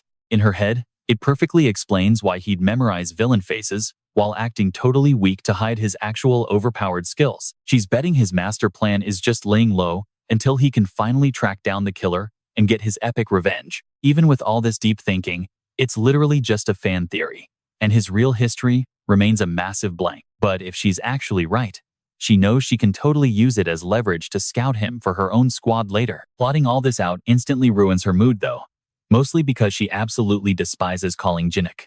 The camera then cuts right to his office. He answers a buzzing line at his agency, completely shocked to hear his niece's voice. He's honestly wondering why she's suddenly hitting up her uncle. She cuts straight to the chase, dropping a gig on him to thoroughly investigate a 17-year-old student named Kim Hajin. She demands literally every single scrap of dirt on the guy's history. Knowing his insane detective skills, she's fully convinced he's the only one who can actually pull off this extreme background check. Back at camp, the entire class is shook that he somehow managed to bag both the first and fourth targets. Funny enough, that fourth tier reward is way better anyway, hooking them up with a shiny new virtual reality headset instead of some random digits. The whole squad is absolutely vibing at the lodge. The grub is amazing, mostly because our guy is literally cooking for everyone. Because of this, he's actually scoring massive cool points with the class, totally crushing all those toxic early rumors. Turns out, his aunt used to run a whole barbecue joint, which totally explains why he's an absolute beast on the grill. Everyone's buzzing about the semester wrapping up, completely agreeing that finals week is cutthroat enough to turn your besties into backstabbers. Honestly, the insane difficulty isn't even the worst part. It totally wrecks friendships. These exams practically dictate your entire GPA. When some kids mention the remedial class, Hajin immediately tunes in. It's exactly what it sounds like. A dumping ground for absolute flunkies who couldn't level up. Out of the 200 kids stuck there, 20 literally sold their souls to demons, turning into absolute monsters just to pass, which totally explains why these upcoming exams are going to be a massive headache. Plus, there's the whole sketchy situation with that co-writer pulling the strings behind the scenes, purposely ballooning the remedial roster. It honestly shows just how incredibly messed up the whole academy is right now. Some girl gives massive props to Hajin for grilling up the absolute perfect pork belly. She invites him to hang with her crew, but he totally prefers flying solo. Honestly, he finds her random BBQ-fueled flirting kinda weird. He questions if his cooking is seriously that hype. Once everyone stuffs their faces, it's finally time to chill back at the dorms. Non gets totally roasted by her squad, thanks to Hajin's hilarious antics. Post-dinner, he just soaks in the vibes, realizing he hasn't cracked up like that in forever. Out of nowhere, his interface pings. Hajin spots that his buyer is actively hunting down that fraud, Jerome Miller. Suspecting a connection to Vervet, he fires up the Book of Truth to run a bunch of deep searches, just to be totally sure. He gets instantly flooded with so much intel on Miller that his brain practically starts throbbing. Classic side effect of using that crazy artifact. He speed types the dossier, hits send, and casually bags 5 million points for the drop. Talk about an effortless payday. Shutting his screen, he kicks back to admire the gorgeous northern lights. Back in the real world, Kim Hajin would normally be lighting up right about now. He actually struggled with nicotine for almost 5 years, but since teleporting here, the craving literally vanished. Nayun quietly creeps on him, totally freaking out when she realizes his dark secret. Hajin jumps when he catches her lurking, though she claims she just got there. Honestly, she's super unimpressed. In her mind, his tobacco habit screams that he was some massive delinquent back in his high school days. Getting totally roasted with her judgment, he tries brushing it off. She steps right up into his personal space, dropping a heavy question. She demands to know if he seriously thinks he can beat her. He claps right back, asking if she's really ready to gamble away her archery career forever. Flashing a super tragic expression, Non reassures herself that it doesn't matter since she's guaranteed to completely crush him. Yet, she's practically squirming in her boots. You can totally tell she'd burst into tears if he actually took the win. Pulling the same pivot maneuver from earlier, she switches gears to gossip about wild updates from France. The internet dubbed him the Korean Sherlock after he cracked the Vervet manhunt. Instead of hyping him up, Non finds it downright offensive to compare her favorite sleuth to a nicotine addict. He realizes she's basically just straight up bullying him now. Flexing her classic petty energy, she storms off like a total child. Right before bailing, though, she pauses to demand what smoking actually tastes like. We never hear his comeback because the scene abruptly cuts.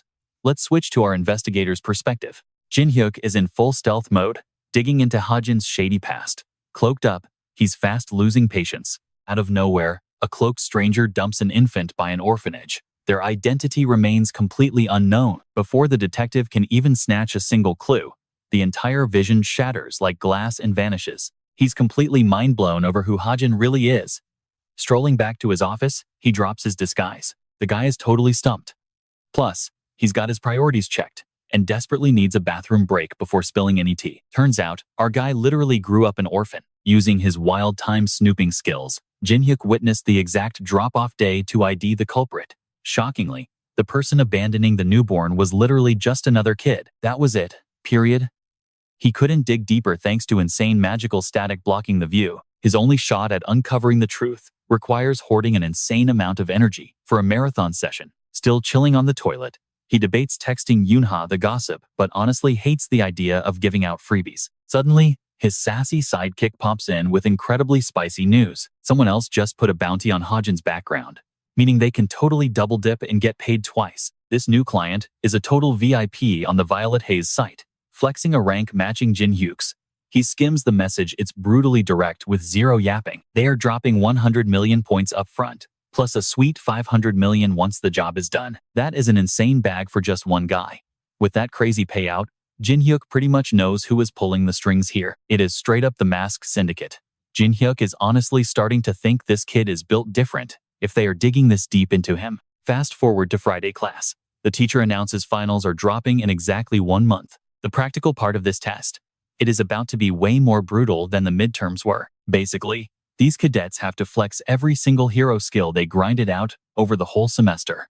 Midterms had everyone hyped, but Hajin points out a major catch. There will not be any live audience for finals. Plus, the venue is a deserted island totally packed with deadly monsters, where they gotta survive for a whole week. Hajin already knows his co-author is going to make his life absolutely miserable with a million crazy edits. But honestly, even if you ignore the edits, a ton of toxic drama is bound to pop off. Hajin wants to stay locked in, so he ducks the chaos. The teacher is keeping the test details super vague, but promises there is zero chance of outside interference this time around. A bunch of top-tier heroes locked the place down tight, so the cadets only need to stress over the actual exams. And just like that, class is wrapped up for the entire day. Hajin is packing his bags when Nayun pulls up, pressing him about their big bet. Hajin lives to trigger her, teasing that she is about to lose her beloved Bao.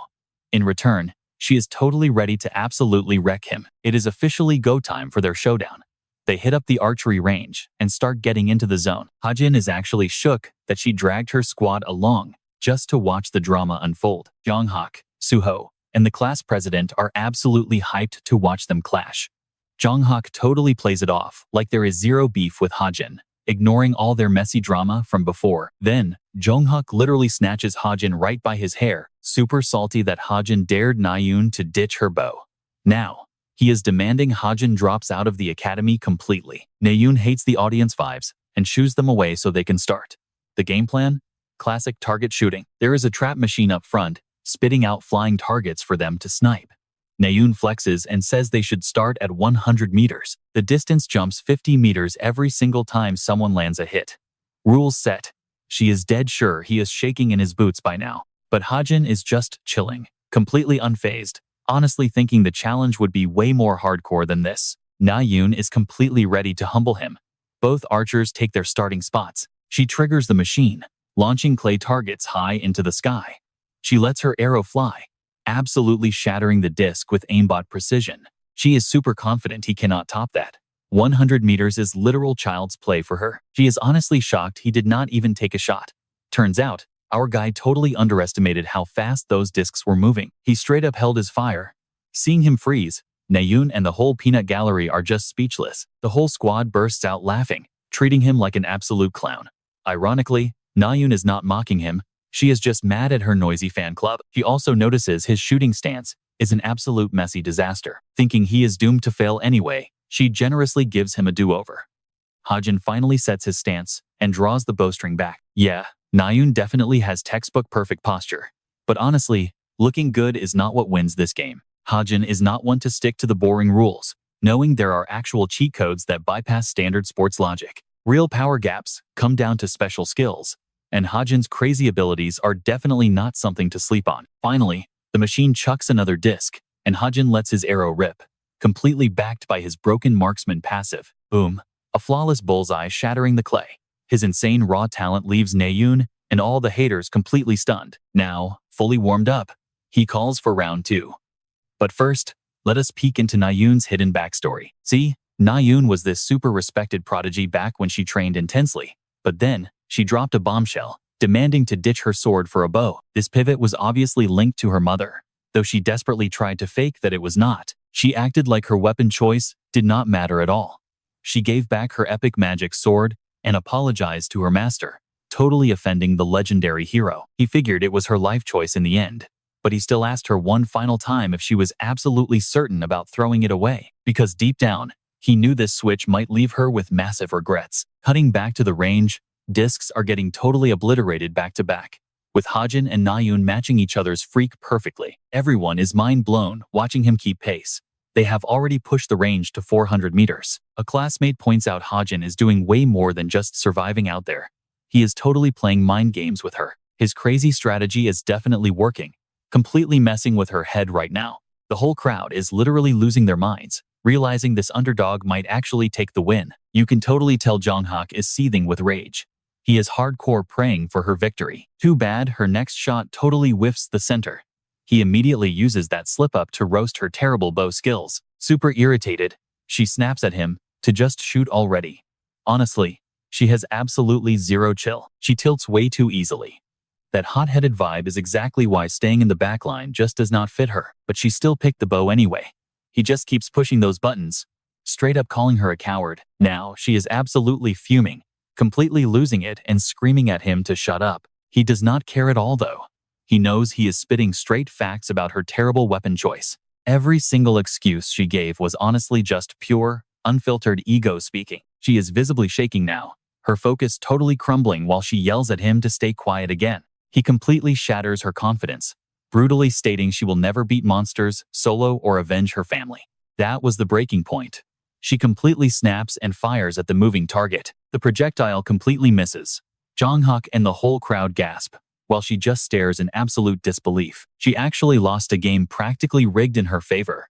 Later, her bestie catches her having a total sad girl moment alone. Her friend asks for the tea, but she is completely fixated on one specific thing he said. The dude actually had the nerve to drag her family trauma into it.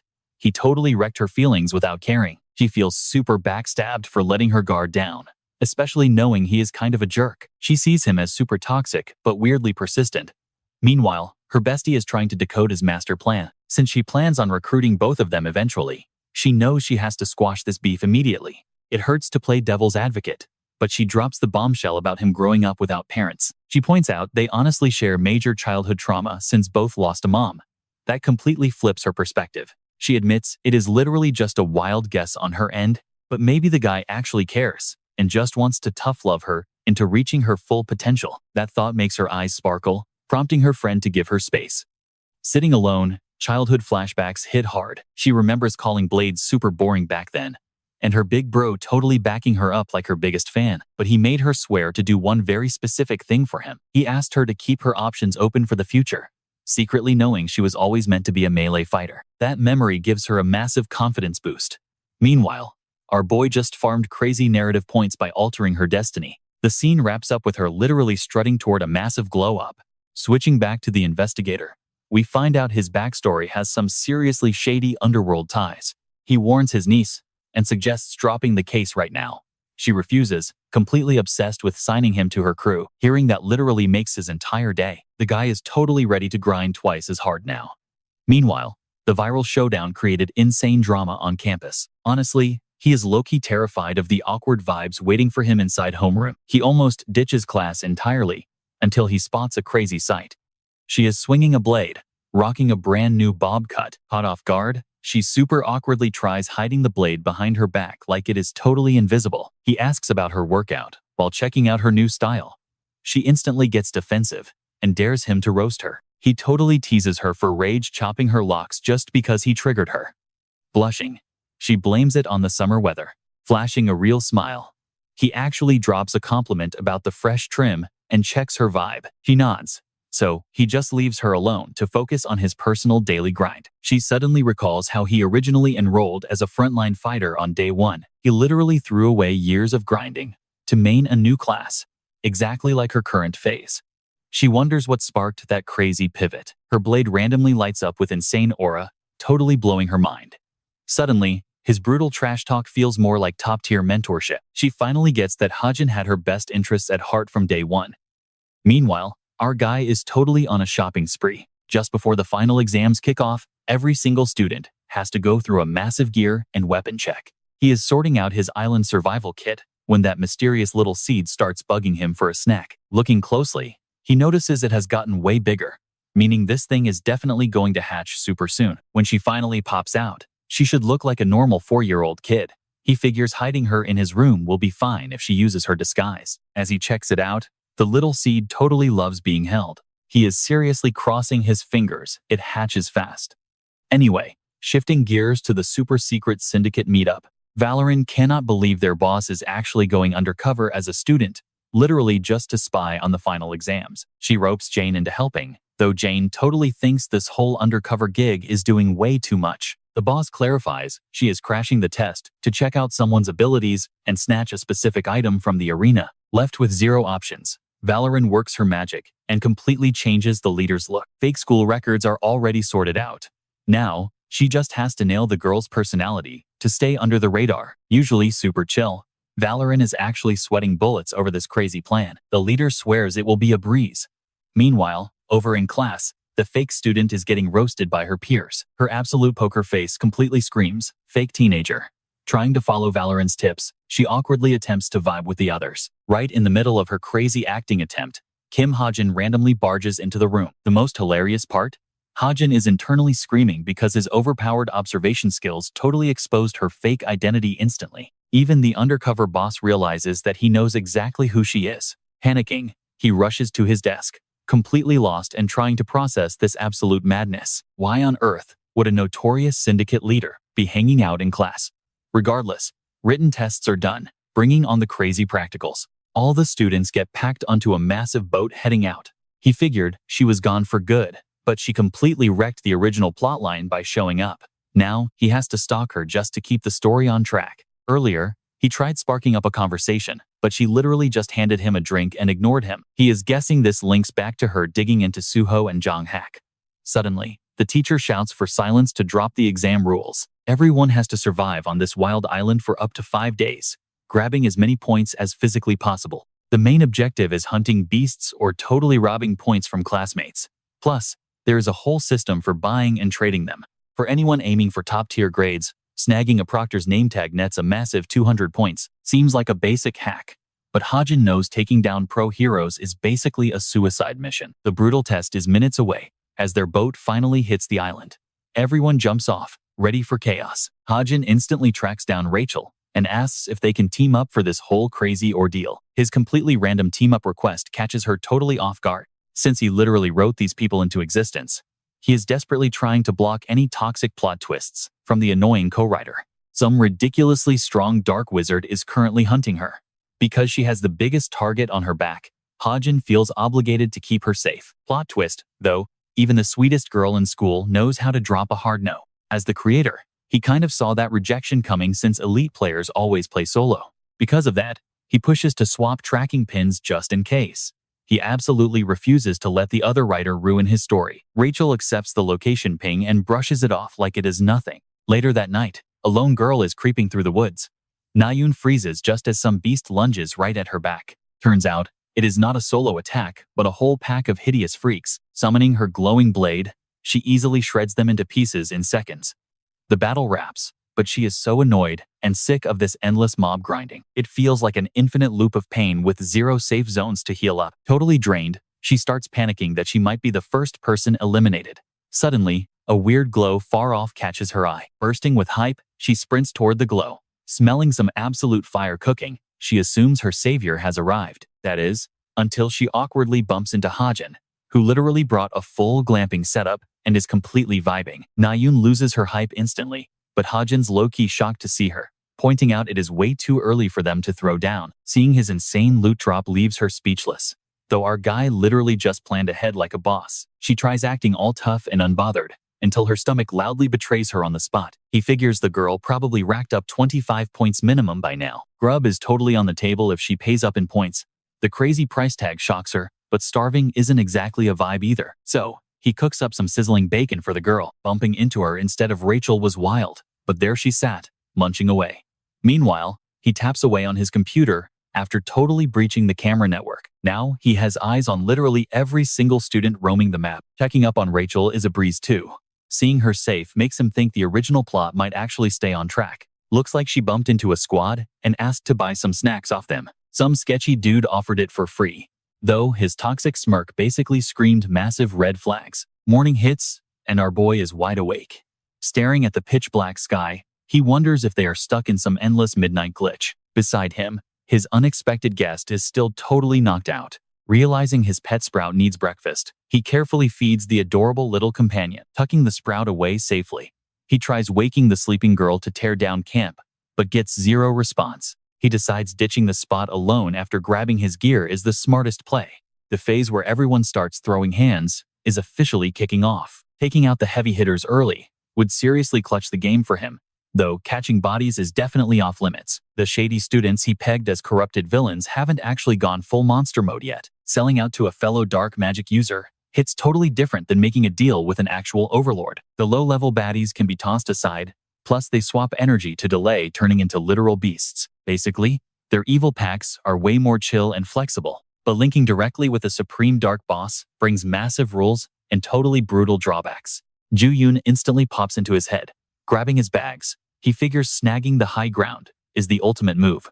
Step 1 is rushing the massive ancient tree parked smack in the middle of the map. Trusting his gut, he just dips, completely ditching the snoring girl who stays fast asleep. While our guy treks across the zone, a scout from Yunha's squad spots him on the radar. The sniper begs to take the shot, but her boss shuts it down instantly, declaring him completely off limits for the whole exam. The crew is super confused, considering his stats literally scream bottom-tier trash. Still, Yunha knows his hidden boss vibes and bets they would get totally wrecked in a fair fight. Meanwhile, he rolls up to the giant trunk, gearing up. Watching his weird stance, the archer is baffled, wondering if the crazy dude is really about to jump up the ancient bark. Flexing his skills, he totally shatters logic and launches himself straight up. Moving like a total glitch, he parkours up the massive branches with insane speed. The crazy stunt leaves the scout gasping, proving exactly why their leader said to back off. The boss drops the truth bomb about his fake garbage stats, warning that his reflexes would easily dodge a blindside shot. She orders her teammate to keep her mouth shut, playing the long game to get him on their side later. Agreeing to zip it, the archer nods just as a smartwatch ping drops some intel about Hajin. Reading the alert, she decides it is time for the squad to bounce. Scaling the crazy heights, he triggers his vision hack to spy on everyone camping below. A specific student flashes major warning signs. He locks onto his prey, finding a corrupted bad guy. Taking this guy out feels like a joke. All he needs is a carved twig to send a brutal warning. Setup complete. He hurls the makeshift dart, letting his magical mark guide the shot perfectly. The projectile zooms straight for the villain like a homing missile. The clueless enemy only flinches when it slams into the dirt right beside him, completely shook as he grabs the wood to check the vibe. He instantly scans the area, trying to figure out where the sniper is camping. His gut points straight to the world tree where Hajin is glaring daggers at him. Now, he just kicks back and lets the chaos play out. Meanwhile, Nayun is totally brushing off the exam until she wakes up in a massive panic. She shoots up, completely blushing over what Hajin said to her. Turns out, dude dropped that bomb right before he bounced. She knows she is drop-dead gorgeous, but him whispering that while she slept is seriously messing with her head. The hilarious thing? Hajin was literally talking about a stupid seed, while she is out here overthinking if he meant her, a dog, or himself. Even so, just the thought of him actually complimenting her has her dying of embarrassment. She is totally spiraling. Meanwhile, Hajin is completely clueless, just getting this weird vibe that someone is trash-talking him from afar. Morning rolls around, waking up the other students who start heading out. Rachel is still stressed over last night's crazy drama. She teamed up with Yohoon's squad, and weirdly, they did not even ask for a cut. They were acting way too nice, which is super sus. Her gut is literally screaming that this is a trap. While everyone else is dividing up to grind for scores, Yohoon's crew completely ignores the objective. They literally could not care less about passing. What is really creeping Rachel out is how obsessed they seem with her. Catching on to their weird, shady vibes, she thinks about ditching them for Hajin. But right then, Yohoon stops her, claiming he spotted a 10-point beast. He begs for her backup. Shrugging it off, Rachel figures she will just ghost them after this one fight. She tags along, but noticing the others staying behind makes her seriously doubt her exit plan. Reaching the spot, Yohoon points at the supposed giant bear. Spoiler alert, it is no bear. It is a masked killer looking for blood. Yohoon plays dumb, but Rachel instantly knows things are about to get ugly. She violently shoves him aside, barely dodging a fatal strike meant for both of them. They narrowly cheat death, though Rachel is completely baffled as to why a literal demon is roaming the island. Focusing entirely on keeping Yohoon alive, she rushes to his side to help him flee. The dude is absolutely whining over a tiny scratch, which is practically nothing compared to what Rachel usually deals with. Realizing there is a demon right there, Yohoon literally dips faster than the speed of light. Rachel sees right through his fake, terrible acting. With zero options left, she readies her weapon against the enemy. Her bad feeling was spot on, though she never imagined Yohoon would actually betray her to a monster. The evil freak gladly accepts the challenge, throwing a crazy flurry of deadly slashes her way. Rachel barely dodges, but her guard drops. She parries his next hit at the last second, instantly realizing this guy is insanely strong. Still, she refuses to quit and is totally convinced she can beat this guy despite the crazy disadvantage. Their intense sword fight drags on until she finally spots a tiny opening to attack. Her blade lands a hit, but raw panic sets in when she notices her foot is completely stuck in the dirt. Trapped, she is an easy target for his counter.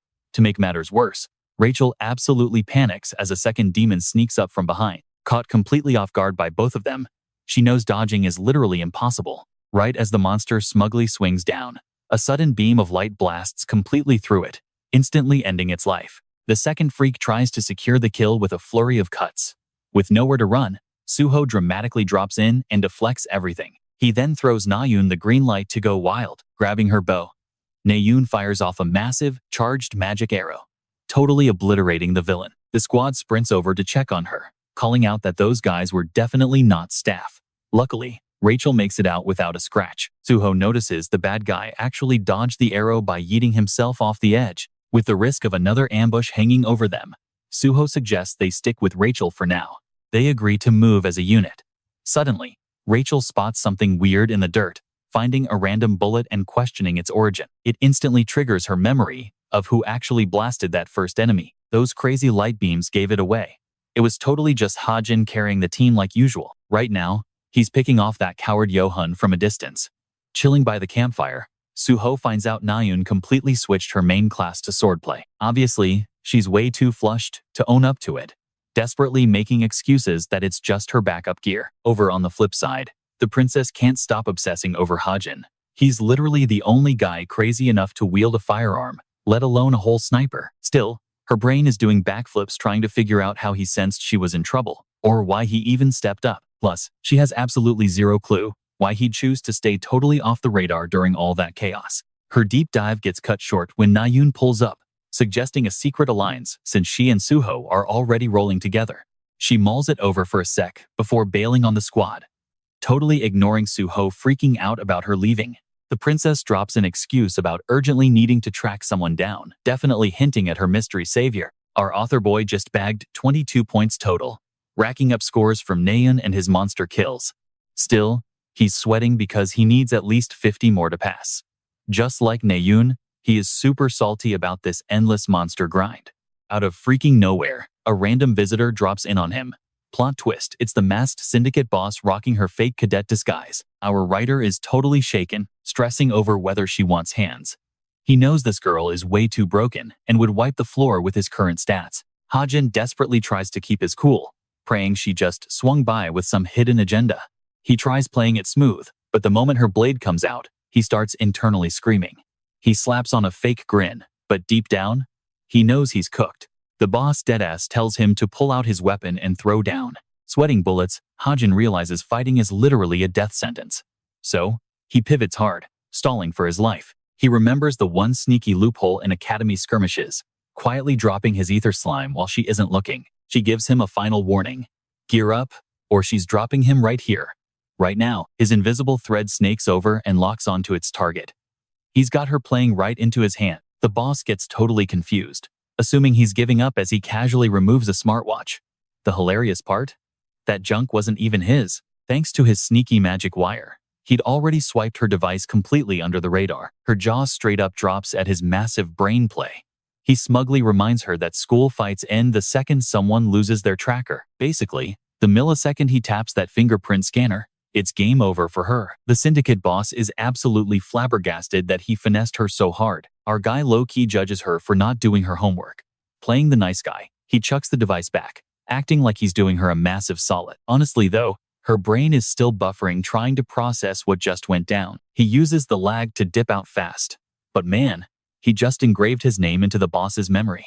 Total bummer that her observer totally missed this legendary moment because they got sidetracked. Sure, her stats were nerfed from the disguise magic, but getting clowned by a student is still wild. Note to self, next time, she's definitely keeping an escape portal on standby. Safe at his base, Hajin is literally thanking the heavens his limbs are intact. That run-in was an absolute brush with the Grim Reaper. Thank God for that disguise debuff. He decides he's done enough carrying for today and gets ready to stuff his face. Checking his score, he suddenly spots Rachel jump-scaring him by manifesting out of thin air. He figures she was stalking his location. Turns out the princess is starving, so he invites her to crash his dinner plans. Trying not to make it awkward, she asks how his survival exam is going. He plays it cool, dropping a basic excuse about just farming points. Mentally, he totally knows she's dying to ask about the rescue but is too timid to bring it up. Plus, her combat injuries from fighting that demon are insanely visible. While the grub is cooking, his weird pet seed starts spazzing out in his pocket. In a split second, it launches itself straight into Rachel's clothes, making her shriek and creating the most embarrassing moment ever. She finally fishes it out, desperately demanding to know why a random almond just assaulted her outfit. He's dying of cringe, admitting he treats a nut like a puppy is tragic, so he awkwardly mumbles that it's technically a magic seedling. She hands the little menace back, her cheeks burning red from the whole mortifying ordeal. While he's stirring the pot, she finally rips the band-aid off and drops her real question. She wants to form a secret duo, just like their classmates. Funny enough, he remembers Nayun pulling the exact same trope in his original draft. So, the royals spilled that some hit squad might be tracking her down, specifically mentioning Yoon. Hajin totally brushed it off, promising her that dude was out of the picture. We get this massive clue that an absolutely enraged Jong-hak absolutely wrecked Yun's whole squad. Yun is totally clueless about the situation and freaking out over why Jong-hak is suddenly crashing the party. Flashing a wicked smirk, Jong-hak literally chucks a branch right at Yoon's head, barely missing his face. Carved right into the wood is a super toxic call-out and meetup spot. Yoon scrambles to deny everything, crying about being completely innocent. Too bad Jong-hak is practically feral and gives literally zero cares. Yoon enters full panic mode when Jong-hak flexes his spear, straight up calling him trash. He deadass lifts the guy by his neck, growling about how much he hates sneaky little vipers like Yun. We then cut straight to the exam's watchtower. Seyoung-a, one of the proctors, is totally zoning out in her own world. Her bestie drops by to check the vibe. Surprisingly, Song-ah brings up Hajin, completely ignoring her usual obsession with Suho. She clarifies that even though Suho is obviously their #1 draft pick, the tea she just got on Hajin is wild. She somehow snagged this super classified dossier called the Yanha file. Crazily enough, the file claims Yanha actually rates Hajin way higher than Suho on the power scale. Even if the leak is totally bogus, they still found out something insane about the guy, like his super rare light magic. Honestly, she feels his official ranking doesn't even matter at this point. Lacking solid receipts, she decides to use her own ID badge as a trap. Plus, snatching a proctor's tag gets a student 200 points. Over at the camp, Rachel inspects Hajin's ammo, perfectly validating her crazy theory. She's super confused about how he magically tracked her down during the ambush. It feels sketchy, but one detail is crystal clear. She's absolutely certain the wizard Lancaster was the mastermind behind the hit. Feeling super down, Rachel actually wonders if catching the ultimate game over back then would have been easier. Meanwhile, Hajin is popping off beasts from the world tree, literally the god-tier sniper spot. He is honestly surprised by how smooth the grind feels. He noticed Rachel was majorly going through it earlier, but a quick snack completely fixed her mood. Spotting a random sparkle nearby, Hajin discovers this stunning lake and instantly calculates the massive point farm waiting in its waters. He tosses out a glowing orb, figuring it's the perfect lure for them. Suddenly feeling a heavy presence, he calls out. Total silence greets him, but someone is definitely stalking him hard. Hajin triggers his cheat vision and spots Nayun completely failing her stealth check. Firing a warning shot, he shatters her invisibility through sheer jump scare. She's instantly furious, but he just demands to know why she's creeping on him. She fumbles for a decent cover story, but her brain completely blue screens, basically proving she was a total stalker. Hajin pushes for the actual tea, prompting her to finally crack and admit she is actually tracking Seong-a. That drops his jaw a bit, but she is way more obsessed with how he bypassed her top-tier stealth magic. Ignoring her entirely, he just whips out his computer. Fun fact, his tech is completely invisible, leaving her totally baffled by his random kneeling. Meanwhile, Hajin recalls Seong-a's exact plotline. She usually stalks Suho first, before scoping out the rest, which honestly means the proctor is probably lurking right around the corner. Booting up his radar, he scans the area and literally spots her camping in a tree. He low-key wonders if he's finally caught her attention. As his gears are turning, the short-haired girl starts throwing a total fit. She is absolutely mind-blown over his shiny new light orb trick. Trying out his edgy bad boy persona, he tells her to drop the subject. It just gives her massive ick, entirely killing her curiosity. With the vibes completely ruined, the two angrily storm off their separate ways. He obviously knows dropping the actual lore on her would be absolute career suicide. Exposing his magic basically means admitting they are all living inside his cringe old fanfic. Pushing that aside, the dude jumps right back into grinding. 2 hours drop by since the girl bounced, scoring him 15 easy points. But now, a brand new annoyance is creeping up. The lurker finally steps out of the shadows. Seong-a totally recognizes him and tries keeping the energy super casual. She pitches a quick minigame designed to check out student stats. The rules are actually stupidly straightforward. She will literally just plant her feet and only block left-handed. Hajin's job is to throw his entire arsenal right at her face, but if he scores literally one hit past her guard or forces her to take a single step backward, she will gladly surrender her precious ID. That deal sounds sick, but Hajin knows fighting Shunga will be a total nightmare. Still, the temptation is super real. Bagging those 200 points would instantly skyrocket him to first place. The catch? He has to face off against the absolute genius Suna, so this is going to be brutal. While she waits to see if he chickens out, our boy grabs his piece, showing he is totally down for a brawl. He instantly fires off a round straight at her face. Suna figures this is the ultimate chance to test him. With just a casual finger flick, she swats the projectile away, totally flexing her insane reflexes. Having already seen his light orb, she realizes that even after brushing the shot aside, her hand is seriously stinging from the crazy recoil. Shunga is totally hyped that the intel actually checked out. Meanwhile, Hajin is feeling seriously let down. He fired a powered-up shot, yet she casually swatted it away, without using a single drop of mana. Going head-to-head with this pro is basically suicide. Tapping into his mark, he shapes a pair of daggers and slashes at her. She dodges the strike effortlessly, totally remembering that he used to main the sword before switching his class. His crazy versatile moveset genuinely wows her.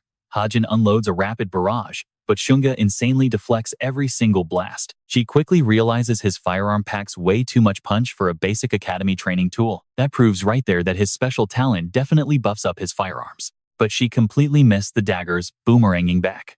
Hajin plays it smart, exploiting Junga's blind spot, since she is restricted to her left hand. Obviously, a pro hero always keeps a few tricks ready. Junga flares up her energy, blowing the weapons away while staying frozen. She technically kept the rules since she never moved. At this point, reality hits Hajin hard. Taking her down is straight up impossible. Sununga is absolutely mind-blown that he can bend his shot's flight path using mana, desperately wanting to know his secret skill. To her, this guy is exactly like an onion, constantly peeling back crazy new layers. She is dying to see his full toolkit, but our guy is so over it. He holsters his weapon and dips out, leaving Shung-a completely stunned. She cannot even process that he is bailing mid-fight, demanding to know why he is walking off right when she was actually vibing with it. Out of nowhere, our smart guy turns around and drops the bomb that Sunga literally just lost by taking a step. Carelessly, she completely forgot her own golden rule about staying glued to her spot. Total dread washes over Seonga as she realizes she just got totally played by a rookie. She is fuming, but Hajin brushes it off, basically saying he does not even care since fighting her is a massive drag. Knowing he cannot beat her, he throws in the towel and bounces, leaving Shunga trailing behind him like a super clingy ex. Truthfully, our boy just wanted to test his absolute limits against someone as insane as Junga, thinking he might clutch a win, but now he realizes she is an absolute beast. Meanwhile, Seonga awkwardly follows him, shouting his name. Meanwhile, Lai Jin stalks the entire scene, quietly analyzing our boy's true power scaling. Jun checks if ditching her squad was worth it, but the team leader insists she made the absolute best move. Out of nowhere, the whole island violently rumbles, The boss seriously refers to these dark tremors as heartbeats. The camera then pans to this freaky sapling butterfly cocoon that is seconds away from hatching. Let us break down this bug. Basically, this gross parasitic beast drains nearby trees to fuel its own growth. In the canon plotline, Rachel and Suho were the ultimate duo who wrecked this boss at the finals. This setup let the main hero, Suho, accidentally discover the butterfly's magic dust, which ended up giving Rachel a massive skill upgrade. Fast forward to now, and Rachel is awkwardly trapped following our writer. He desperately needs to drag her into the plot so she fights the bug. That leaves one massive problem, however. The princess randomly asks where they are wandering. The horrible truth?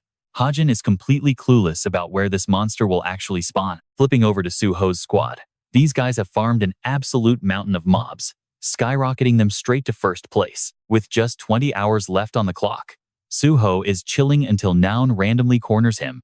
Super curious about Hajin's true strength, she notes how he constantly acts like he is severely hiding his real power. She totally remembers their awkward museum meetup, and then that crazy Paris trip. Whenever he shows up, he is insanely overpowered, completely defying his trash, physical stats, and bottom-tier rank. And our oblivious hero completely misreads this as non-crushing on him. Standing there grinning like an absolute fool. Nayun is totally annoyed, demanding to know why he is grinning. Right in the middle of their casual banter, a massive root violently bursts from the dirt, coming straight for them. They completely freak out, seeing these vines act alive. Meanwhile, Hajin spots the crazy vegetation too, which instantly tips him off about where that butterfly sapling is hiding. The creeping vines absolutely overpower the students, forcing Rachel and Hajin into a corner. Hajin quickly drops his strategy. He needs to track down what is causing these tremors and wipe out the beast, needing her to watch his back. Since it sounds totally reasonable, she agrees without hesitation. This makes the creator think about the students' potential. Suho figures they are making a beeline for the core, putting them in the prime position to take down the creature. Off to the side, Sungo watches the whole chaotic scene. She debates stepping in, knowing full well this monster was definitely not on the test syllabus. Then again, she figures this unexpected boss fight is the ultimate pop quiz. Sure, it is brutal, but real heroes gotta know how to survive wild encounters. After all, nothing builds a legend quite like pure trauma. Nayun drops in with a flashy magical strike, slicing a creeping vine clean in half. She is totally hyped about her own skills, and even Suho gets excited. Being a blade expert, he starts backseat coaching her on form and how to hit harder. This totally kills Nayun's vibe since he is stealing her thunder. The vines just keep coming, though they are definitely manageable. Suho quickly figures out that hacking at branches is a waste of time. They literally need to destroy the main body to end this. A few students notice something seriously weird about the bark. There is clearly a shadow shifting around inside a massive pod. Out of nowhere, the husk shatters, unleashing the nightmare fuel butterfly in all its glory. Its absolute massive scale sends everyone into a panic. The beast detaches from the timber and takes to the skies. Flapping its wings drops a toxic dust everywhere, coating the battlefield. Nayun is the first victim to feel the nasty side effects, as the glitter completely drains her energy. The exact same exhaustion immediately hits the other kids. Nayun passes out, though Suho grabs her just in time. Oddly enough, he is standing strong while everyone else drops like flies. The secret behind his immunity becomes super clear. He simply stopped breathing to dodge the toxic dust, but his lungs are burning, leaving him unsure if he can secure the kill. Then, he suddenly detects two ridiculously fast students sprinting in. Rachel and Hajin dash onto the scene, rocking respirators to totally bypass the airborne hazard, rushing the boss at maximum velocity. Rachel glances at her knocked-out classmates, instantly recognizing the dust's knockout power. What seriously trips her out is how Hajin basically predicted this entire disaster, which low-key bugs her. He snaps her out of it, gesturing up at the floating nightmare. Deciding to solo the boss, he tells Rachel to handle crowd control on the vines. Loading his weapon, Hajin fires off heavy-hitting rounds, destroying its wing and causing massive damage. The mutated bug shrieks in pure torment, triggering vines to violently erupt from the dirt. Rachel anticipated this exact move and slices them into confetti with her crazy good swordsmanship. Her gaze snaps back to Hajin when she notices an ambush coming from below. A monstrously huge branch shoots up. That strike would have totally ended him, but Rachel comes clutch, tackling him out of harm's way. Sadly, a rogue vine wraps right around her ankle, violently launching her backwards into a thick trunk. Stressing over Rachel, Hajin completely drops his guard. The flora instantly locks onto him, making it look like his absolute end. Out of absolutely nowhere, Suho pulls off a wild main character rescue, snatching Hajin from death.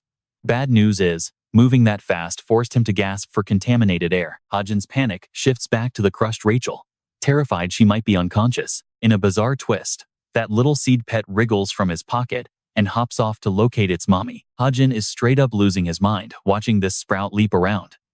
It smacks right into Rachel's cheek and starts acting super affectionate. Hajin is raging hard. Meanwhile, Suho is desperately begging for backup. With the swordsman's health rapidly dropping, they are basically out of place. He mentally calculates his odds. His stigma magic only allows 3 flaming rounds, meaning he has exactly 3 chances to obliterate this bug. Glancing back at his buddy, Hajin admits he desperately needs an assist. Suddenly, a massive thunderbolt blasts the flying beast out of the sky, slamming it into the dirt.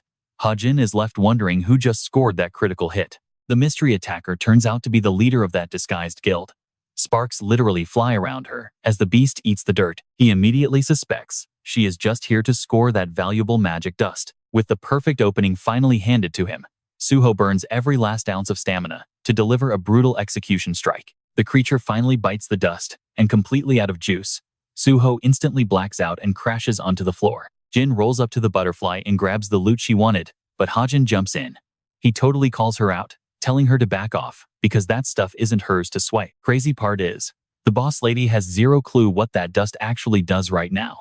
Honestly, he is literally just snagging it for a quick flip to get rich, totally messing up Suho's major power boost. Our boy desperately needs that dust for a massive level up to wreck the upcoming bad guys. Looking bored out of her mind, Jin scans the room and notices everyone except Hajin is out cold. As the magic vibe fades, the boss is absolutely shook that a basic student like him could tank that energy. Suddenly, he is totally on her radar, and she decides to keep tabs on him going forward. Fun fact, Hajin is actually surviving by using ether to hold his breath. He scrambles for his mask, but boom, he gets sucked into this pitch-black portal out of nowhere. Trapped inside this creepy pocket space, the big boss finally drops her disguise. She can tell he peeped her true identity from day one. Playing it super cool, he drops the fake name she used back during midterms. Hilariously, she totally blanks on that name for a second, since she rocks way too many secret identities. Then it clicks, and she remembers handing him that sketchy ID card. Hajin questions if she is some secret exam proctor. Feeling super paranoid, she grills him for more details. He tries pulling a massive gaslight, but she deadass glares at him and fires a warning strike. She is ready to wipe him out, before remembering her whole hero persona. Absolutely terrified, Hajin stammers that her smartwatch totally gave it away. He brags about his unique vision, though she knows basic magic eyes cannot simply pierce Valorant's top-tier camo. Looming over him, the boss lady starts guessing his powers might actually be hardwired to cancel out magic. If that is the real deal, all the energy he puts out works like a magic jammer. That is literally the only way focusing his vision could break through the illusion. Buying into her own wild theory, she is instantly hyped to recruit him for her squad. She shatters the mind trap and, acting totally sweet, offers to split the magical dust. She is about to drop a crazy demand, but Valorant jumps in, basically telling her to not say anything dumb. And, guess what? The only thing she actually asks for is his digits. Once she backs off, Hajin practically melts with relief. My guy really thought he was a goner, but hey, a win is a win. He finally secured the bag. Now he is stressing over how to sneak this epic loot over to Suho without looking ultra sketchy. Then it hits him, Rachel and her little sprout pet. Her whole body is legit glowing right now. He freaks out seeing the sprout finally hitting its evolution phase. The crazy bright flash completely blinds him as she snaps out of her nap. Catching her eyes was this cute kid wrapping her in the biggest, warmest hug ever, magically fixing all her damage. Giving off major deja vu vibes, Rachel realizes the kid is basically her mini-me. The little one tries chatting, but it is pure gibberish to her ears. She begs for a repeat, but her weird vision instantly shatters as our boy sprints over. Her tiny clone is just chilling right there. Calling a panicking Hajin her dad, Evangel casually drops that her mom dozed off again. Meanwhile, Yan and the rest of the snoozing squad finally start waking up. They spot a woozy Hajin hauling Suho, while Sununga handles the rest. Day 4 of finals is officially wrapped, and the crew heads back to school. Our dude is deep in his feels now that exams are over. Even though that random bug monster caused major drama, everyone who fought it bagged massive bonus points. Checking his wrist, He notices the boss lady still hasn't texted, which is wild, since she specifically swiped his digits for whatever scheme she is plotting. He is super confused why she is obsessing over him. Mid-crisis, Non pulls up wanting the tea on his bug-slaying strategy. He acts totally clueless about her question. She points out she was knocked out by the dust, and heard from Suho that he straight up shattered the bug's wings, but the math wasn't mathing on how a basic pistol could pull off that kind of damage. Being petty, he asks why she suddenly ditched her classic bow for a blade. Dude literally thrives on drama, getting her so tilted she screams that it was his idea in the first place. Hajin totally flipped the script, pretending he'd be completely wrecked in a real fight if he rolled with an unfamiliar weapon. Nayun didn't sweat it, though. Her blade skills were already top tier, so she knew she'd breeze right through. Cool with that vibe, Hajin casually asked how holding a blade felt again. Catching her super defensive shrug, he figured it seriously rattled her. That instantly got Nayun all flustered and sweaty. She desperately wanted to look like a total boss, who snapped right back into it. But reading Chae Nayun like an open book was literally Hajin's superpower. I mean, the guy literally wrote her character flaws himself. He just smirked, knowing her core vibe survived the massive plot twists. Figuring things would buff out, he dropped the ultimate compliment. She was literally made for the blade. Honestly, straight facts from the creator. Cut straight to Yonha. She was grabbing a bite with Suho and Nayun. Yonha was basically the captain of the Hajin and Nayun ship, making Nayun completely lose her cool. Catching Hajin's whole vibe earlier, even Suho started suspecting those two were actually a low-key item. Our purple-haired drama queen figured anyone trying to crack his shell always ghosted him because of his totally icy attitude. But Nayun? That's a whole different story. The dude has practically kept his eyes glued to her since day one. Nayun snapped back, pointing out Yonha actually made the first move on him. But let's be real, she just wanted to use him. Meanwhile, his whole dynamic with Nayun hits entirely different. Turning bead red, Nayun desperately tried to hide her absolute panic, leaving the squad wondering how she'd worm her way out of this one. Speak of the devil, the guy was literally right there. Nayun faked zero interest, but his quick passing glance gave Yonha infinite teasing ammo. You could totally tell by her burning face that her emotional armor was basically crumbling to dust. Anyway, Hajin hit up his dorm to see Evangeline. Looking exactly like a pint-sized Rachel, she was absolutely hyped to see her dad. Tackling him instantly, she demanded to know his whereabouts. He frantically hushed the daddy talk, knowing that kind of rumor would ruin his life. But the tiny rebel aggressively demanded a real explanation. Dealing with a toddler was seriously draining his sanity. Then again, she flashed him this absurdly pure, sunshine-level smile. He instantly melted and grinned back. Evangeline had actually leveled up while sticking by Rachel during the final test day.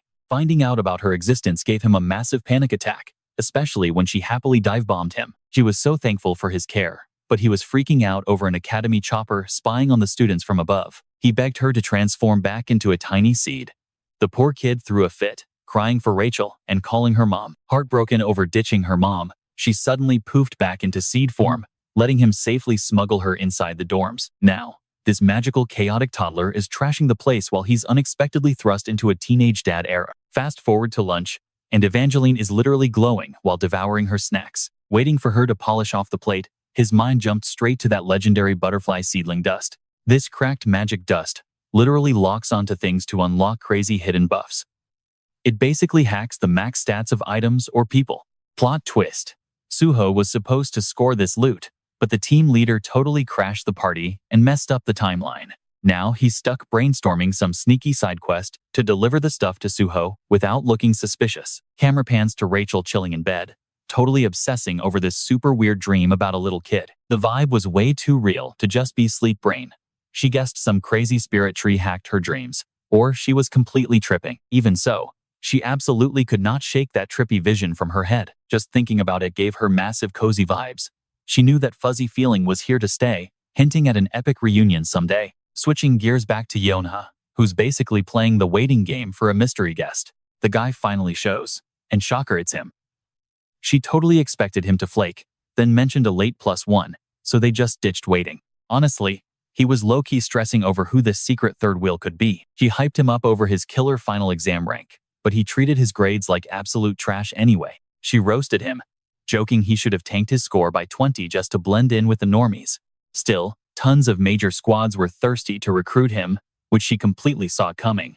Staring out the glass, his jaw literally dropped. She proudly rolled out the red carpet to the insanely massive Essen straight home base. Rewind a few hours. He gets pinged about some internship event where top-tier factions message the rookies via smartwatches to recruit them. The whole setup was basically a backstage pass for newbies to watch pro legends flexing in real time. Top-tier factions basically get first dibs, but every squad gets to snatch up whichever recruits they want. Our boy is totally hyped today, dying to watch the pros finally do their thing. Every group needs to draft 3 rookies from the freshman and sophomore classes. Freshmen below rank 300 are basically invisible. Considering he started way down at 900, he figures his final exam grades won't save him from rejection. Then, a random alert pops up on his wrist. He's absolutely shook. Someone actually sent him an invite. Surprise! The prestigious essence of the straight is the one knocking at his door. Fast forward, and he's touring the facility with the boss's daughter. He learns tons of pros actually stay glued to desks, breaking down lethal operations before deploying. Throwing her a serious side eye, he instantly knows she's the whole reason he scored this VIP internship. Being the heiress definitely comes with perks, letting her easily pull strings behind the scenes. The squad steps right into the main intelligence hub. A senior member mentions that since our guy aced the written exams at number 1, he'd probably geek out over this department. That guy is an intermediate pro, acting as her right-hand man, tasked with giving recruits the grand tour. He acts super sweet, but our author-turned-protagonist knows this dude is destined to backstab her in the worst way possible. Somebody struts over, calling out the guide and our fresh rookie by name. Enter another squad regular. She immediately judges his low stats, shooting daggers at the boss's daughter for playing favorites. Unsurprisingly, she completely despises his presence. She heavily backs the current second in command, making her a massive rival to the heiress. That beef won't last forever, though. She'll eventually take over that deputy spot and become a huge ally. The guide tries hyping up his perfect academic scores, but the hater brushes it off like it's no big deal. She basically calls rookie classes completely useless, going out of her way to trash talk him. Wanting to put him on the spot, she shoves a complex file into his hands for a pop quiz. Her coworker quickly warns her about leaking highly classified intel. She waves off the warning, purely focused on embarrassing the kid. Annoyed, he decides this is the perfect moment to flex. Reaching out, he demands a notepad to start crunching the numbers. She keeps mocking him nonstop, leaving him totally confused about her weird hostility. Meanwhile, the heiress notices their next guest is here. She and her lackey dip out to greet them, leaving our boy to his homework. Breaking down the monster zone factors, he realizes this stuff is way above a normal student's pay grade. Still, his broken scanning perk lets him instantly crunch the math and scribble out the perfect answers. He's literally seconds away from wrapping it up when the hater violently snatches his work away. Annoyed that he was actually doing the work instead of trailing the group, she leaves him boiling mad and holding back his temper. Walking out completely stressed, over leaving it blank, he's just praying she doesn't make him do a do-over. Stepping off the lift, he's totally blindsided by bumping straight into the archer girl. She's just as shocked, immediately demanding answers from her rival. Watching the drama unfold, he figures the heiress hid this from both of them on purpose. Cut over to the uncle's private eye office. He's working himself to the bone piecing together our protagonist's background. But the kid is a total blank slate. The dude's history is incredibly sketchy. There are 0 records about his parents or his journey into the foster system. The investigator is seriously losing his mind over this insane fetch quest his niece dumped on him. Still, the mystery makes it super intriguing. One tiny file details a fatal crash involving a mother-to-be. Up next, the dynamic duo finally gets their deployment orders. The guide asks why she was running late. She admits she got held up chatting with her grandpa beforehand. Her granddad is an absolute legend in the industry. Suddenly, the heiress gets an urgent ring and waves the crew forward. Hiding in the bathroom, she dials her uncle to demand the latest scoop on his snooping. The detective jokes around, claiming he hasn't even opened the case file, which absolutely triggers her. He casually asks why she's so obsessed with the kid's family tree, especially since the guy himself doesn't seem to care. Thinking back to her wild theory about his weird obsession with villains, Yonha totally believes he's hunting for his folks, making her guess they were probably tangled up in some shady underworld stuff too. This ties right into Jinhook digging through the Gwangho shelter tragedy, but he shuts her down fast, making up some excuse about dealing with a client. After hanging up, Jinhook starts seriously stressing over whether this kid is somehow tied to that massive bloodbath. Talking about that tragedy, 16 years back, an insane wave of beasts swarmed Gwangho, wiping out so many people. That nightmare claimed 9 heroes and 87 regular people. Jinhook actually looked into it back then, which completely got him kicked out of his family. The higher-ups officially blamed the whole disaster on rogue fiends, but that was just total BS to hide the truth. The actual bad guys were chilling in the shadows. We are talking about former President Kimoko, Daehee Group boss Ju Chu, and honestly, even Yeonha's dad, Jinong. They never even tried chasing those monsters, hiring hitmen to do their dirty work instead.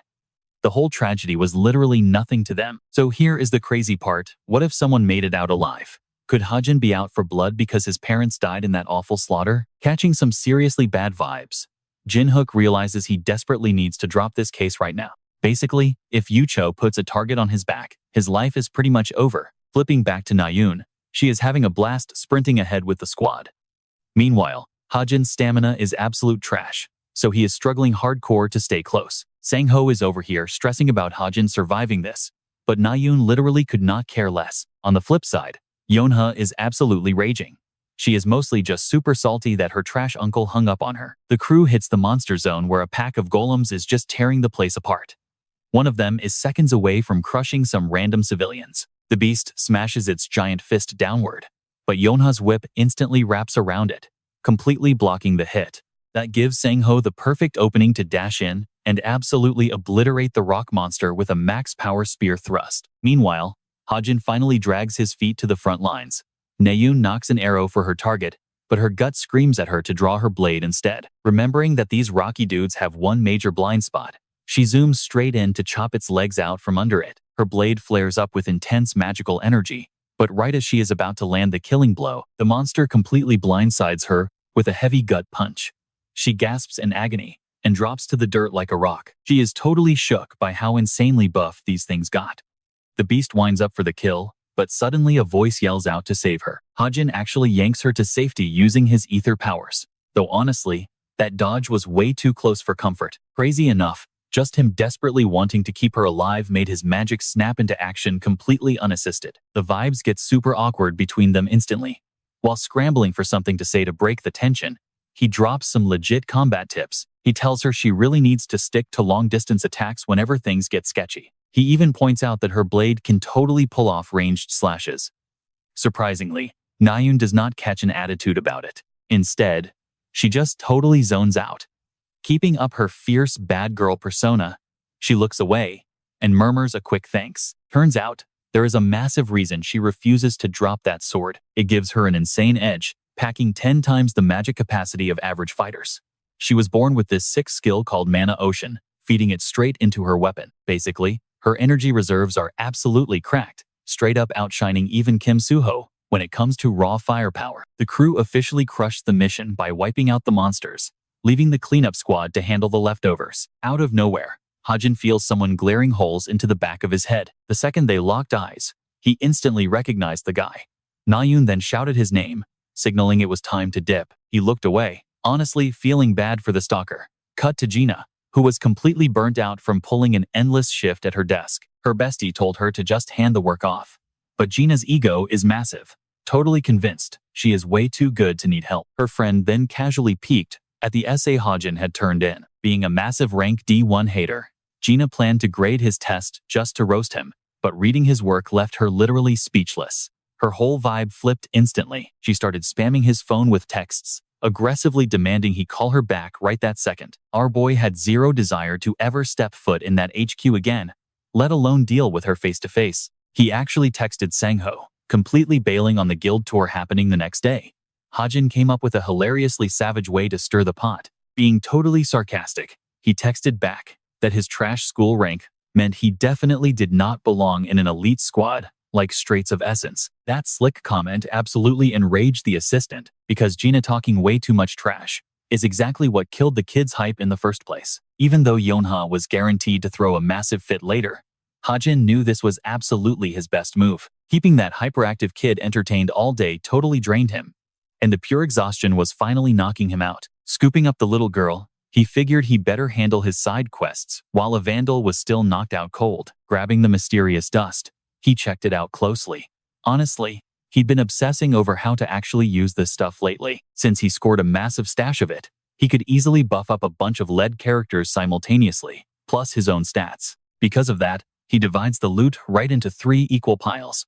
Our author boy knows he's got to stay alive alongside the main cast, which means he absolutely needs to play every single situation perfectly. Snagging one of the 3 portions, he realizes eating it would be totally useless. Dude literally has 0 hidden physical potential to unlock. That pretty much leaves only one real option for the epic upgrade, his ether magic. So he sprinkles that shiny dust straight onto his golden sphere, just waiting for the crazy magic to finally kick in. Out of nowhere, Nayun hits him up super late, making him wonder what kind of drama is keeping her awake. After texting a quick thanks, she randomly leaves him hanging on red for 10 whole minutes while typing out some huge mystery message. It totally drove him crazy until he finally snapped and asked what she was trying to spit out. Playing it off like no big deal, Nayun dropped it. Hajin just told the crazy girl to go get some sleep already. Surprisingly, she just giggles at the insult. Our writer is completely clueless as to why she's acting so soft around him these days. Honestly, them chatting this comfortably is a massive red flag that things are getting weird. Dude literally spawned in as a useless background extra, but somehow he's leveled up into an absolute core member of the main squad. It honestly makes him question if he's officially upgraded to a major supporting role now. Even with all his crazy progress, he still has a mountain of problems to fix. Cutting over to the ultimate boss lady, Yonha is practically dying from the insane mountain of paperwork she's dealing with. Sure, the Essence Straight Guild rocks its own spy division, but honestly, their intel gathering skills are kinda trash right now. So Yonha's desperately hunting for fresh spies, while still secretly raging at her useless uncle for ditching the case and dumping his mess onto her. Out of the blue, Nayun calls her at midnight. Yunha answers, immediately complaining about how swamped she is with guild duties. Nayun just casually mentions that she and Suho are hitting up some seminar and totally want her to tag along. Yonha is ridiculously easy to read. She almost rejected the invite until she found out Jonghak was going to be there too. Trying to wrap things up quickly, Yonha asks if that's all the tea she has, but Nayun switches gears, bringing up that drone clip from yesterday's massive golem battle, which Yonha totally acknowledges keeping. I mean, she's literally the one forced to write up the entire training camp report for the higher-ups anyway.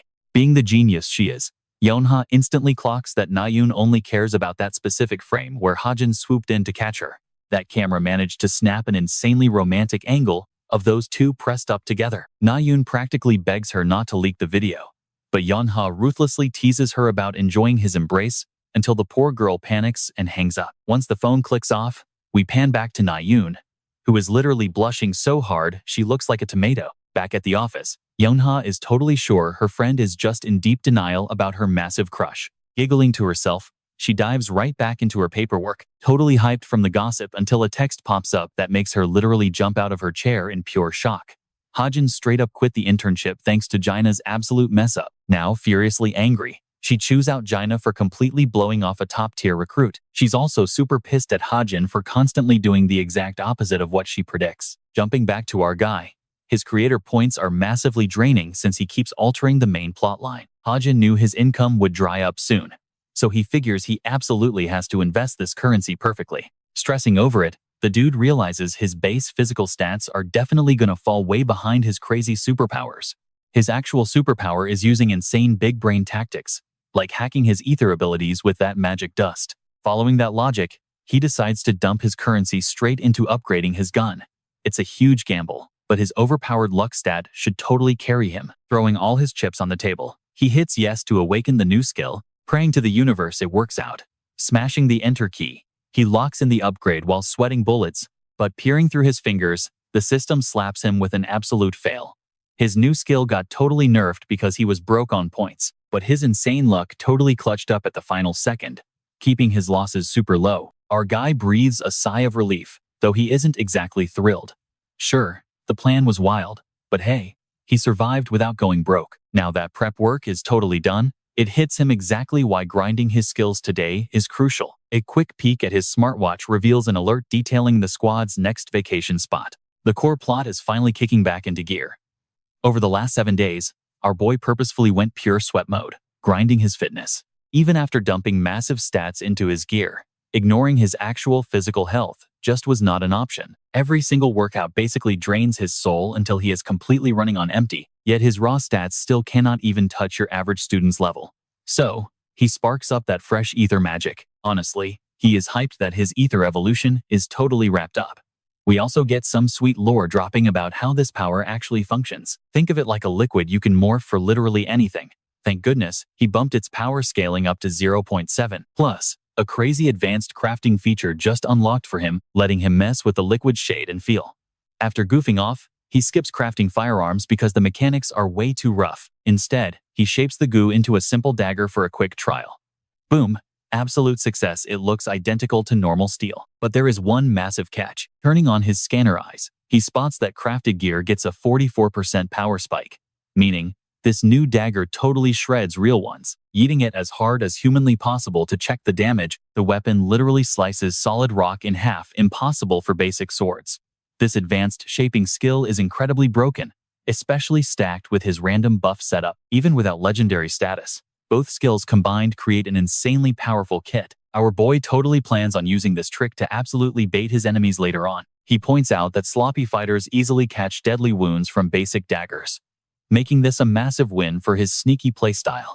We then cut over to our precious little Evandel, happily squishing that magic liquid like slime. Hajin orders her to chill indoors during his club trip, swearing to snag some yummy snacks if she behaves perfectly. After gently poking fun at the tiny bean, he finally dips. She flashes an adorable grin, waving goodbye while eagerly waiting. Over on Rachel's side, her loyal butler drops by, hyper-focused on keeping her completely secure. Following that recent chaos, the Academy assigned elite guards for her protection. Plus, rumors are totally flying about the mysterious student who rescued her. Hearing her own high-tier faction wants to recruit Hajin seriously makes her entire day. She straight up witnessed his crazy combat skills firsthand, knowing he is way beyond some low-tier trash. She bets rival clans are already scheming to snipe him. But honestly, nobody can legally drop official contracts on students this early anyway. Sure, her noble faction cannot really compete with the absolute top dog groups in Korea yet, but their academy recruitment game is insanely strong. Rachel genuinely believes they can cook up an unbeatable deal for him that rivals simply cannot match. Skipping forward slightly, the excursion squad's head boss is currently welcoming everyone to British territory. With the sun absolutely blazing, Nayun looks low-key cranky. Yunha roasts her for wearing the heavy school fit. Meanwhile, Jana is completely mind-blown, seeing Hajin looking cool as ice in a thick jacket. Calling him totally crazy, she watches him flash a thumbs up, claiming everything is perfectly fine. The squad has zero clue he is rocking that premium black coat Rachel gifted him, which magically auto-adjusts to beat the insane heat. Both him and Suho are absolutely stunned by the sick historic buildings everywhere. Turns out, tonight's ultimate hangout is a hidden zone completely off the grid, the legendary Clansancy Island, literally hovering in the sky. You can only warp there through a gate. The state owns this entire man-made paradise built straight out of anti-gravity rocks. This massive money pit unlocks insane VIP parties, crazy rich hustles, high-stakes bidding, and massive brand drops. Basically, it is the ultimate rich kid zone, practically a magical Vegas. More importantly, this is the main battleground for the upcoming plot.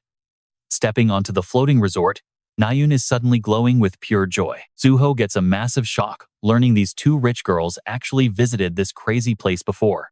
Nayun suddenly recalls her last trip here with her older bro, right before that tragic disaster completely ruined his life. Trying to kill the sad vibes, Suho quickly begs her to be their ultimate tour guide.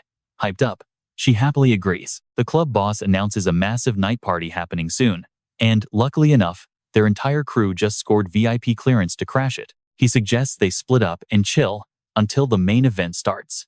Nayun totally throws her hand up, practically buzzing with a question. She wants to know if hitting the casino is allowed. Honestly, the girl is a massive betting addict. Turns out, the academy treats cadets like full-grown adults, so roaming the gambling floors is completely fine. The squad heads straight for the tables, with Nayun leading the charge. The whole place is absolutely dripping in gold. Hajin is honestly shocked by the flashy vibe. Our local gambling addict wants to dive right in, but the front desk needs to scan their IDs first. Because of his insane, overpowered observation skills, he instantly busts right through Valerine's undercover outfit, casually asking how long she has been on the clock. He acts super chill, fully aware she has already infiltrated the place. The whole gig kicking off at 7 p.m. is going to be a huge headache. A bunch of demonic villains are crashing the party tonight. Gripping his hands tight, Hajin prays he can keep his cool and stay rational, knowing his nerves will be pushed to the absolute limit. But plot twist, the dude is actually hyped to gamble and flex his broken luck stat. Things pop off at exactly 7 p.m. meaning he has hours to literally just goof off. Fast forward a bit, and he absolutely drains the slot machines dry using his crazy good fortune. While he debates his next move, Nayun is getting completely wrecked at the tables by this dude named Bert. Super salty about losing, she tries to rage quit. But Bert blocks her, offering back 20% of her cash just out of sheer pity. That pity play? Yeah, it absolutely triggers her into full psycho mode. She smashes her hands on the table, totally trash-talking the whole match. The funniest part? Give it 2 hours, and she will be sobbing in a corner, completely flat broke. Sucks for her, but the house always rigs the board. The head honcho, Bert, is actually a pretty important side character in our hero's timeline. Hajin watches her take yet another massive loss. He knows she stands zero chance against a literal professional card shark who cheats for a living. Stepping up like the ultimate main character, Hajin tags in, completely hyped to see where this match goes. She calls him crazy since the lowest buy-in is 100,000 won. He sits down anyway, making her even more mad. Cards hit the table, and everyone starts peeking. One guy gives the teen a weird look, asking why he has not flipped his hand yet. Without missing a beat, Hajin straight up says he is not going to. With his broken gamer eyes, he already knows exactly what is on the table. The adults think this kid is absolutely unhinged and clueless. Ignoring their trash talk, our protagonist casually drops his weakest card on purpose. The older guy gets super triggered by the cocky attitude, but Hajin quickly points out who started the conversation. Drama sparks until Bert smooths things over, reminding his buddy that this kid is an elite academy student, meaning they better watch their manners. Honestly, Bert is also low-key mind blown by the flex, but his poker face is holding strong. Well, until Hajin shatters it completely. Fast forward a bit on the casino floor, we pan over to Valorine still rocking her disguise. She has already spotted 6 villains from that dark fellowship and 3 undercover pro heroes. Throw in a random grifter and a lone wolf hero who honestly just seems totally harmless. Oh, and she crossed paths with Hajin too, the kid her boss absolutely adores. She is seriously doubting if he could even spot her through the fake identity after their last meetup. Her boss warned her about his wallhack abilities, but she figured he would not just scan random civilians. Massive mistake on her part, considering his cheat skill is literally turned on 24/7. Cutting back to Bert sweating bullets while Hajin is chilling. Round 12 is packing a massive pot of almost 60 million won. Bert hits the ace of hearts. Combine that with his hand, and he is sitting on an insane aces high full house. Even with a god-tier hand, this pro barely blinks, keeping his vibe completely neutral. He decides to just call, matching the current bet on the table without raising it. Nayun jumps right in and cranks up the stakes. Hajin instantly shadows her move. Wait, Bert actually holds 4 aces now. Beating that means dropping another 4 of a kind, which is basically impossible. Topping that kind of hand is harder than hitting the literal jackpot. But normal rules do not apply to our boy. Bert singles out the all-in cadet, but shockingly, he's totally zeroed in on Hajin's necklace ring, that sweet loot he snagged back at the hall. Nan is completely caught off guard, grilling him about the jewelry. He plays it cool, brushing it off, though Nan totally suspects the hopeless romantic is saving it for his crush. Completely over the match, she stands up to bail. Hajin begs her to stick around, but she knows they've lost. She even offers to cover his massive betting losses out of her own pocket. Rather than gambling away a priceless item, he pulls her down, smirking that defeat just isn't an option tonight. That sudden grab leaves her blushing hard. Meanwhile, Hajin challenges Bert, demanding that flashy bracelet match his pricey ring's value. Both guys agree, tossing their magic items right onto the felt. Now for the moment of truth. Bert flips his hand first, flexing a massive full house with 3 aces and 2 jack. Nan looks completely crushed while Bert issues a fake apology, eagerly grabbing the chips. I mean, how could he possibly lose? Well, until Hajin casually points out his hand is still face down. This match is far from over. Bert feels straight up insulted by the stall, right as Hajin reveals his cards to drop a jaw-dropping 4 of a kind. Nan's face is absolutely priceless. She's completely baffled by the insane play. While he shrugs it off as pure luck, the opponent is paralyzed with shock, totally unable to wrap his head around the brutal defeat. His cool guy act shatters instantly as he totally freaks out, raging until bouncers literally drag him away. Staff confirm the win is totally legit. Nan labels the guy a clown, while Hajin inspects his new loot. It's actually a rare artifact possessing a hidden seal that absorbs damage, magically converting it into raw mana. The funniest part? Its previous owner was completely clueless about its insane hidden potential. That's because you can't just tap into the obsidian band's energy directly. All that stored power gets trapped deep inside. Slapping on a couple extra seals completely unlocks that energy, A trick the original guy wasn't supposed to figure out for another year. Super curious, Nan asks about his backup plan if he had choked. He casually replies he would have just accepted total doom. Plus, since he's totally loaded now, he tries throwing her lost cash back at her, but she tells him to just pocket it. Instead, she drops a super sweet compliment, admitting he looked incredibly badass back there. Oh yeah, she is completely falling for him. Anyway, Suho and Yeonha finally catch up, barely squeezing in before the main event kicks off. Our boy looks insanely fresh, styled like a runway model, making even Yeonha question the sudden crazy glow-up. He smoothly explains he just casually hit up a vintage boutique to cop this high-end fit. When asked about the cash, Nan excitedly brags about how he absolutely demolished every single luck-based game like an absolute boss. Suddenly, some random dude, who clearly knows Nan, crashes their chat. She's totally shocked, only to find out he's just here to party. Hajin immediately teases if that's her secret boyfriend, making her turn bright red and aggressively deny the whole thing. Turns out, he's Kim Jun-woo from the Forsaken Plains Guild, the exact same hero Valorant thought was zero threat. Yeonha totally seizes the moment to network, dropping her best professional intro. They keep chatting while the sketchy captain of that masked crew quietly watches.